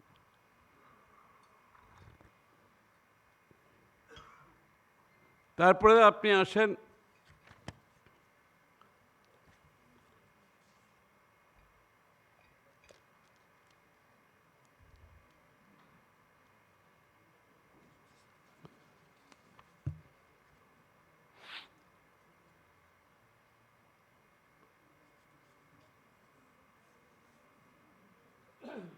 তারপরে আপনার বৈদেশিক ঋণ আপনার ডাবল হয়েছে ওভার লাস্ট ফিউ ইয়ার্স। এটা রিপেমেন্ট আছে এখন, এটা সুদ আছে, এটা রিপেমেন্ট আছে, এবং at higher rate because of dollar fall করে গেছে। প্রাইভেট সেক্টর লোন বিরাট একটা অঙ্কের loan. Who monitor this? Bangladesh bank. আমি কেন বলছি যে ম্যাক্রোইকোনমিক কাঠামো ভেঙে ফেলেছে, যেটা 30 বছরে বাংলাদেশ করেছে, কাঠামোগুলো ভেঙে ফেলেছে, স্ট্রাকচারগুলো ভেঙে ফেলেছে। Bangladesh Bank as an institution, quite honestly, এটা কি অটোনোমাস কোনো রোল প্লে করতে পারতেছে? বাংলাদেশ ব্যাংক মনিটারি পলিসি দেবে, ইনফ্লেশন কন্ট্রোল করবে, এটা তো তাদের রোল, মেজর রোল হচ্ছে এগুলো। এবং তারা কি সত্যিকার অর্থে ফাইন্যান্সিয়াল সেক্টরে তাদের কোনো কন্ট্রোল আছে? Or is it control by the Ministry of Finance? আপনার ফাইন্যান্স ডিভিশন বলে, মিনিস্ট্রি অফ ফাইন্যান্সে ফাইন্যান্স ডিভিশন বলে একটা ডিভিশন ছিল, যেটা আমরা যখন বিগত দিনে ক্ষমতায় আসছিলাম আমরা এটা বন্ধ করে দিয়েছি। কারণ ফাইন্যান্স মিনিস্ট্রিতে যখন আপনি ব্যাংকিং ডিভিশন করবেন, it will become the den of corruption. এই যে আজকে যে লোন, এই যে এত বড় বললো লোন, এগুলো মোস্ট অফ দেম আর এগুলো হচ্ছে পলিটিক্যালি ইনস্ট্রাক্টেড লোন, এগুলা মোস্ট অফ দেম। এবং এই যে টাকা পাচার করছে, যে লোনের টাকা পাচার করছে এরা these are not earn money, এগুলোর টাকা কেউ কামায় নাই এখানে। এটা ব্যাংক থেকে এরা লোন নিয়েছে, পয়সা ফেরত দিচ্ছে না। ইডিএফ থেকে লোন নিয়েছে, পয়সা ফেরত দিচ্ছে না। স্টক মার্কেট লুট করছে, পয়সা ফেরত দিচ্ছে না। বিদ্যুৎ থেকে ফিক্সড চার্জ পাচ্ছে, it's a bonus for them. এগুলো যে এই যে central bank as an autonomous body, এদের কোনো ব্যাংকিং সেক্টরের উপর কোনো নিয়ন্ত্রণ আছে? ইনস্টেড দে আর প্রিন্টিং মানি। আমি যেটা আগে বলেছি, তো ম্যাক্রো ইকোনমিক যে বেসিক রুলসগুলো আমরা এখানে সব ব্রেক করতে করতে পুরো ইকোনমিটা আজকে একটা total indiscipline, inefficient and corrupt সবচেয়ে বড় কথা হচ্ছে। সাচ কারাপশন ইজ বাংলাদেশের মতো সাইজের ইকোনমির থেকে যদি আপনি ওভার লাস্ট 10-15 ইয়ার্সে $100 বিলিয়ন যদি আপনি বাইরে পাচার করেন, দিস ইজ দ্য আমি খালি ইয়ের রিপোর্টে বলতেছি যে US based, Washington based financial ইন্টিগ্রিটির কথা বলছি, অ্যারাউন্ড 7-8 বিলিয়ন 9 বিলিয়ন এরকম। আমি আপনাকে আমি ওনাকেও দিয়েছিলাম, এনাকেও দিচ্ছি। এখন কি করণীয় আছে শর্ট টার্মে? দেশটা তো আপনারও। ওইটার উত্তর তো আমি লাস্টে দেবো। আচ্ছা, না দেশটা তো আপনারও, আপনি হ্যাঁ দিচ্ছি, তাই তো বলছি তো যে অনির্বাচিত সরকার বললাম না শুরুতে। উত্তর এখনো তোমার খোঁজার বাকি আছে। এভরিবডি নোজ, কেউ অজানা নেই এখানে। Everything বয়েলস down to stolen election after one, after another and after another. Vote চুরি করে ক্ষমতা দখল করার, একটার পর একটা নির্বাচন দখল করার পরে ভোট চুরি করে যদি কোনো সরকার ক্ষমতায় আসে, ওরা জনগণের কাছে জবাব দিয়ে হওয়ার কোনো কারণ আছে? কোনো কারণ নেই। এই যে অনেকে বলছেন, একটু আগে দেবপ্রিয় বলছিল যে এই বাজেটটা তো একটা নির্বাচনের বাজেট হতে পারতো, নির্বাচনের বৎসরে নির্বাচনের বাজেট হতে পারতো। আমি দেবপ্রিয়কে বলতাম, কিসের নির্বাচন? নির্বাচনে বিশ্বাস করলে তো আপনি নির্বাচনের বাজেট দেবেন।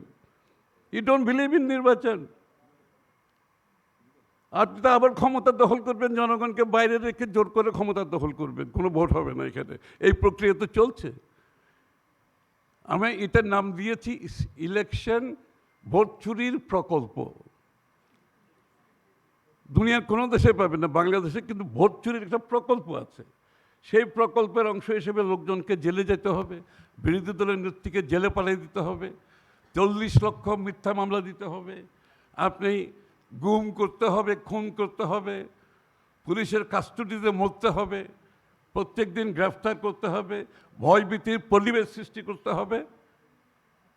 This is the electoral project going on right now. Election rigging is going on right now every day. ইলেকশনটা দরকার হয় না, আমাদের যে election project, this is so efficient. এটার জন্য ইলেকশন ডে আপনাকে ওয়েট করতে হবে না তো। It is going on every day, every hour in Bangladesh.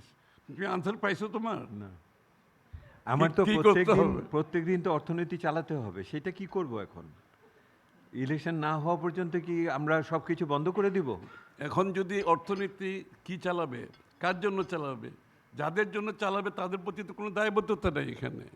অর্থনীতি চালাচ্ছে, yes, now I come to the point. অর্থনীতি চলতেছে লেস দেন 1% মানুষের জন্য।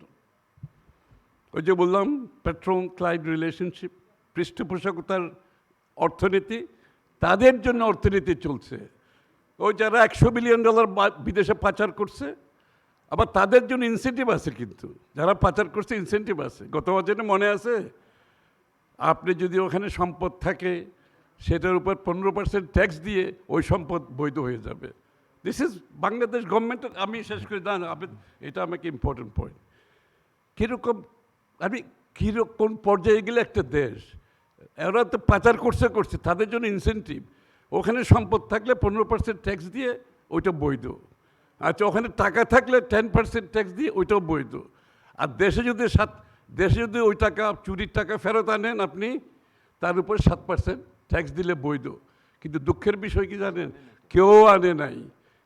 আইলেছে এই যে আমেরিকার থেকে যে রেমিটেন্স বেড়ে গেল মাঝখানে, খেয়াল করেছেন? ওই যে আমেরিকার যখন ভিসা স্যাংশনের কথাটা আসছে, তখন দেখবেন আমেরিকা থেকে রেমিটেন্স বেড়ে গেছে। ওরা কিন্তু ওই 7.5% ট্যাক্স দিয়ে আনে নাই, ওরা ওই চুরির টাকা রেমিটেন্স হিসেবে পাঠাইয়া 7% ট্যাক্স তো দেয়ই নাই, 2.5% ইনসেন্টিভ নিয়ে এই টাকা তারা বাংলাদেশে আনছে। খসু ভাই, আমি আপনাকে একটা প্রশ্ন করে শেষ করার চেয়ে আপনাকে শেষ করতে হবে না। হ্যাঁ, আপনি তো স্পিকারের কাছে তো পারমিশন নিয়ে কথা বলবেন না সংসদে গেলে পরে, সেহেতু সময় তো আপনাকে দিবে। আশা করি একটা সংসদ হবে বাংলাদেশে। আচ্ছা, আপনার কাছে আমার একটাই প্রশ্ন, সাপোজ একটা ভালো ইলেকশন হইলো, আপনারাও গেলেন, অন্যরাও গেল, তাহলে কি এই সব সমস্যার সমাধান হয়ে যাবে? এর আগেও তো অনেকেই ছিলেন, আপনারাও ছিলেন, অন্যরাও ছিল, এই সমস্যা তো একদিনে হয় না, এগুলি তো অনেক দিন আপনার সময় থেকেও হয়েছে। আপনি কি বাংলাদেশের রিজার্ভে কোনোদিন দেখছেন বাংলাদেশের এই সমাধান কি হয়ে যাবে ইলেকশনের? সমস্যা হয় নাই তো।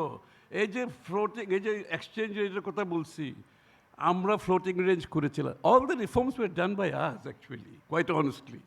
ফ্লোটিং এক্সচেঞ্জ রেট আমরাই করেছিলাম। তো এই ফ্লোটিং এক্সচেঞ্জ করেছিলাম বলে ওটা তো আর পার্সু করলে আজকে তো ডলারের, আজকে তো এক্সচেঞ্জ রেটে এই ঝামেলা হতো না। তার আমি শেষ করি। তারপরে যদি এই যে আমরা এই আপনার কি বলে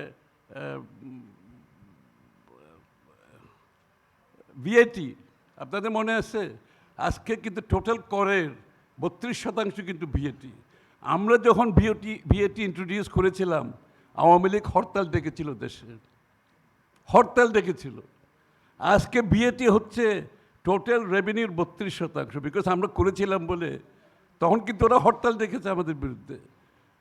এই যে রিফর্মসগুলো কারা, আমরা তো উই ডিড অল দ্য, একদলীয় বাকশালের পর থেকে বাংলাদেশে ফ্রি মার্কেট ইকোনমিতে আমরাই ফ্রি মার্কেট ইকোনমি বাংলাদেশে ইন্ট্রোডিউস করেছি কমান্ড ইকোনমি থেকে। ফ্রি মার্কেট ইকোনমির পরে যে বাংলাদেশ, এই যে গার্মেন্টস সেক্টর, রেমিটেন্স, এগুলো তো সব বিএনপির অবদান। এই যে গার্মেন্টস সেক্টর জিয়া রহমান সাহেব করেছেন, ওই যে আজকে বিদেশে প্রোটোকলগুলো যে রেমিটেন্স আসছে, জিয়া রহমান সাহেব মিডল ইস্টের সাথে সই করেছেন। এবং আমরা সেই ধারা ক্যারি করেছি বলে, প্রাইভেট সেক্টরকে আমরা সাপোর্ট দিয়েছি বলে। Who develop private sector in Bangladesh? BNP. Private সেক্টরকে আমরা স্পেস দিয়েছি, সাপোর্ট দিয়েছি বলে আজকে বাংলাদেশের ইকোনমি, জিডিপি গ্রোথ থেকে আসে? জিডিপি গ্রোথ আসে প্রাইভেট সেক্টর থেকে। 90% of the growth comes from private sector investment, and that we have done very well. আজকে পুরো যেই ম্যাক্রো ইকোনমিক স্টেবিলিটি আমরা সৃষ্টি করেছিলাম বাংলাদেশের ইকোনমিতে, আমরা 7.06% গ্রোথ রেট রেখে ক্ষমতা থেকে গেছি, and the curve was looking upward. আজকে Bangladesh should be growing at double digit if we continue our policy. আজকে Bangladesh should be growing at double digit. Instead, আমরা একটা ডিচের মধ্যে পড়ে গেছি। Very difficult time to come. Thank you. Thank you, খসু ভাই।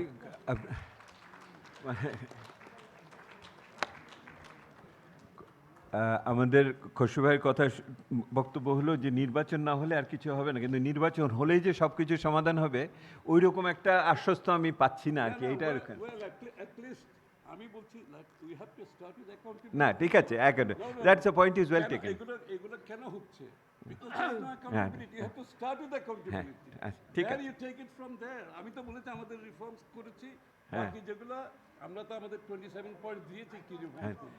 না, হ্যাঁ, না, ঠিক আছে, আমি ওনার মাইক আরও অন করতে চাচ্ছি না, এইটা আর ওনার মাইক আমি অন করতে চাচ্ছি না। আমাদের এখানে প্রায় 600 জন আমাদের লাইভ আমাদের সাথে যুক্ত হয়েছেন, বাংলাদেশের বিভিন্ন জায়গা থেকে ফেসবুক দেখেছেন।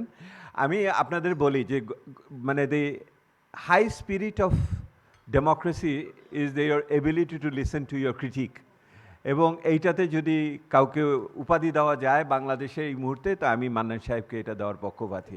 আপনারা একমত হবেন কি না? হ্যাঁ,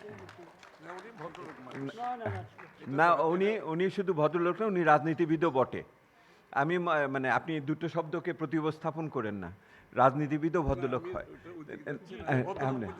এবং এবং এবং জনাব মান্নান সাহেবকে আপনারা যারা জানেন, ওনার যে কৃতিত্বপূর্ণ যে ওনার যে কর্মজীবন আছে, বিভিন্ন সরকারি বিভিন্ন দায়িত্ব উনি যেখানে পালন করেছেন দেশে এবং বিদেশে, এবং অনেকে বলেন সেই ঐতিহাসিক আপনার বিমান দুর্ঘটনা থেকে ঈশ্বর আপনাকে যে রেখেছেন, নিঃসন্দেহে তার একটা কারণ আছে। তার কারণটা আজকে এইখানে আপনি যখন এই সমস্ত কথা শুনছেন, আমাদের সাথে বসেন, যখনই আমরা বলি তখনই আপনি আসেন, আপনার এই গণতান্ত্রিক মানসিকতা এবং আপনার এই যে সহৃদয়তা, আমার মনে হয় যে অনেক মন্ত্রী এসছে গেছে, সবাইকে মনে রেখেছে কিনা জানি না, কিন্তু মানুষ হিসেবে আপনাকে মনে রাখবে, আমরা এটা মনে করি আর কি। আপনারা তো এটা একমত, ওনাকে মন্ত্রী হিসেবে না হোক, মানুষ হিসেবে কিন্তু ওনাকে অবশ্যই আমরা এটা মনে রাখব। তো আমাদের মাননীয় পরিকল্পনা মন্ত্রী জনাব এম এ মান্নান এমপি। ধন্যবাদ। বেশি সময় নেব না, কারণ বেশি কথা বললে বিপদ হতে পারে। নিরাপদ থাকার জন্য কম কথা বলা ভালো, জ্ঞানীরা বলে। তবুও শুরুতেই আমি মূল কথা যাওয়ার আগে সিপিডি আজকে যা আয়োজন করেছেন অবশ্যই ধন্যবাদ পাবেন, বারবার ধন্যবাদ পাবেন, কিন্তু আমার একটি প্রশ্ন তাদের কাছে আছে। তারা কি মনে করেন আমাদের সরকার, বর্তমান বাংলাদেশ সরকার অনির্বাচিত সরকার? তারা যদি এটা মনে করেন তাহলে আমাদেরকে দাওয়াত কেন দিলেন আজকে এখানে? এই জবাবটা আপনার কাছে চাই। আর যদি তারা মনে করেন নির্বাচিত সরকার, তাহলে আমি তাদেরকে বলবো, যারা লিবেলাস কথাবার্তা বলে, অসত্য কথাবার্তা বলে, অপমান করার চেষ্টা করে, আপনাদের দায়িত্ব হবে থিঙ্ক ট্যাঙ্ক ওই সম্বন্ধেও কথা বলার, শুধু অর্থনৈতিক বিষয়দের নয়। এইটা হলো আমার শুরুর কথাটা। ধন্যবাদ। এটা আমি জবাব এখন চাচ্ছি না, পরে পাবো। The point is well taken, thank you. Okay, thank you. দ্বিতীয় যে কথাটা আমি বলতে চেয়েছিলাম, এখানে প্রথম যে শুরু করবো, এখানে আমরা যে বিষয় নিয়ে আলোচনা করছি, draft, budget is a draft only. সুতরাং আনন্দ লাগছে যে এত বিস্তারিত আলোচনা হচ্ছে। যদিও বলছিলেন যে বাংলাদেশ একমাত্র রাষ্ট্রবোধ হয়, এত বেশি আলোচনা হয় এই ডকুমেন্টটা নিয়ে। এটা আমাদের শক্তির লক্ষণ, গণতান্ত্রিক সচেতনতার লক্ষণ, জবাবদিহিতার লক্ষণ আমি মনে করি। সুতরাং সেই সেন্সে আমরা ক্রেডিট নিতে পারি যে আমরা এই পরিবেশ সৃষ্টির নেতৃত্বে আমি আছি, আমার প্রধানমন্ত্রী আছেন, বিগত একটানা প্রায় 1.5 দশক যাবৎ আমরা এই কাজটা করে যাচ্ছি। দ্বিতীয় যে কথাটা বলতে চাই, যে বাজেট তো আমাদের ডকুমেন্টের সরকার তৈরি করেছে। রবীন্দ্রনাথের একটা কথা আছে, অবহেলার চেয়ে আঘাত উত্তম। আমার ভাষায়, গানে অন্যভাবে আছে, আপনারা যারা অনেকেই আছেন। অবহেলার চেয়ে আঘাত উত্তম। আমাদের বাজেট যে অবহেলিত নয়, আমরা আলোচনার মাধ্যমে এটা আমরা জানতে পেরেছি। আঘাত পাচ্ছি, এর উপরে আক্রমণ আসছে স্বাভাবিকভাবে, এটা ভালো। তো ওই যে কথাটা বললাম, আরও আঘাত আসুক, তো অবহেলা আমরা চাই না। কারণ অবহেলা হলো গিয়ে মৃত্যুর পথ, অবজ্ঞার পথ, বিলীন হয়ে যাওয়ার পথ। আমরা আশা করি আমাদের পলিটিক্যাল সোসাইটি সেই পথে যাবে না। তোমার প্রেমে আঘাত আছে নয়ক অবহেলা, আছে না গানে? সেই কথাটা বলছি, আমার ভাষায় বলছিলাম। আরও আপনার আঘাত করুন, উই উইল টেক এবং লার্ন। এই জন্য আমি আজকে এখানে এসেছি, সবসময় আসি, নিয়ে যাই ভয়ে আমার সমাজে। 2-4টা পয়েন্ট বলে আমি শেষ করব। প্ল্যানিং কমিশন নিয়ে বোধহয় প্রশ্ন উঠেছিলেন প্রফেসর আলম, যে প্ল্যানিং কমিশন, আপনি আনিসুর রহমান ওনারা যখন ছিলেন সে কথাটা মনে করে দিলেন, সেই প্ল্যানিং কমিশনটা নেই। হ্যাঁ, সে রামও নেই, সে অযোধ্যাও নেই, কারণ প্রেক্ষিতটা তো পাল্টে গেছে।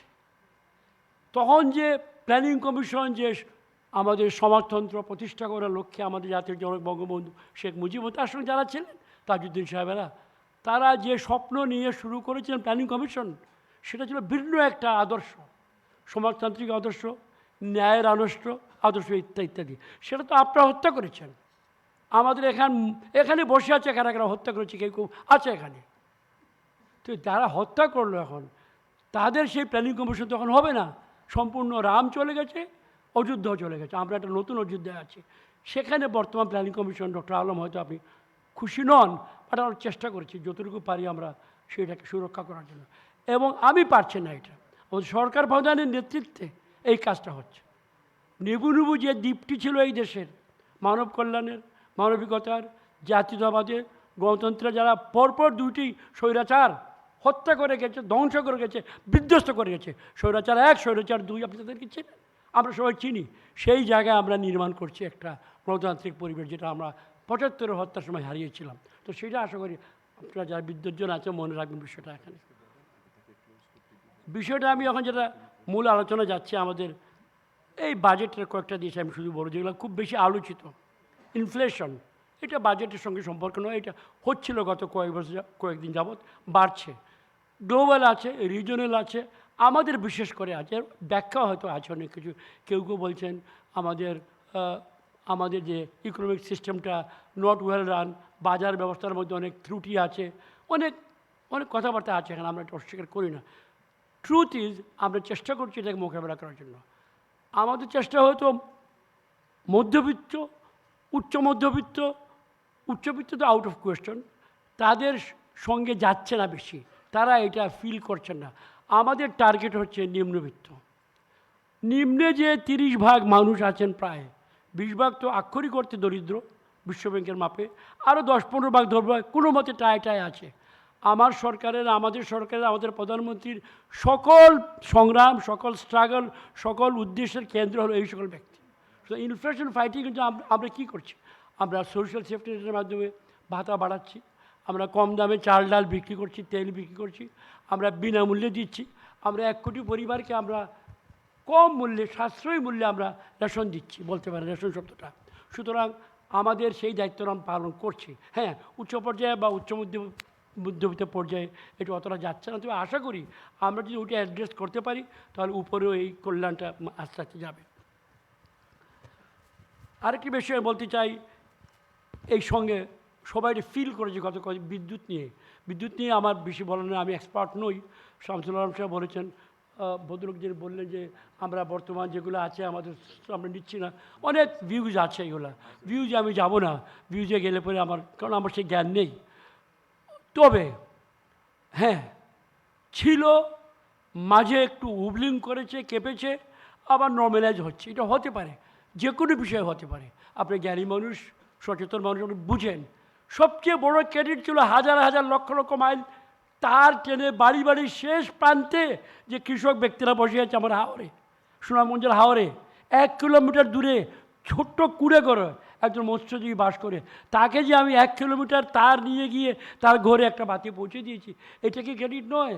ওইটা না দেখে আপনি 1-1.5 সপ্তাহ 2 সপ্তাহ একটা যে আপনার আমাদের সমস্যা হয়েছে, সমস্যা অবশ্যই হয়েছে, অস্বীকার করছি না। এইটা বলে আমি মনে করি সহিষ্ণুতার প্রয়োজন আছে। গণতান্ত্রিকতা শুধু দায়িত্বহীনতা নয়, সংসদ ছেড়ে চলে যাব, সংসদে আসবো, 4 বছর থাকবো, তারপর বলছি আর ভালো লাগলাম বাড়ি চলে গেলাম, এইটা তো হতে পারে না। দায়িত্ব পালন করতে হবে আমাদের সবাইকে। সেই দায়িত্বটা আমরা আশা করি আমরা পলিটিক্যাল সমাজে যারা আছে আমরা সবাই সচেতন হব। বিদ্যুতের এই বিষয়ে ভেরি ইম্পর্ট্যান্ট, এটা আজকে আলোচনার বিষয় ছিল না ডিরেক্টলি, বাট এসছে। গভর্নেন্স, সুশাসন। একটা প্রমাণ আমরা কুশাসন করেছি, আমরা তো সুশাসন করছি। We are ruling this country as per lodge of the land, সাংবিধানিক আইন অনুযায়ী, হাজার আইন অনুযায়ী। কোথায় আমরা ব্যর্থ ঘটে কোন কাজটা করেছি আইনের বাইরে? যদি করে থাকি আপনি আদালতে যান, বলেন, জনগণের আদালতে যান, বলেন। সেগুলো না করে আপনি চিৎকার দিবেন, বকাঝকা করবেন, that is not politics, that is not democracy, that is not liberal democracy. তাদের একজনকে যদি বলছিল তারা নাকি লিবারেল ডেমোক্রেসি বিশ্বাস করে। লিবারেল ডেমোক্রেসি এইটা আছে, দিনটা তারা বকাঝকা করবেন আর দায়িত্ব নিয়ে যাবেন না। আমরা সব বিনয়ের সঙ্গে বলছি, play game as per rules of the game. গ্যালারিতে বসে খেলতে পারবেন না, মাঠে নামুন, মাঠে খেলুন। এই ধরনের কথাবার্তা বাংলাদেশের মানুষ বুঝে। যদি তারা না বুঝতো তাহলে গত 15 বছরের চিৎকার শুনে 1,000 লোক তো রাস্তায় বের হয়নি আপনাদের জন্য। হরতালের কথা একটু আগে বুঝে আমাদের মাননীয় আমির খসরু মোহাম্মদ চৌধুরী বলছিলেন হরতালের কথা। ডাকেন তো কালকে হরতাল, শেখ হাসিনা কোনো কাজের বিরুদ্ধে পরীক্ষা হয়ে যাবে, কয়টা লোক বের হবে না। কারণ বাংলাদেশের মানুষ বুঝে গেছে বিনাশী রাজনীতি আখেরে মঙ্গলজনক নয়। বাংলাদেশের মানুষ বুঝে গেছে উন্নয়ন চাই। সুতরাং সুশাসন বলুন, যাই বলুন, it is not a fruit to be plucked, it is to be grown. পানি দিতে হবে গাছে, গাছটা বাড়তে হবে, বড় হবে, ফল ধরবে, দ্যাট ইজ সুশাসন। আমরা সেদিকে আছি, সেদিকে যাচ্ছি। এর জন্য একটু পেশেন্স দরকার, ওয়েট করা দরকার। আশা করি আমাদের মাননীয় বন্ধুগণ যারা আছেন বিরোধী দল, তথাকথিত বিরোধী দল, তারা সংসদে নাই, কীভাবে বিরোধী দল আমি বুঝি না, তাদের কাছে আবেদন থাকবে যে এই বিষয়টা তারা নজরে রাখবেন। 2-3টা বিষয় বলা কুইকলি উচিত, সময় খুব কম। TRP, tax return preparer. আমি বলছি না যে আমি এর সঙ্গে আছি বা নাই, আমার সরকারের একটা প্রস্তাব এটা। আমার মনে হয় due respect to our people here, নতুন কিছু দেখলে আমরা লাভ দিয়ে উঠি। আমার মানে ছোট্ট ধারণায় বাঙালিরা পৃথিবীর অন্যতম সংরক্ষণবাদী ছুতমার্গীয় জাতি। একটু ডানে বাই হলেই লাভ দিয়ে উঠি, সর্বনা গেল গেল গেল গেল গেল। What is there? দেখুন এটা কি। এইটাকে রাশিদ আপা বলছেন কি বললেন জানি, ব্রোকার ক্লাস। শুনেন, brokers run this country. Brokers run all the democratic countries in the world. Every democratic country they run by brokers. Broker শব্দটাকে আপনি খারাপ নেবেন না, not always. I am a kind of broker. I have been elected by my people to come to সংসদ and speak for them.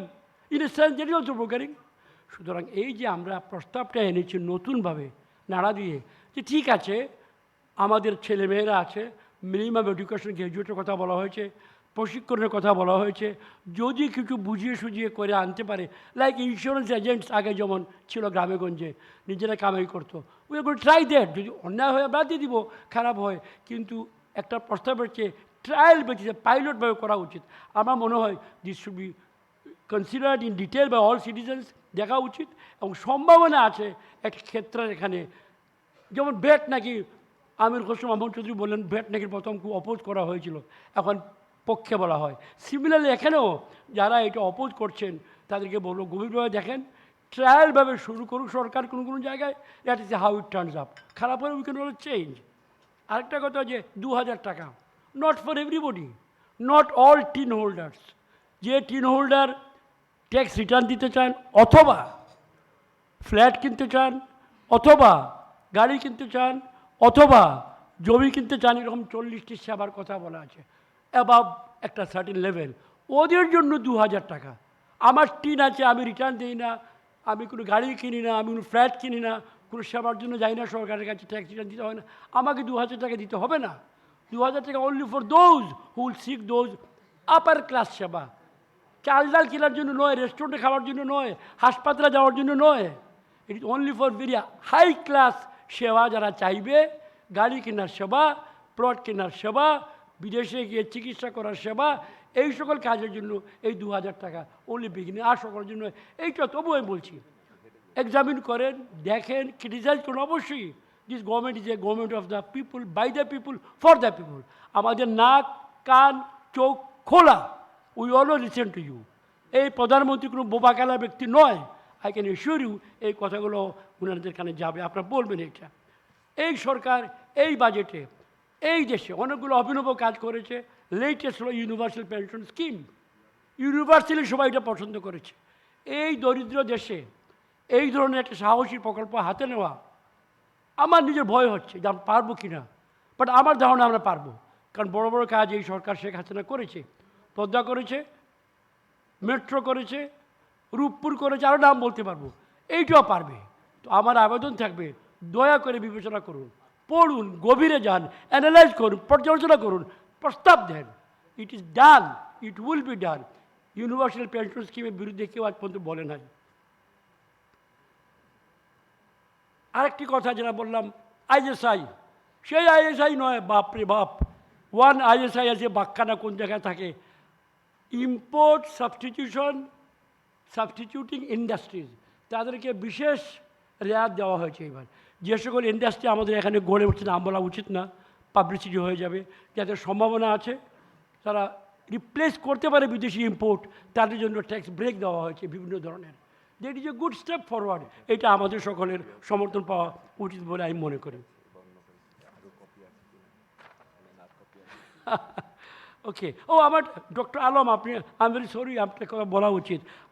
Doctor Alam না কি জানি বলছিলেন যে আমি বলছিলাম যে 2 সপ্তাহ পরে যদি পাওয়া না দেন তাহলে মাফ করে দিয়েন।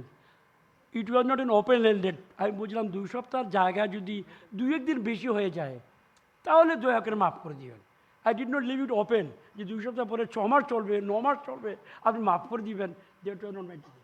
I said 2 weeks, it can B 1 or 2 days, more or less, সেটা দয়া করে মাফ করে দিবেন। আরেকটি কথা এখানে আসছে, এআইটি ইজ ভেরি পপুলার, সব জায়গায় এই কথাটা পেয়েছি। আমি নিজে মনে করি এআইটির দরকার নেই এখন। আমাদের এনবিআরের সক্ষমতা বৃদ্ধি পেয়েছে, আমাদের টেকনোলজি আছে, জনগণ অনেক বেশি সচেতন। আবার সবচেয়ে ভয়ঙ্কর দিক ছিল রিটার্ন দেওয়ার সময় দেয়ও না টাকাটা, that is very wrong, illegal আমি মনে করি, অন্যায়। সেখান থেকে বেরিয়ে আসার জন্য আমি স্ট্রংলি কয়েক জায়গায় বলেছি এআইটি থেকে বেরিয়ে আসা উচিত। রাখবে কি না রাখবে সরকার জানে, আমি আমার প্রস্তাব রেখেছি, আপনারা বলেন এই কথাটা।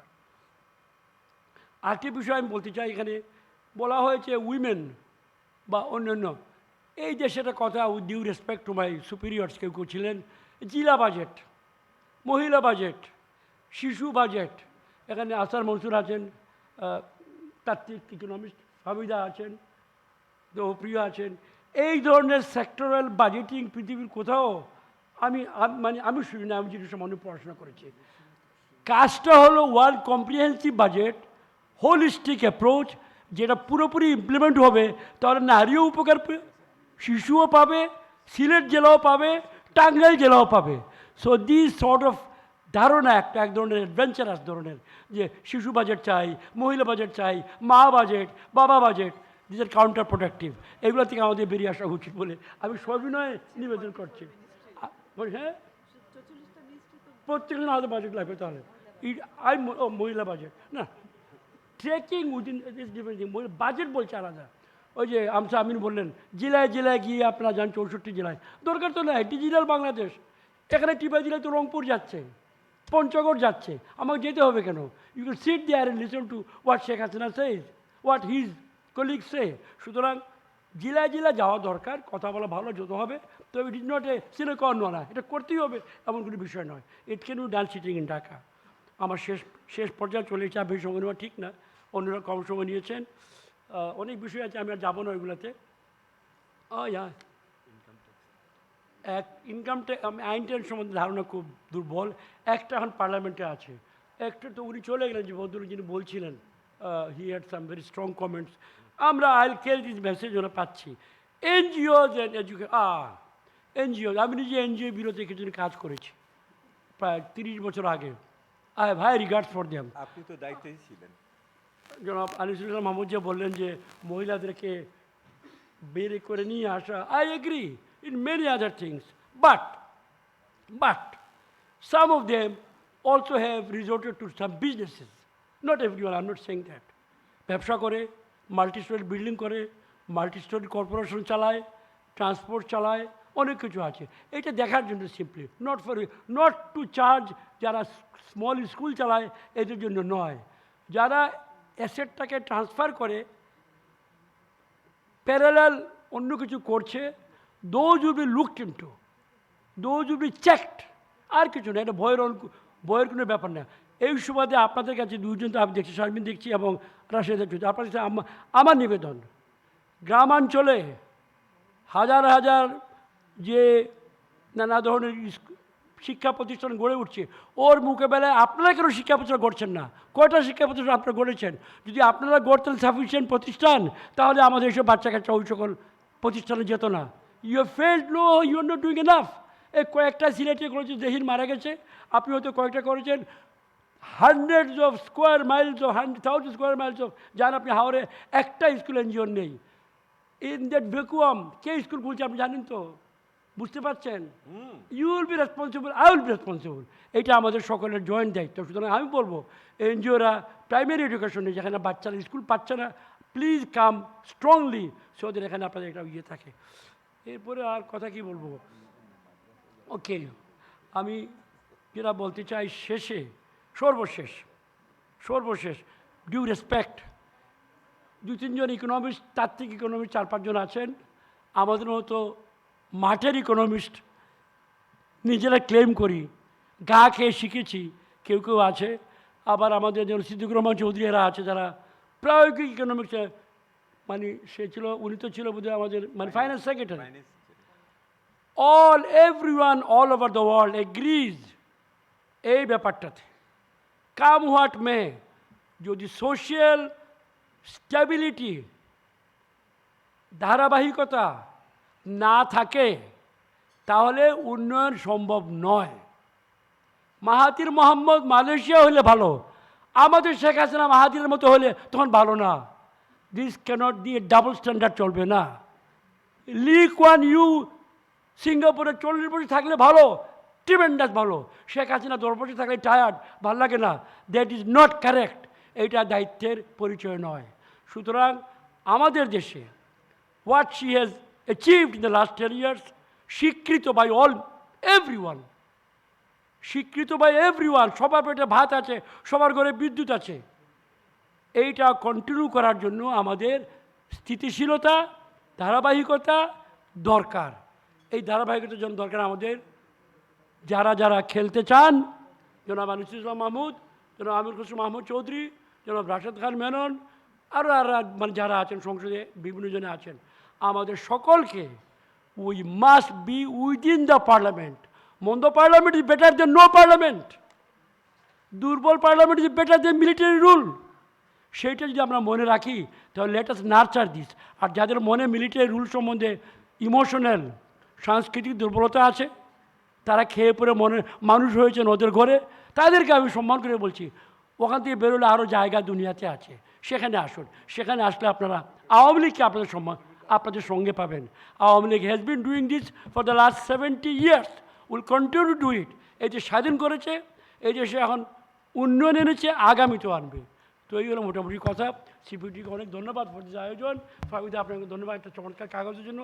অত্যন্ত সিনিয়র আমার দুইজন সহকর্মী, আনিসুল ইসলাম মাহমুদ আমার বস ছিল, চট্টগ্রামে টিসি ছিলাম, ও দুজনই চট্টগ্রামে ছিল, তাদের ওখানে আমি কাজ করেছি। আমির হোসেন মাহমুদ চৌধুরী, উভয়কে আমার শ্রদ্ধা ধন্যবাদ। ভালো থাকুন, সুখে থাকুন, আমাদের সঙ্গে থাকুন, গণতন্ত্রের সঙ্গে থাকুন, স্থিতিশীলের সঙ্গে থাকুন। ধন্যবাদ। জয় বাংলা, জয় বঙ্গবন্ধু।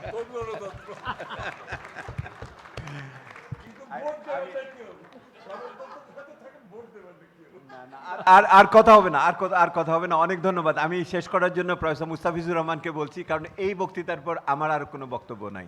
প্রফেসর মুস্তাফিজুর রহমান। ধন্যবাদ বন্ধুবর সভাপতি ডক্টর দেবপ্রিয় ভট্টাচার্য। আসলে মাননীয় মন্ত্রী প্রধান অতিথির পরে আর কথা বলার বোধহয় আওয়াজ নেই। তো আমি যেটা বলতে চাইবো সেটা হলো যে আপনাদের সবাইকে ধন্যবাদ। আমরা একটা প্রাণবন্ত আলোচনা শুনলাম, বিভিন্ন ধরনের প্রেক্ষিত থেকেই আলোচনা এসেছে। মাননীয় মন্ত্রী যদিও শেষ কথাটি বলেছেন, কিন্তু তারপরও আমার মনে হয় যে অনেক বিষয় উঠে এসেছে, যেটা আমরা আশা করব যে তিনি যেহেতু ক্যাবিনেটের একজন পাওয়ারফুল মেম্বার, তিনি এই কথাগুলি নিয়ে যাবেন। আমাদের এখানে 2000 টাকার যে ট্যাক্সের কথা সেটা উঠে এসেছে, অ্যাডভান্স ইনকাম ট্যাক্সের কথা উঠে এসেছে, এই যে সব শিক্ষা প্রতিষ্ঠান থেকে এনজিও সবাইকে কোম্পানি করা হচ্ছে এবং লাভ না হলেও 0.6% তাদের যে রিসিট তার উপরে ট্যাক্স দেওয়া হবে, এগুলো নিয়ে ট্যাক্স প্রিপেয়ারের কথা উঠেছে। আমার মনে হয় যে মাননীয় মন্ত্রী উত্তর দিয়েছেন এবং তার সরকারের বিভিন্ন কথাবার্তাও বলেছেন, কিন্তু তারপরও এগুলোর কিছু কিছু ছাপ নিশ্চয়ই তার কাছে থেকে যাবে এবং আমরা আশা করব যে তিনি সেগুলো বিবেচনা করবেন। আমি একটা কথা শুধু বলে শেষ করতে চাই, সেটা হলো যে আমরা সিপিডি এই ধরনের আলোচনা গত প্রায় 30 বছর ধরেই করে থাকি। আমার মনে হয় যে এইসব আলোচনার মধ্য দিয়ে জনসচেতনতা বাড়ানোর সাথে সাথে আমাদের নীতি নির্ধারক মানে রাজনীতিবিদরাই তো আমাদের আকাঙ্ক্ষাকে ধারণ করে থাকেন সম্মিলিতভাবে। সুতরাং তাদের কাছে আমাদের এই কথাগুলি যাওয়া এবং এটার যে একটা ইতিবাচক ফলাফল আছে, আমরা কিন্তু ব্রড ব্রাশে যদি দেখি তাহলে আমরা কিন্তু এটা দেখেছি যে আমাদের দেশে মুস্তাফিজ খাওয়ার ব্যবস্থা আছে বলে দিও। হ্যাঁ বলছি, আমাদের দেশে বড় ধরনের আমি যদি দেখি গত অনেক ধরনের কিন্তু পরিবর্তন কিন্তু হয়েছে এবং ইতিবাচক বিভিন্ন ধরনের পরিবর্তনও হয়েছে। তো আমরা আশা করব যে সেটা সামনের দিকেও থাকবে। একটা পয়েন্ট বলে আমি শেষ করে, এখানে শিশুরা নেই কিন্তু শিশুদের কথা কয়েকজন কিন্তু তুলেছেন। মাননীয় মন্ত্রী বলেছেন যে শিশু বাজেট বা জেন্ডার বাজেট এগুলোর যৌক্তিকতা আছে কিনা। আমরা কিন্তু মনে করি যে সমাজে যারা পিছনে আছেন তাদেরকে আমরা যদি সমান অধিকার দেই তাহলে তারা কোনোদিনও সমান হবেন না। তাদেরকে কিন্তু অসম অধিকার দিয়েই সমান করতে হয় সমাজে যারা অসম অভিধানে আছেন। সুতরাং সেদিক থেকেই কিন্তু, এবং এই যে শিশু বাজেট, এই সরকারই কিন্তু 2018 সালে একটা রিপোর্ট করেছিলেন ব্লুমিং চিলড্রেন, প্রস্ফুটিত শিশু। সেখানে বলা হয়েছিল যে শিশুদের বাজেট 15% এখন আছে, এটা 2020-এর মধ্যে 20%-এ আমরা নিয়ে যাব। বরাদ্দ যেটা শিশুদের বরাদ্দ সেটা কিন্তু 15%-এই আছে, সেটা কিন্তু 20%-এ যায়নি। সুতরাং সেদিক থেকে, এবং আমরা এই যে ডক্টর দেবপ্রিয় আমরা গত 10 দিনে গাইবান্ধা, নীলফামারী, ঠাকুরগাঁও বিভিন্ন জায়গায় আমরা কিন্তু ঘুরেছি এই শিশু এবং প্রাইমারি স্কুলের যে অবস্থা এগুলা নিয়ে আলোচনার জন্য। সো আমাদের একটা কিন্তু গ্রাসরুটেরও ধারণা আছে যে আমাদের এগুলোতে কী ধরনের অবস্থা। সুতরাং চ্যালেঞ্জ অনেক আছে, আমাদেরকে এগুলো নিরসন করতে হবে। আজকে যারা বললেন তারা কিন্তু সবাই ইতিবাচকভাবেই বললেন, এবং আপনারাও যারা বলেছেন তারাও ইতিবাচকভাবেই বলেছেন। আপনাদের সবাইকে আন্তরিক ধন্যবাদ। সবাই মিলে দেশকে আমরা এগিয়ে নিয়ে যাব, এবং আপনাদের এখন লাঞ্চের ব্যবস্থা আছে, আমরা সবাই মিলে লাঞ্চ করে তারপরে আমরা ঘরে যাব। ধন্যবাদ আপনাদের সবাইকে।